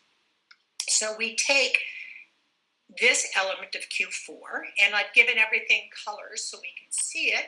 So that's red, blue, green, different red. Red, blue, green, let's say magenta. And when we cycle through the positions, we end up, this 0 moves over to the left, everything else cycles forward, and we end up with this vertex. After we add 1, 1, 0, 0 to it, we end up with this vertex. So the automorphism I've described here takes 1, 0, 1, 0 to 1, 0, 0, 1. And it does the same thing to all the other vertices in the graph at the same time. So that's what all our automorphisms look like. So let's look at a picture of some of a couple of automorphisms of the three-dimensional cube. So I've labeled the vertices, and I've assigned colors here for various reasons. So I want to show you what happens when we add 1, 0, 1 to each vertex. If you just go through and do it and do this relabeling, you'll find that you get this. And it's the same thing as having taken this cube and rolled it forward twice. So that this is now at the top, and this is at the top back. So you can see the physical representation of that automorphism. Another one, here I'm just going to change the second and third coordinates. So you can see that's all I've done with the labels. And it's really the same as taking this red edge and this blue edge and pulling them through the cube. So we're switching those edges, and that produces an automorphism of the cube. That one. I like the pictures. Okay, Cartesian products. Remember, the hypercube is a Cartesian product, and Cartesian products are a joy to work with. So let's look a little bit at those. So I'm going to let G be the Cartesian product of H1 through Hn. I'm going to assume that each of the H graphs are prime with respect to the Cartesian product. So they can't be written as a Cartesian product of smaller graphs. And we can uniquely now write each vertex of the graph as a sequence of elements, little h1 through little hn, where each little hi comes from the graph, capital Hi. And that's going to be very useful. And the automorphism of the result of the graph is generated by the automorphisms of the individual prime factors and permutations of any prime factors that are isomorphic. So this should sound similar to what we saw for the hypercube. So all the automorphisms are permutation of isomorphic factors or automorphisms of individual factors. Okay, so just to sort of show us what this might feel like in practice, I want to look at K2, product with K2, product with K3. These are the cliques, of course. I'm going to label the vertices of K2 as 0, 1, and of K3 as A, B, C, just so we have something concrete to work with. That would mean that 0, 1A would be a vertex in our graph, and so would 1, 1B. Any element of K2, any element of K2 followed by any element of K3. So now I want to apply the non-trivial automorphism K2 to the second coordinate, and then I want to switch the first and the second. So when I do this with 0, 1A, I get 0, 0A, because I switch this to 0 and then switch the two positions. And I take 1, 1B, and that becomes, this 1 becomes a 0, and then these switch places, and I get 0, 1B. Another automorphism is to apply the automorphism that transposes A and C to the K3 factor. And so that takes 0, 1A to 0, 1C, it takes 1, 1B to 1, 1B, so it fixes 1, 1B. Okay, so those are some of the graphs we're going to be looking at and just a sense of their automorphism groups. So graph distinguishing. So in graph distinguishing, our goal is to color vertices. So if you've got a really nice set of colored pencils for last Christmas or this coming Christmas, this is a great way to use them. We want to color the vertices so it breaks all the symmetry, which is one of the phrases that was used when it was first defined. It was called symmetry breaking. What that means is that only the trivial automorphism preserves the color classes. So that's our goal. Whoops.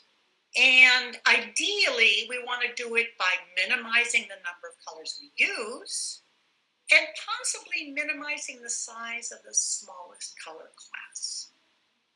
So that's our goal in graph distinguishing. So here's an easy example.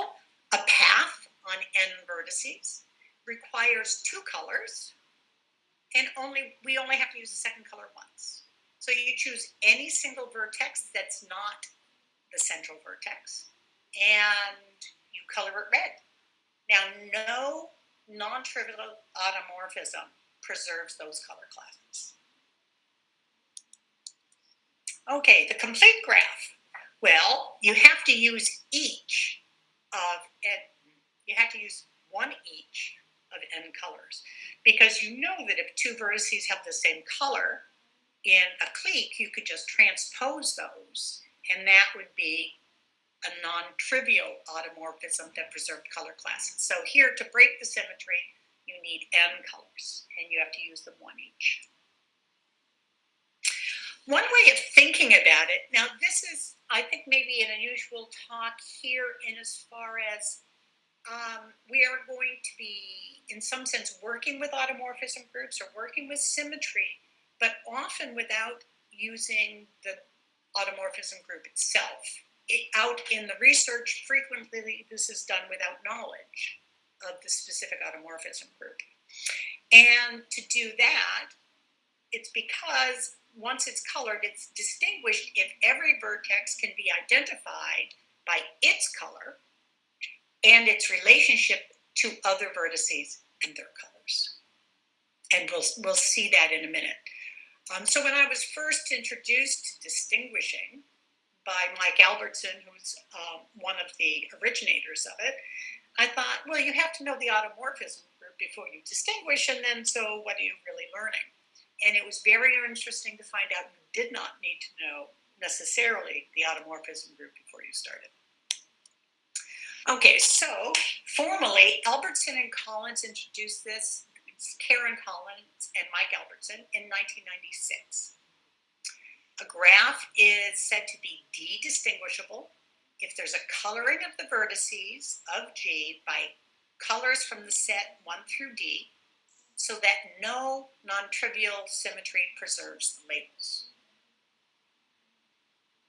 And the distinguishing number is the smallest d, for which G is D-distinguishable, and every graph is distinguishable for some d. You could even make d equal to the order of the graph. Okay, more easy examples. So the first work on this, because it was a recreational math problem, and it was really about cycles at that time. And so these are the original questions. C5 is 3 distinguishable, and here's a 3 distinguishing coloring.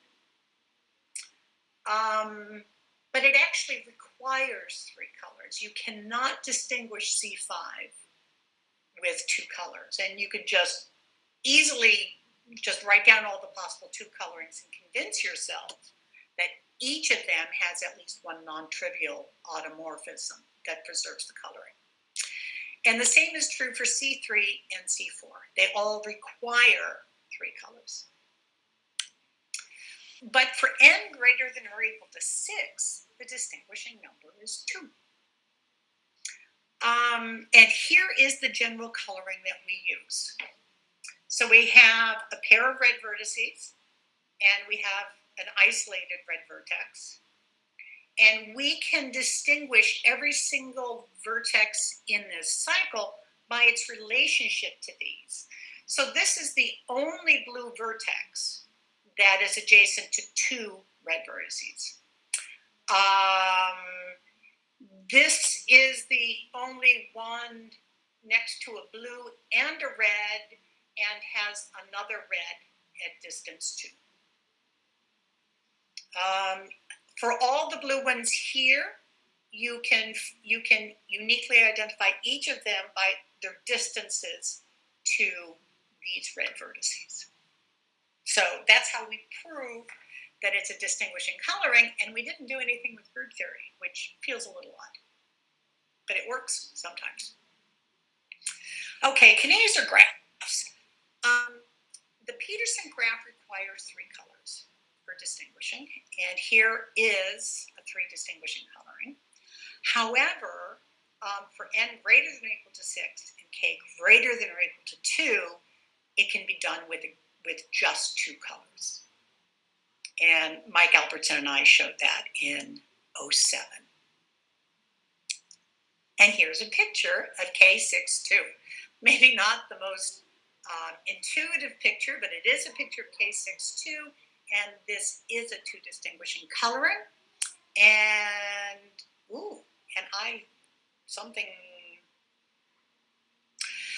my apologies. The smallest color class is supposed to be 5, and I'm showing 6 of them here, which means that I drew my picture badly. I'll have to go back and fix that. My apologies for that. The smallest color class would be 5. It's just not this coloring. Okay, hypercubes. The 3-dimensional hypercube requires 3 colors, and there's a 3 distinguishing coloring. But for n greater than or equal to 4, Bogstead and Cowan showed in 2004 that the rest are 2 distinguishable. So there sort of seems to be a pattern here. Small things might require more colors, but once we get large enough, we seem to be able to do it with just 2.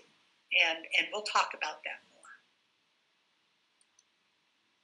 Okay, here's a 2 distinguishing coloring of Q4, and this does indeed have the 5 red vertices it's supposed to have. So that's the minimum number of red vertices you can use. Okay, going back to the idea that small graphs in a family might require more than 2 colors, but larger ones often only need 2. This is going to be a partial list of 2 distinguishable graph families. And it's very definitely a partial list. We've got the cycles, as long as they're big enough. We have the Kneser graphs, as long as they're big enough. We have Cartesian powers of connected graphs, and there were a number of groups of people who worked on this. We have Albertson, Imrich and Klabsar-Angsuman. And so again, we have, some sense of how small things are allowed to be before we are guaranteed it. How big they have to be before we're guaranteed it? Yeah. So 3 connected planar graphs. There are 7 small exceptions. This was by Fukuda, Nagami, and Tucker. The denumerable random graph. So this is an infinite graph. And this was done by Imrich, Klabsar, and Trofimov. And another infinite graph, denumerable vertex transitive graphs of connectivity 1 by Smith, Tucker, and Watkins in 2011. So we really are getting the sense that lots and lots and lots of things are 2 distinguishable. Not everything, though. So here's just some, I'm sure there's more, that are not 2 distinguishable. People seldom spend time searching for specifically not 2 distinguishable graphs. So complete graphs, we already talked about that. A complete graph on n vertices requires n colors. Complete multipartite graphs, as long as one of the parts has size bigger than 3. As big as 3? As big as 3. So there's a typo there. Orthogonality graphs as well. So not everything is 2 distinguishable, but an awful lot. So let's talk about some variation. Some more recent results in graph families. Here, I'm not actually going to tell you what the results are because it would be too much detail. We wouldn't be able to absorb it, but these are graph families that have recently been studied. So interval graphs by Immel and Wenge.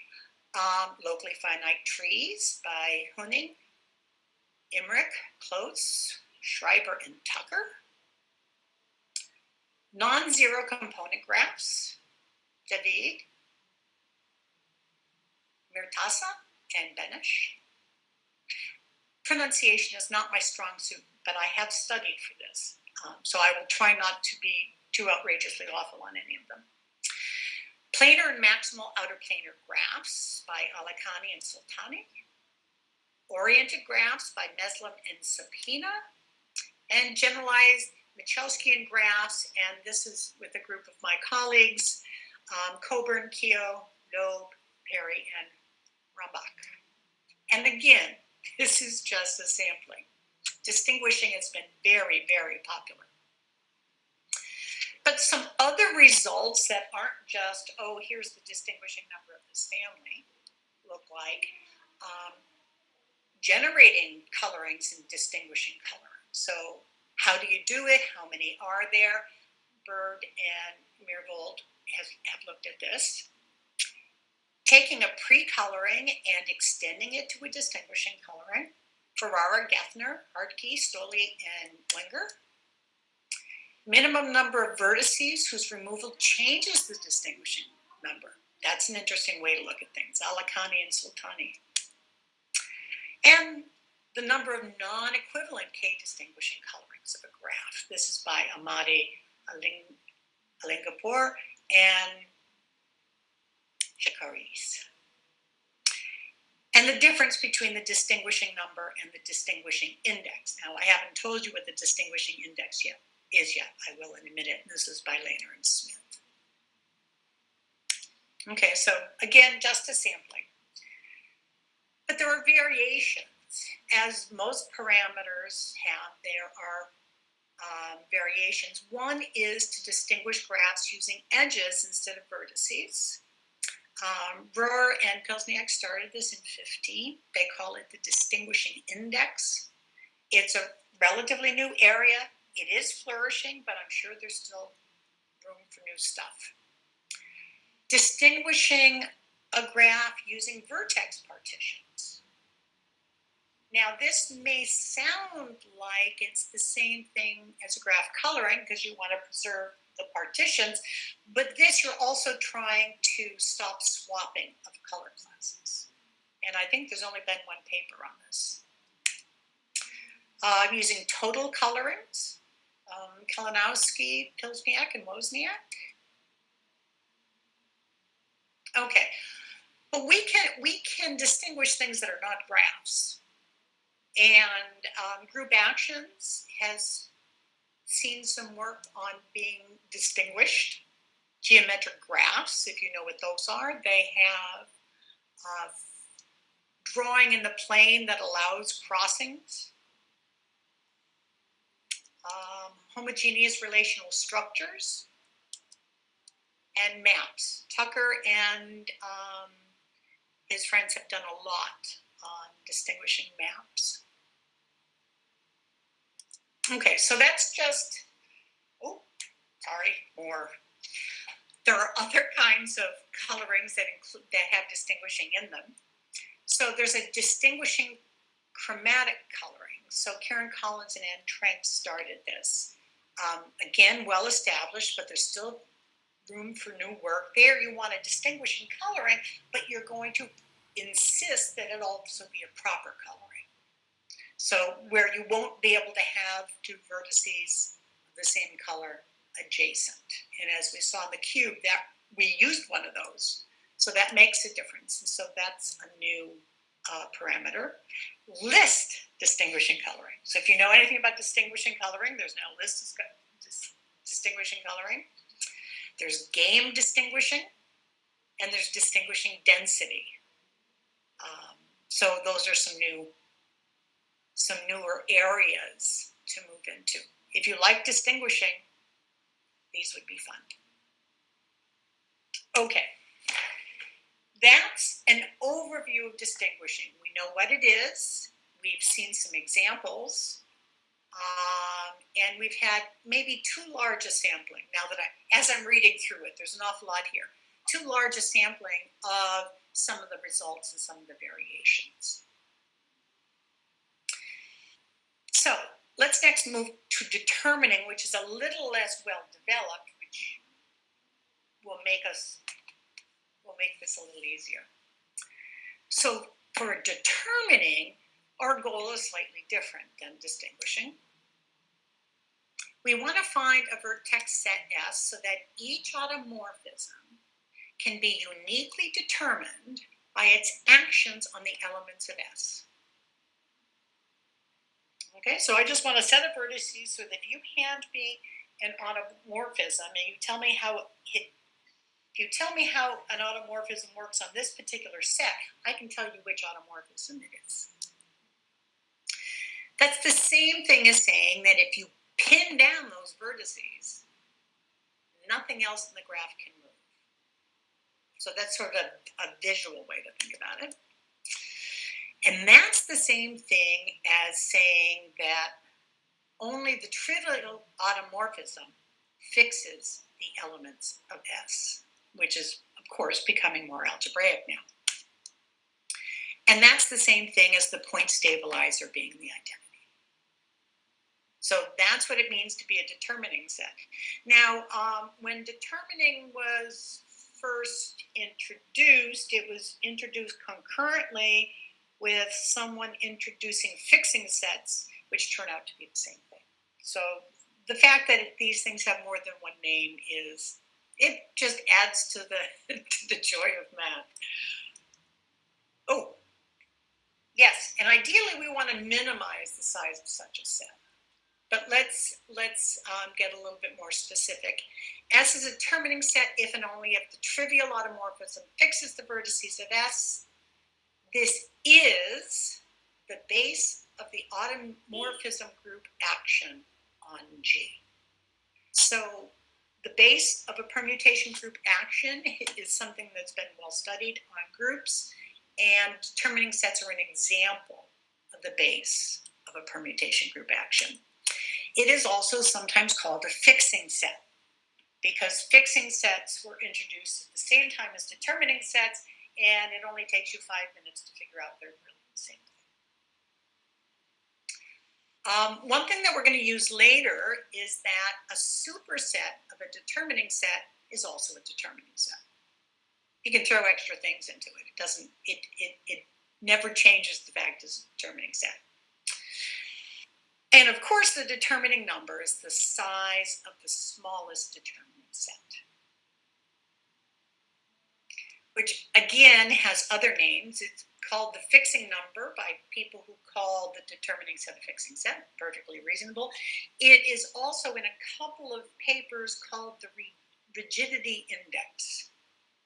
So those are things you can search for if you're looking for papers.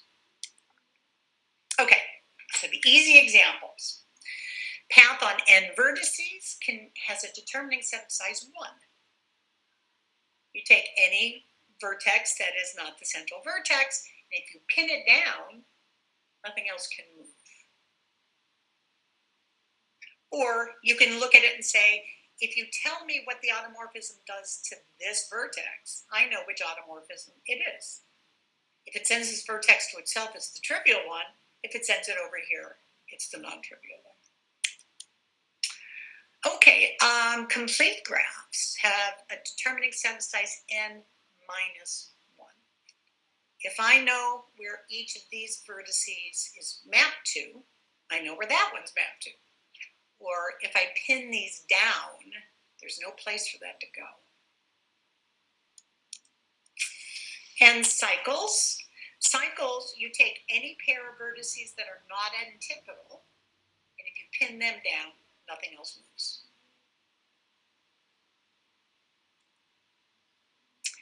Okay, results for Kneser graphs. This is a messy page. Kneser graphs have resisted having a nice, easy answer, and what I'm going to give you is a sampling of some of the answers that have been found. So I showed that it's bounded below by log base 2 of n plus 1. And it's bounded above by n minus k. There's a simple construction that would provide that. And I'm not saying these are good bounds.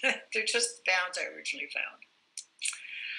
Okay, Caceres, Carrijo, Gonzalez, Marquez, and Boratas showed that if n is between these two values involving d and k, where d is larger than k, which is larger than 2, then we know exactly what the determining number is.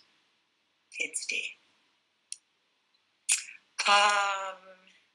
Professor Das, one of our organizers here today, this is only one of the results, but he and Day showed that if n is 2k plus 2, then the determining number is either ceiling of log base 2 of n plus 1 or that plus 1. And you'll see these ceilings of log base 2 of things come up a lot. But that's just a sampling of what we know for Kneser graphs. It's by no means solved, but we have a lot of different results. Hypercubes turn out to be easy. So the determining number for q sub n is log base 2 of n, the ceiling, plus 1. Very nice, very simple. But when I was first working on this, I was sort of amazed by it. If you think about it, the 16-dimensional hypercube has 2 to the power 16 times 16 factorial different automorphisms. But there's a set of just 5 vertices that can uniquely identify each single automorphism. That still blows me away. Okay, some serious misspelling there. So, Cartesian products. I want to talk about determining sets in Cartesian products. So again, G is going to have a prime factor decomposition as the product H1 through Hn. And we're going to write the vertices as we did before as a list of elements in the Hi. Now I'm going to take a set of vertices in this graph, and I want to know whether this is a determining set or not. And so here's my fun typo. I want to create a matrix X whose ith row is the sequence representing VI. Once I have that, and we're going to look at an example in a minute. Once I have that, I can say S is a determining set for that Cartesian product, if and only if, for each I, column I in X contains a determining set for HI, and no 2 columns are isomorphic. So we're going to look at an example of this in just a second. So I take a set, I write out its vertices with respect to this Cartesian product, I put them in a matrix, and I can look at the matrix and in almost no time tell if it's a determining set. This I'm calling the matrix technique, and if we have time and energy later, I'm hoping to, since I'm moving rather fast, we may have time, I'm hoping to get to it again, a more sophisticated use of it. Okay, here's an example. I'm going to go back to K2, product with K2, product with K3. I'm taking a set S with 0, 1A and 1, 0B, and I put them in X. And I notice that it has 2 isomorphic columns. So if you apply the non-trivial automorphism here, you get the same thing as that. So what this means is that there is an automorphism of the full graph G that puts a non-trivial automorphism on each of the first 2 coordinates and then transposes them. So that's the automorphism I'm calling phi. And if I apply phi to this, never mind, not going to go there yet. So this violates one of the rules that I said we needed for a determining set. And I use those rules to show there's an automorphism that fixes each element of S. So this automorphism changes this to 1, this to 0, and then transposes them. Oh, it leaves it fixed. And this to 0 and this to 1, and then transposes. Oh, it leaves these fixed. So S is not a determining set because it has 2 isomorphic columns. Here's another. Here, the 2 columns are not isomorphic, but the third column does not contain a determining set for K3. Remember, K3 has to have at least 2 vertices, 2 distinct vertices for a determining set. So this is not a determining set for K3. And what that means is there exists an automorphism of the graph, which is the thing that switches B and C in K3. And what it does is it takes 0, 1A, well, I apply it and A doesn't change, and 1, 1A, and I apply it and A doesn't change, and it fixes it pointwise. So S is not a determining set. So determining sets in Cartesian products, and I'm sure other products as well, work together very elegantly because you can set up rules using a matrix to tell you whether something's a determining set or not. Okay, just to show you some of the results, you can show that if you take your prime factor decomposition for a graph, and you put all the h's that are isomorphic to each other, and you put them together with a power instead.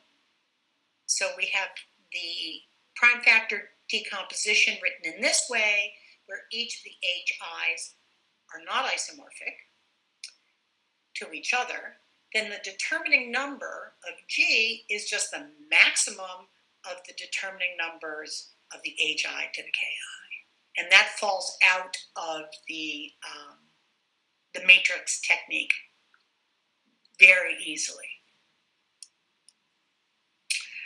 So that means that we'd really like to look at these, right? The determining number of Cartesian powers. Well, what I originally found is that the determining number of the Cartesian power is bounded below by, well, it can't be smaller than the determining number of G, but then we get this thing here that involves the number of automorphisms, the number of vertices, and the log base 2 of n. So these are fixed. As n changes, these things do not, but that does. And it's bounded above by the determining number plus this, which again changes like the log base 2 of n. And so what we can conclude from that is that as n changes, the determining number of g to the power n changes like log base 2 of n. So that's what we have for those Cartesian powers. We also have for the corona product and the lexicographic product by Javed, Ossi, Irshad, and Salman that the determining number of the corona product is the maximum of the determining number of G and the order of G times the determining number of H. If we're looking for the determining number of the lexicographic product of G and H, it's bounded below by the order of G times the determining number of H, and above by the orders of G and H, the product of the orders of G and H minus 1. So there's been some work in products for determining numbers. Okay, I want to give some results on other families of graphs. Again, I'm only going to talk about what the family is and then point to some work on it rather than try to list the actual results. Paley graphs were studied by Fijavs and Mohar. Graphs on surfaces with Fijavs and Mohar again. Now, in each of these papers, it's called the rigidity index. But you can still find it. Co-prime graphs by Pan and Guo. Generalized and double generalized Peterson graphs by your own Professor Doss. Friendship graphs by Alakani and Sultani. This is not a list of all of them, but there's been much less work specifically on determining sets than there have been on distinguishing. So there's still lots more room in here.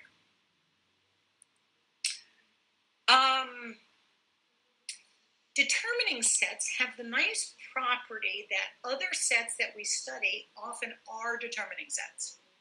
So if you're looking for a smallest determining set, you can start by looking at one of these and then seeing if it's really the smallest. So a resolving set is a set with the property that for any pair of vertices, there's some element in S whose distance from those vertices is different. You might want to think of it as a distance determining set. It uses distances to determine the between U and V. Now, resolving sets are determining sets, but not necessarily conversely. Locating dominating sets. So here you have a set S, and what you want is that the open neighborhood of a vertex intersected with S, that those are all distinct for every vertex.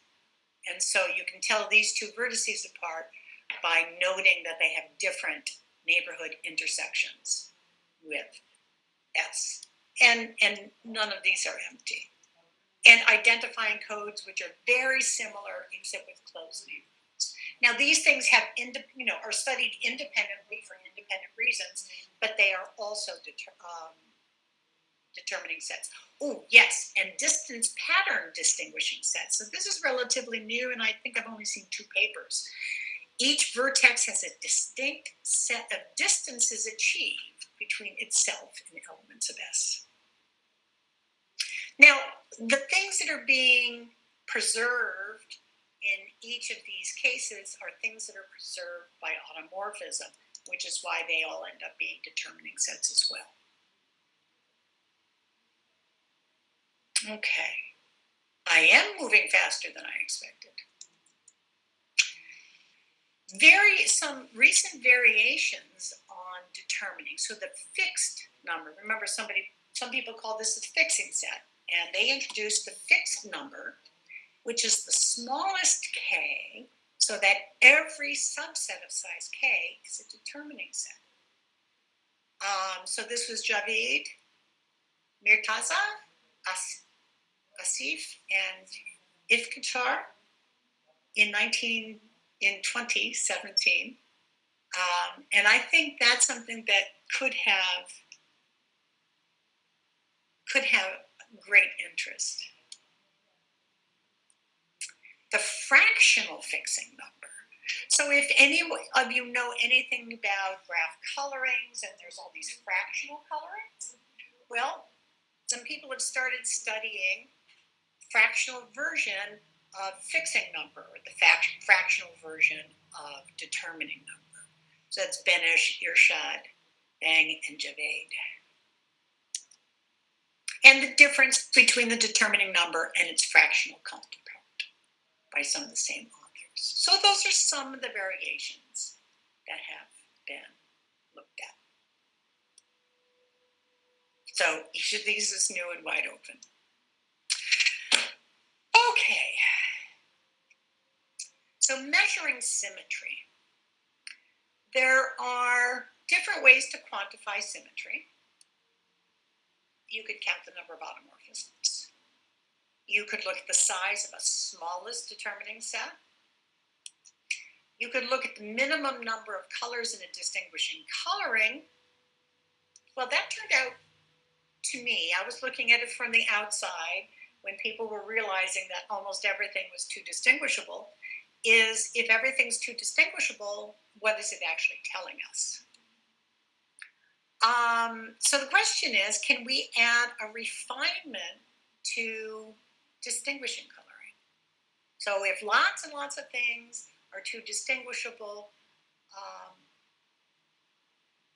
what can we use to tell the difference between them? So what we're going to do is that for a two distinguishable graph, the minimum number of times red, whatever, must be used is called the distinguishing cost, or the cost of two distinguishing. You can think if somebody hands you a graph with all red, with all black vertices, and they tell you it's too distinguishable, how much are you going to need to paint vertices red to get a two distinguishable coloring? So that's why cost. How much red paint are you going to absolutely require? So easy examples again. Path on n vertices. We know it's two distinguishable, and that we only need to use red once. Cycles, as long as they're on more than on 6 or more vertices, we know they're two distinguishable, and I only need to use red 3 times. Here's Q4. I only need to use red 5 times. So this is newer. So what had happened is I talked to Wilfred Emmerich, I think it was in 2008,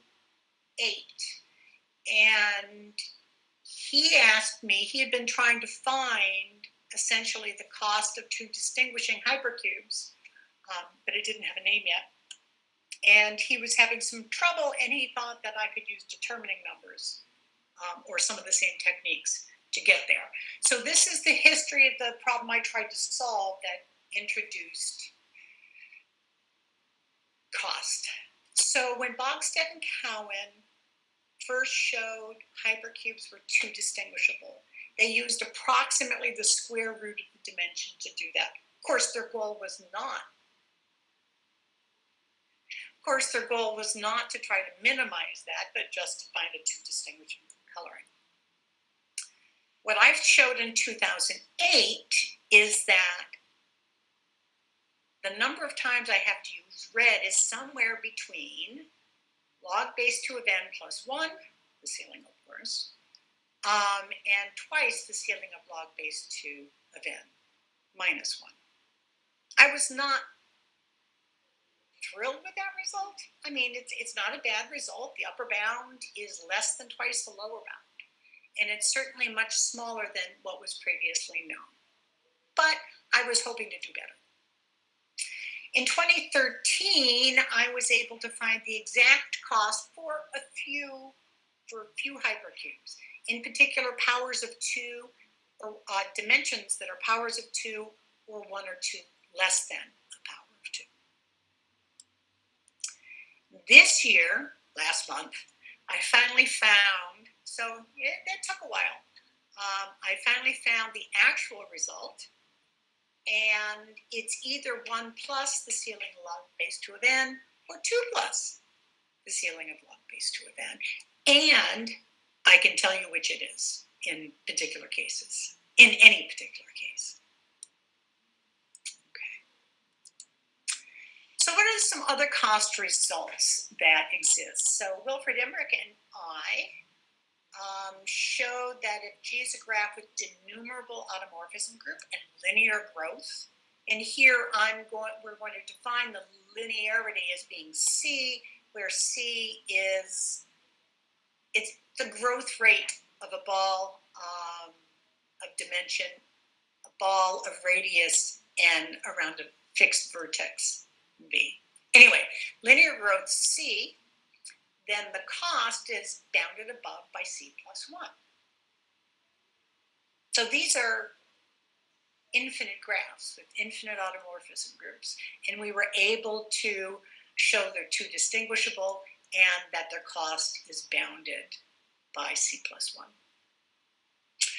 Alicante and Soltani have shown that if G, H, and the corona product are all connected and two distinguishable, then the cost of two distinguishing the corona product is bounded above by the cost of distinguishing G plus the order G times the cost of distinguishing H.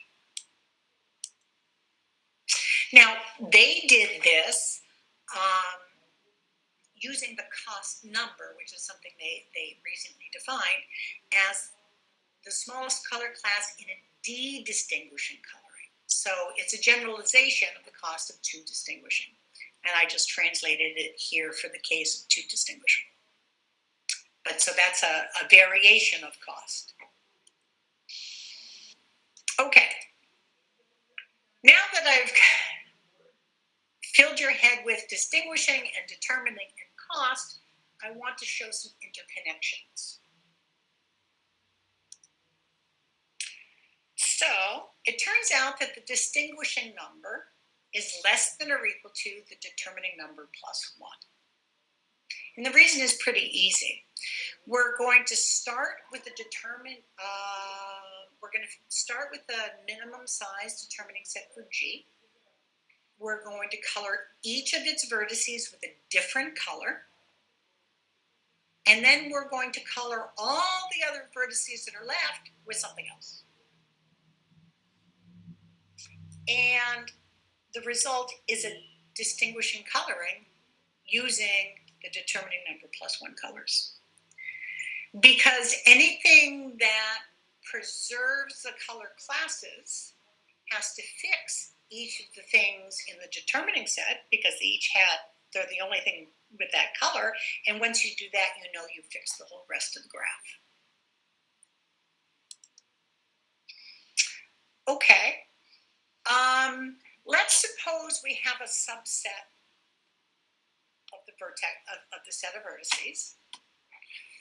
If S is a distinguishing class, that means that only the trivial automorphism preserves it as a set. And if that's true, that means only the trivial automorphism preserves it pointwise. And making this sound a little bit more algebraic, S is a distinguishing set class means its set stabilizer is the identity, which means its point stabilizer is the identity, which means that S is a determining set. So every distinguishing class is a determining set, not conversely. And that tells us that the determining number is a lower bound, often a very good lower bound, on the cost.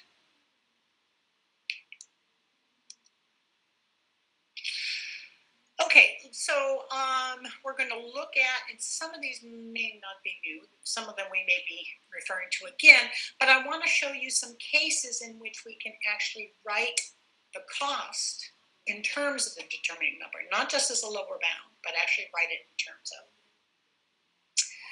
So for these particular Kneser graphs where I really know what the determining number is, we can show that the cost of two distinguishing that Kneser graph is exactly its determining number plus 1.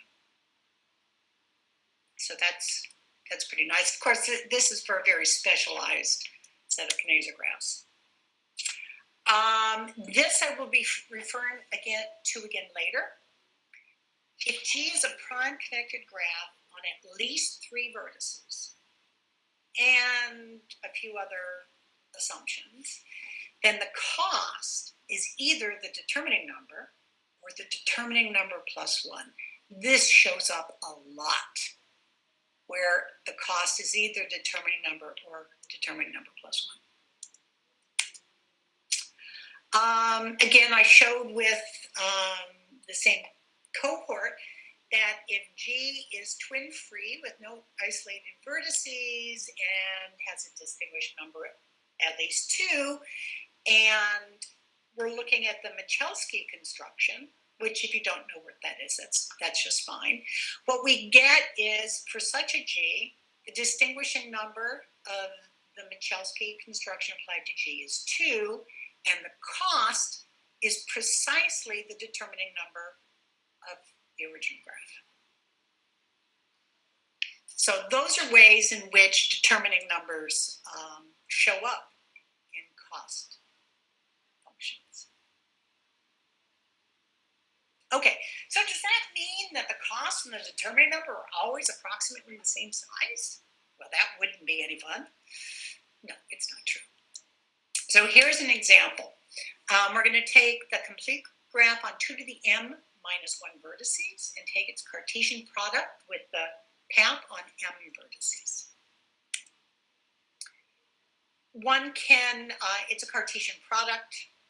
We understand these graphs pretty well. So you can compute fairly easily the cost of this Cartesian product, and it is this here. M times 2 to the m minus 1 minus m plus 1. We can also compute its determining number, and that is 2 to the m minus 2. And with a little bit of algebra, that means that the cost is greater than m over 2 times the determining number. And that's for any m. And so Wilfried Emmerich and I concluded that there is an infinite family of connected two distinguishable graphs for which the cost is an arbitrarily large multiple of the determining number. So they're not all really close. Okay, I actually planned this fairly well in as far as I had hoped to get through this part in an hour. And, and I'm not quite done it yet, so we're okay. I want to show you one more connection. Suppose we want to find a distinguishing class. It's useful to start with the determining set. We know that every distinguishing class has to be a determining set. Let's start with the determining set. If it's sets, so then we study its set stabilizer. If its set stabilizer is trivial, then the determining set you just found is actually a distinguishing class, and you're done. But what if it's non-trivial? Well, we're going to add more vertices in. Remember, I can add more vertices in without changing the fact that it's a determining set. So I'm going to add in particular vertices that will break the symmetry of the set itself. Okay, and one way you can tell you've broken the symmetry, this doesn't always work, but if S is a determining set, and we look at the induced subgraph on S, and that is asymmetric, then S is a distinguishing class. It doesn't work the other way around, because depending on the S you chose, it could be that this does have symmetry, in which case you haven't learned anything. That doesn't mean it's not a distinguishing class. But if I can set this up to be asymmetric, then I'm certain it is a distinguishing class. Okay, so here's an example. So in the Knay's graph K10-3, I'm going to consider these two sets below. Now S, remember I said that there was a construction to find a determining set of size n minus k, even though it's not necessarily a minimal one. And that construction gives us this. So these are the vertices in K10-3 in a determining set. If you look at the subgraph induced by these vertices, it does definitely have symmetry. I want to throw in these extra two extra vertices. The result is still a determining set. And it turns out you can just draw it. It's not hard to draw, and it's not hard to prove to yourself it's asymmetric. And that tells us that we have a distinguishing class, which is a way of saying it is too distinguishable. We haven't found the smallest, however. But it's a useful way to get working with the distinguishing classes to start with the determining set. Okay. Yes, here we are. So as I said, I had planned on taking an hour for the previous, which I have, and then I was going to spend a half hour on a deep dive into the details of a recent result. I've backed off on that a little bit because I know your heads are full of mathematics at this point. I'm going to look at this, but I'm just going to give you a hint of how things are. So we'll only go a little ways into this. Okay. So just to remind ourselves that the first result we had on the cost of distinguishing hypercubes, I only got bounds. I was not able to get anything really as solid as I wanted. But I also showed that if I Cartesian powers, remember there were some minor assumptions, then the cost was either the determining number or the determining number plus one. Used in the proof here did not work for a graph on just two vertices. So this was not useful for the hypercube, which was disappointing. But I was able to prove, as I say, last month, that we do get the same result for hypercubes.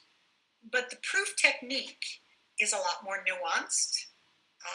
I think it's quite beautiful. You know, I also took a long time getting there, but when I got there, it was really, I thought, rather elegant. So I want to show you some of the ideas that went into proving this, because I think they're generally useful, and I really like them. Okay, so we're going to go back to the matrix technique that we used for determining sets. So again, I have a Cartesian power, and I've written each of these vertices as a sequence of elements of the underlying graph G, and then I've created the matrix. So for instance, in Q4, here's a set of 4 vertices written in that way. And I'm going to put them in a matrix, X, just the same way we did earlier.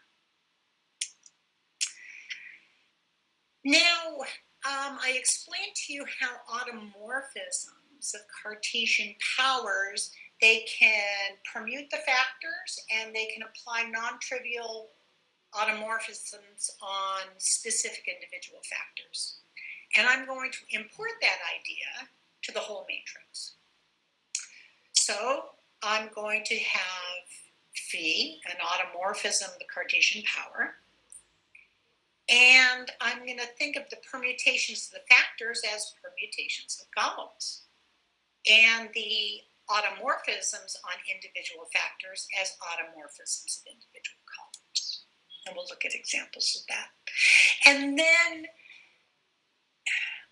this is an ugly word, but when I'm thinking of how phi acts on the graph X, I call it a perm-ot, just to remind myself that it's not just a permutation, that we probably have automorphisms of some individual factors as well.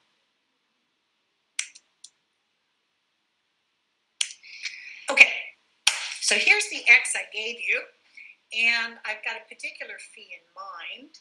I want this phi to switch the zeros and ones in the first and third columns. So it's a non-trivial automorphism of the first K2 and the third K2. And then I want it to transpose those columns. And so when I do it, let's see. So this becomes 1, 0, 0, 0, 0, and moves.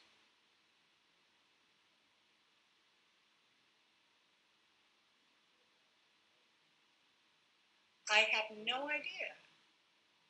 Oh, first and third. Sorry.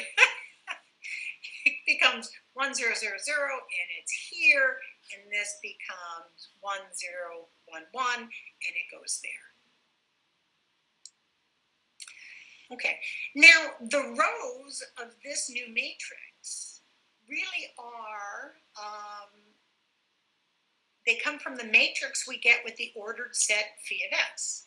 So if I applied phi to each of the elements of S and I put them in a matrix, I'm going to get the same thing that I got by applying phi to the matrix itself. It's just because we're using really the same definitions of what they do. Okay, so let's look at this one again. So I took this green one, I applied a non-trivial automorphism, I moved it over there, and I took this one, and I moved it over here. But I want you to notice that the effect of phi on the columns of X, I get the same result as if I just switch the first and second columns, first and second rows. So here, I'm switching the first and second rows, and that's exactly the same as the result I got from this permot on the columns. So there's a row permutation and a column permot that achieve the same thing. Okay. So in this example, what does this tell us? Well, phi is, if it's an automorphism and it acts on S, achieving the image of S under phi, and that tells us that phi can act on the matrix X, achieving the matrix X phi. And here we notice that X phi is a row permutation sigma of X.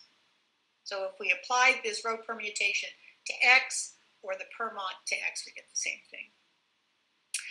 So this sigma is also a permutation. By a permutation of the rows of X, it's the same thing as the permutation of the elements of S. And so that tells us S is set invariant under phi. I apply phi to the matrix, I get a matrix with the same rows, just in a different order. And that means that S is invariant.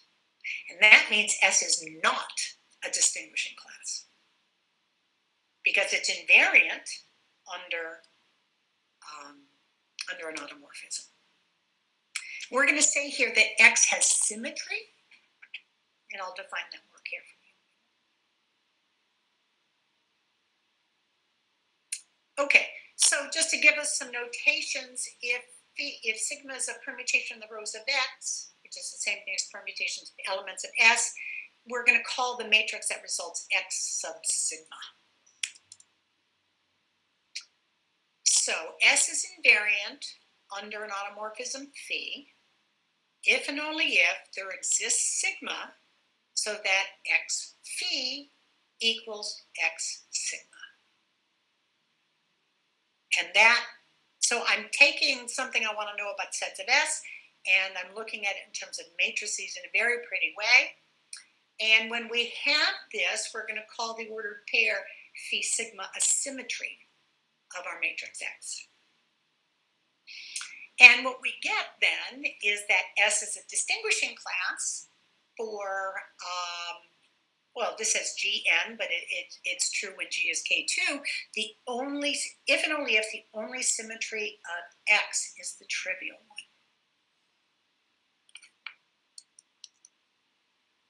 one. Okay. I want to try to convince you, so you've already seen a matrix that was symmetric. So there was a permut and a row permutation that had the same behavior on the matrix. Here is one I'm going to try to convince you is asymmetric. Okay, so suppose that X phi equals X sigma. So there exists a phi and there exists a sigma so that this is true.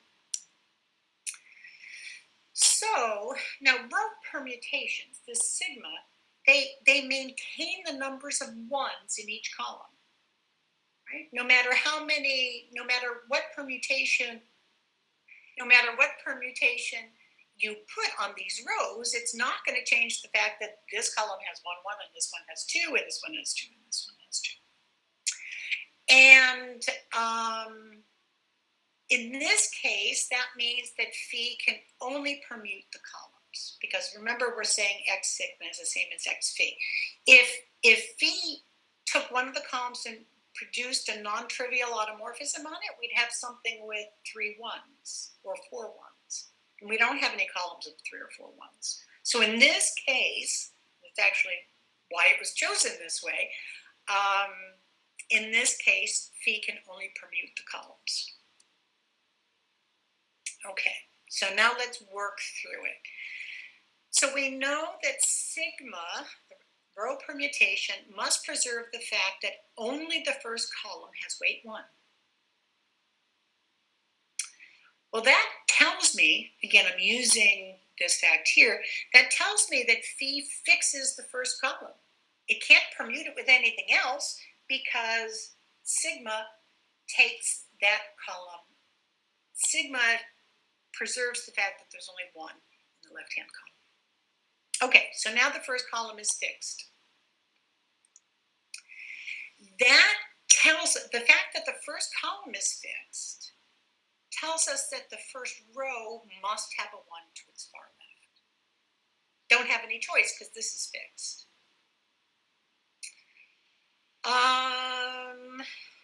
And that tells us that sigma must fix the first row because that's the only row that has a 1 in the far left. And that tells us that we preserve the fact that there's a 1 at the top of the second column. So we know the first row is fixed, then we know the first column is fixed. That told us that the first row is fixed, and that tells us that there has to be a 1 at the top of the second column. And that tells us that phi has to fix the second column, because if it can only permute, and it already fixes this, then the only way we can get a 1 there is if it also fixes the second column. And one can continue in this manner. And that tells us that the phi in sigma we have is trivial, and therefore that S is a distinguishing class for Q4. Okay. I put a thank you here because I thought there's lots of more pretty stuff, but it gets pretty detailed, and I think that our heads are all full. So I will stop here. I want to thank you for staying late to hear me, and to the organizers for a wonderful conference. I have references, I have slides, manuscript copies, and they are all available on request, and there is my email address. Let's see if I can get back to, there we go.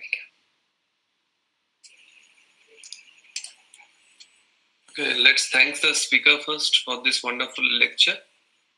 And now I would like to ask the audience if they have any question they can ask. Hello? Hello? Yes. Hello.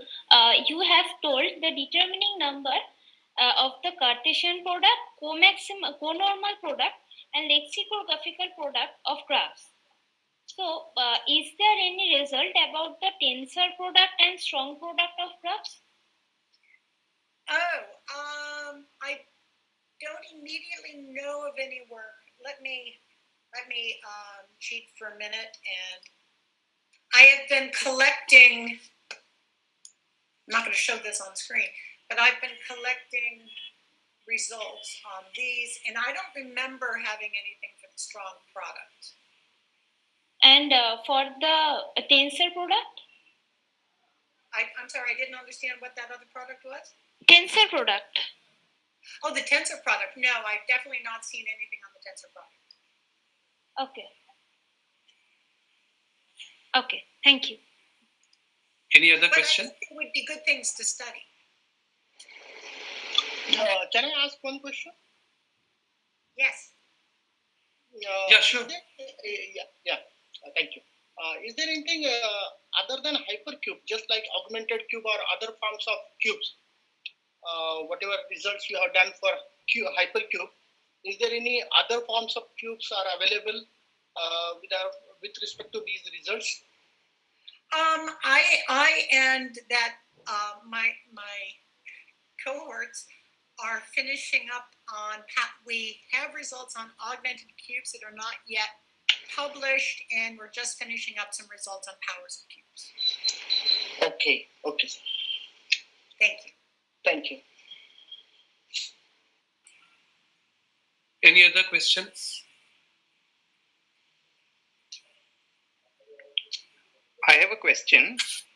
Hello. Yeah. Hello. Yes, please. This is Ganesh here.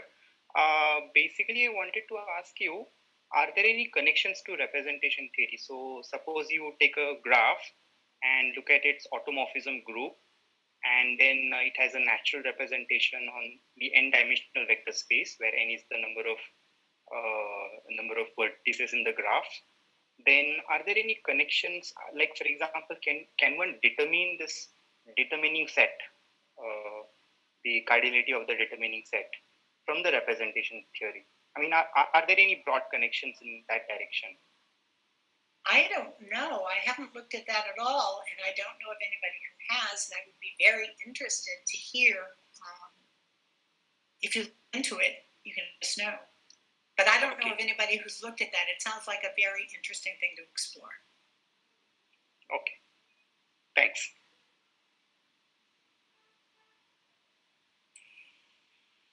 Any other question?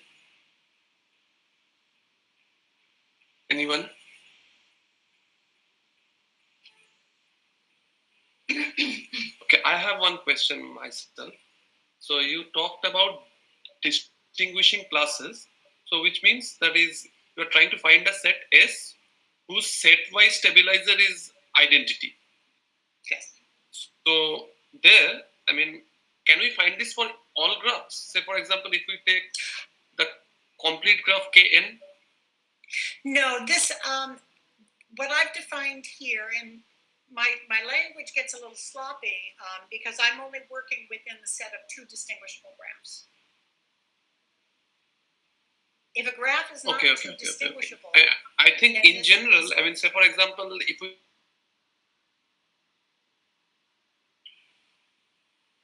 no. I mean, in general, for any graph, we'll not be finding any set of vertex whose set-wise stabilizer is identity. Say for example, Kn.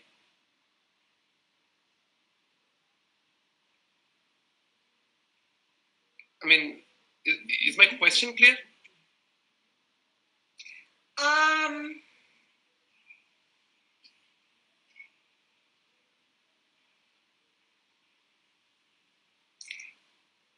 It's clear there. If a graph is not too distinguishable, then it is not going to have a set of vertices whose set-wise stabilizer is trivial.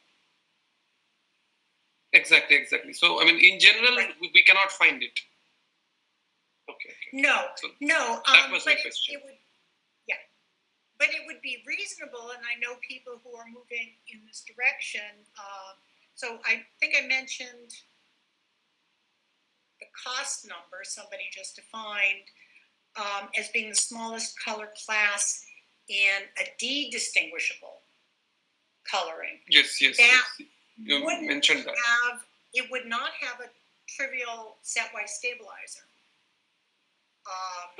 If it was more than two distinguishable, but there are people looking in that direction. But then it doesn't write down as set-wise stabilizer anymore. Exactly. Yes, that's right. Okay, thank you. You're welcome. Any other questions?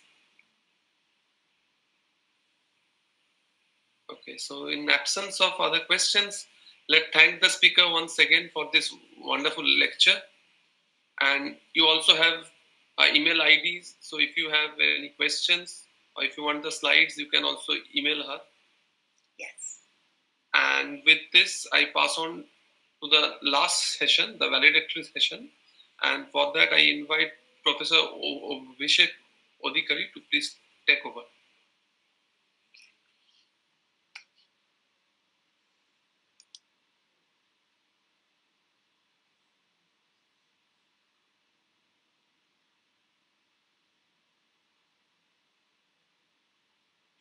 Is Professor Odhikari there?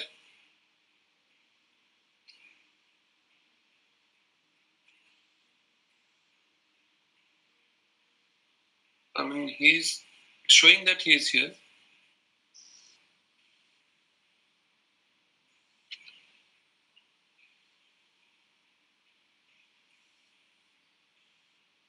Maybe he will be there in a minute.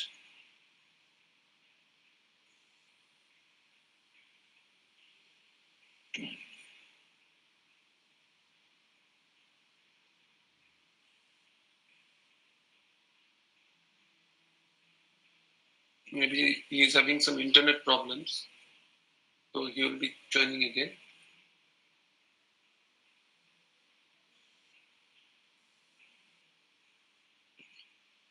Professor Odhikari, no, still not showing.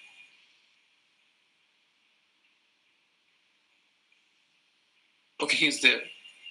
Extremely sorry, I was unable to unmute myself somehow. Anyway, so I have to log it out and then I came back. So it's a great pleasure for me to start the valedictory session of this two-day international conference on algebraic graph theory and applications. So I think for the last 2 days, I mean, we are enjoying and we are witnessing the 5 great mathematicians in the algebraic graph theory field, and all the lectures were excellent, and I'm sure that all the participants, they enjoyed a lot, and it was nicely an interactive way. They interacted with all of us, and it's really great for our department as well as our faculty members as well as all the students who witnessed this. Not only that, the online streamings are also going on. So as a result, in future, those who have missed it may be able to have a look at this, and they will certainly gain a lot of things from out of this. With this, may I now request our HOD Honorable Head of the Department of Mathematics, Presidency University, to give the vote of thanks. I think he must be around. Okay, thank you. So am I audible to all of you? Yes, you are perfectly audible. So thank you, Professor Adhikari. So on behalf of the Department of Mathematics, so it's my privilege to have been asked to propose vote of thanks. So first of all, I extend my heartfelt thanks to Professor Anuradha Lohiya, Honorable Vice Chancellor of Presidency University, Dr. Debajyoti Kunar, Registrar of Presidency University, for their kind support in organizing this conference. My sincere thanks to Professor Shankar Bose, Dean of the Faculty of Natural and Mathematical Sciences, for his presence and inauguration of this program. I thank our distinguished invited speakers, Professor Peter Cameron, Professor Baran Alsberg, Professor Deborah Boutin, and Professor Dragan Marusik for accepting our invitation and delivering invited lectures here. I also thank the researchers for their presentation in this conference. And I thank my colleagues for their cooperation, and a big thank to Dr. Angsuman Das, convener of this conference, in successfully organizing this conference. And I thank Abhishek Mondal. He is our university staff, for designing the web page and designing the banner of this conference. And I thank you participants for your participation in this conference. So thank you everybody. So thank you, Dr. Shaha, the Honorable HOD of our department. So I just want to add one more thing, that for this online streaming, 3 of the undergraduate students are very much involved in that, and especially Mr. Swapnil Ghosh of undergraduate level 3. He did a nice job, and he is now maybe listening online. I'm not sure whether he's there, but he is working from the background along with 2 of his friends, Ovik De and Shihom Vishwas. So thanks to them as well for making it a success. Now, may I request some of the participants to give some of their inputs, so that in future we can make it in a better way. So it's my request to some of the participants, please unmute yourself and express yourself. So maybe if something happened from our side that we couldn't make it, or something from your side that some advice should be there for that, so that in future, if we do again this kind of webinar or maybe in conference, that would be helpful for us. So some criticism or whatever you like, please share with us.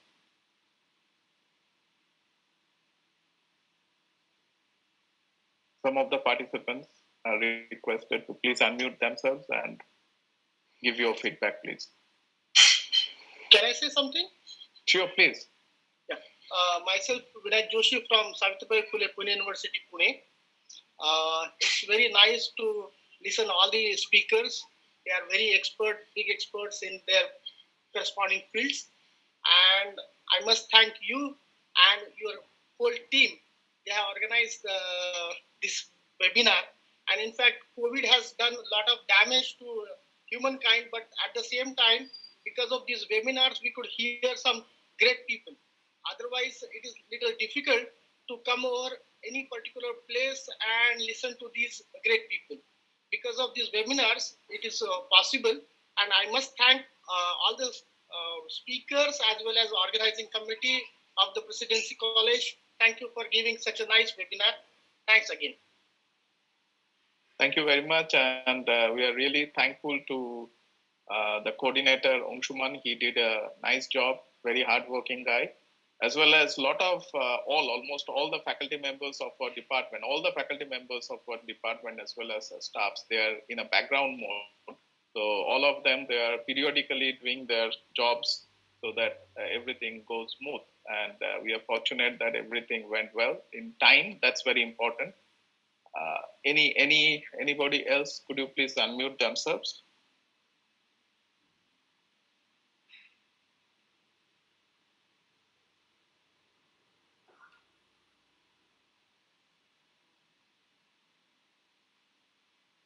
Okay, I'm getting some of the messages from the participants. So why not could you please unmute yourself and let us know? That would be nice. Okay, so many of them, they have expressed their thanks, and it says a nice conference and all. Thank you very much for all of your support. And but anybody wish to say something, any criticism or whatever, you are welcome. I will say something, if I may. So since I was first contacted by Dr. Angsuman Das to speak at this conference, I know much more about the subject I was speaking about now, because just while preparing it, all kinds of things happened. So I have benefited greatly from the invitation to speak at this conference.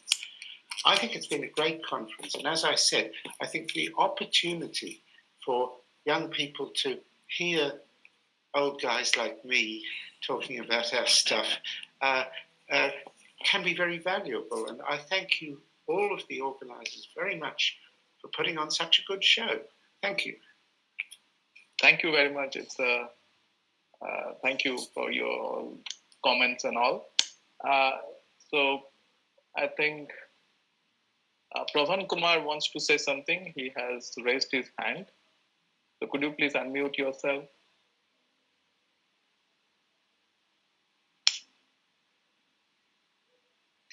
Can I say something?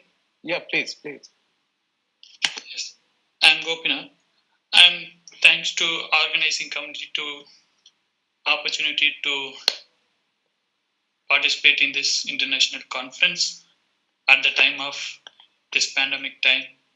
I'm very happy to attend this conference, but also I'm learned different new things. So that's why I'm getting very happy to attend this conference. Thank you very much. Thank you very much. Thank you very much for all of your kind and generous comments towards our conference, and it's really hard work, and that shows that it went well. And hopefully in near future, if we are going to organize it, it would be in a better way that we can do that, enough experience. And I think that COVID, during this pandemic time, COVID is our greatest teacher. Unless COVID will come, we won't be able to see such a big person, such a big names in a common platform that we can see. So thank you all. If anybody wants to say anything, please unmute yourself. Otherwise, we are going to end the 2-day journey.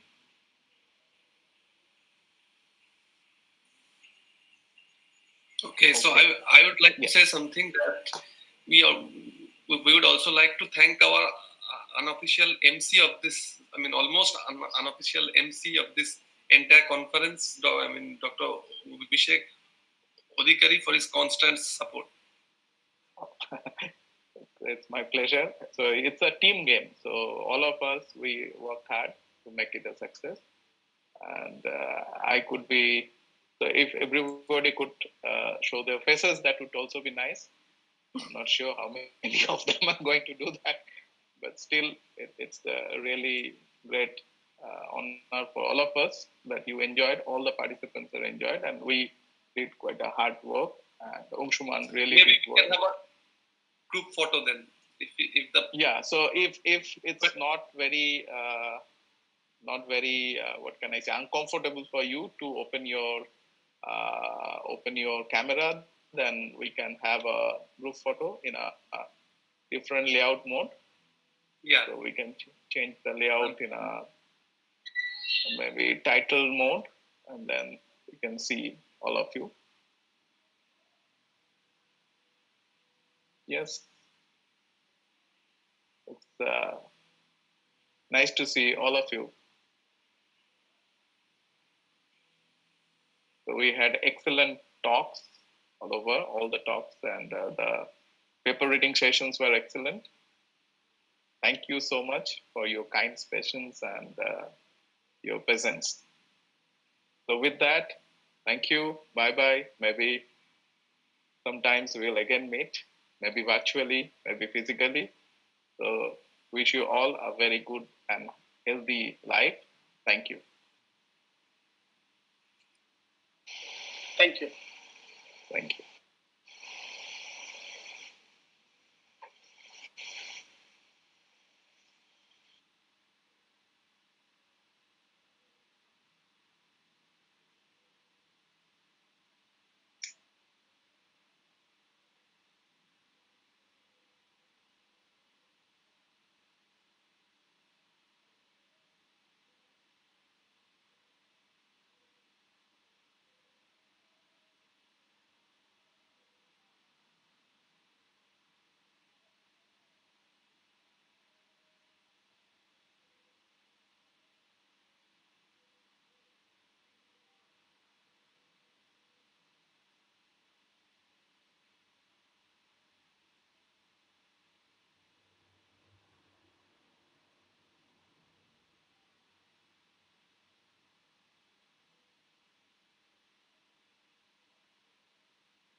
এক second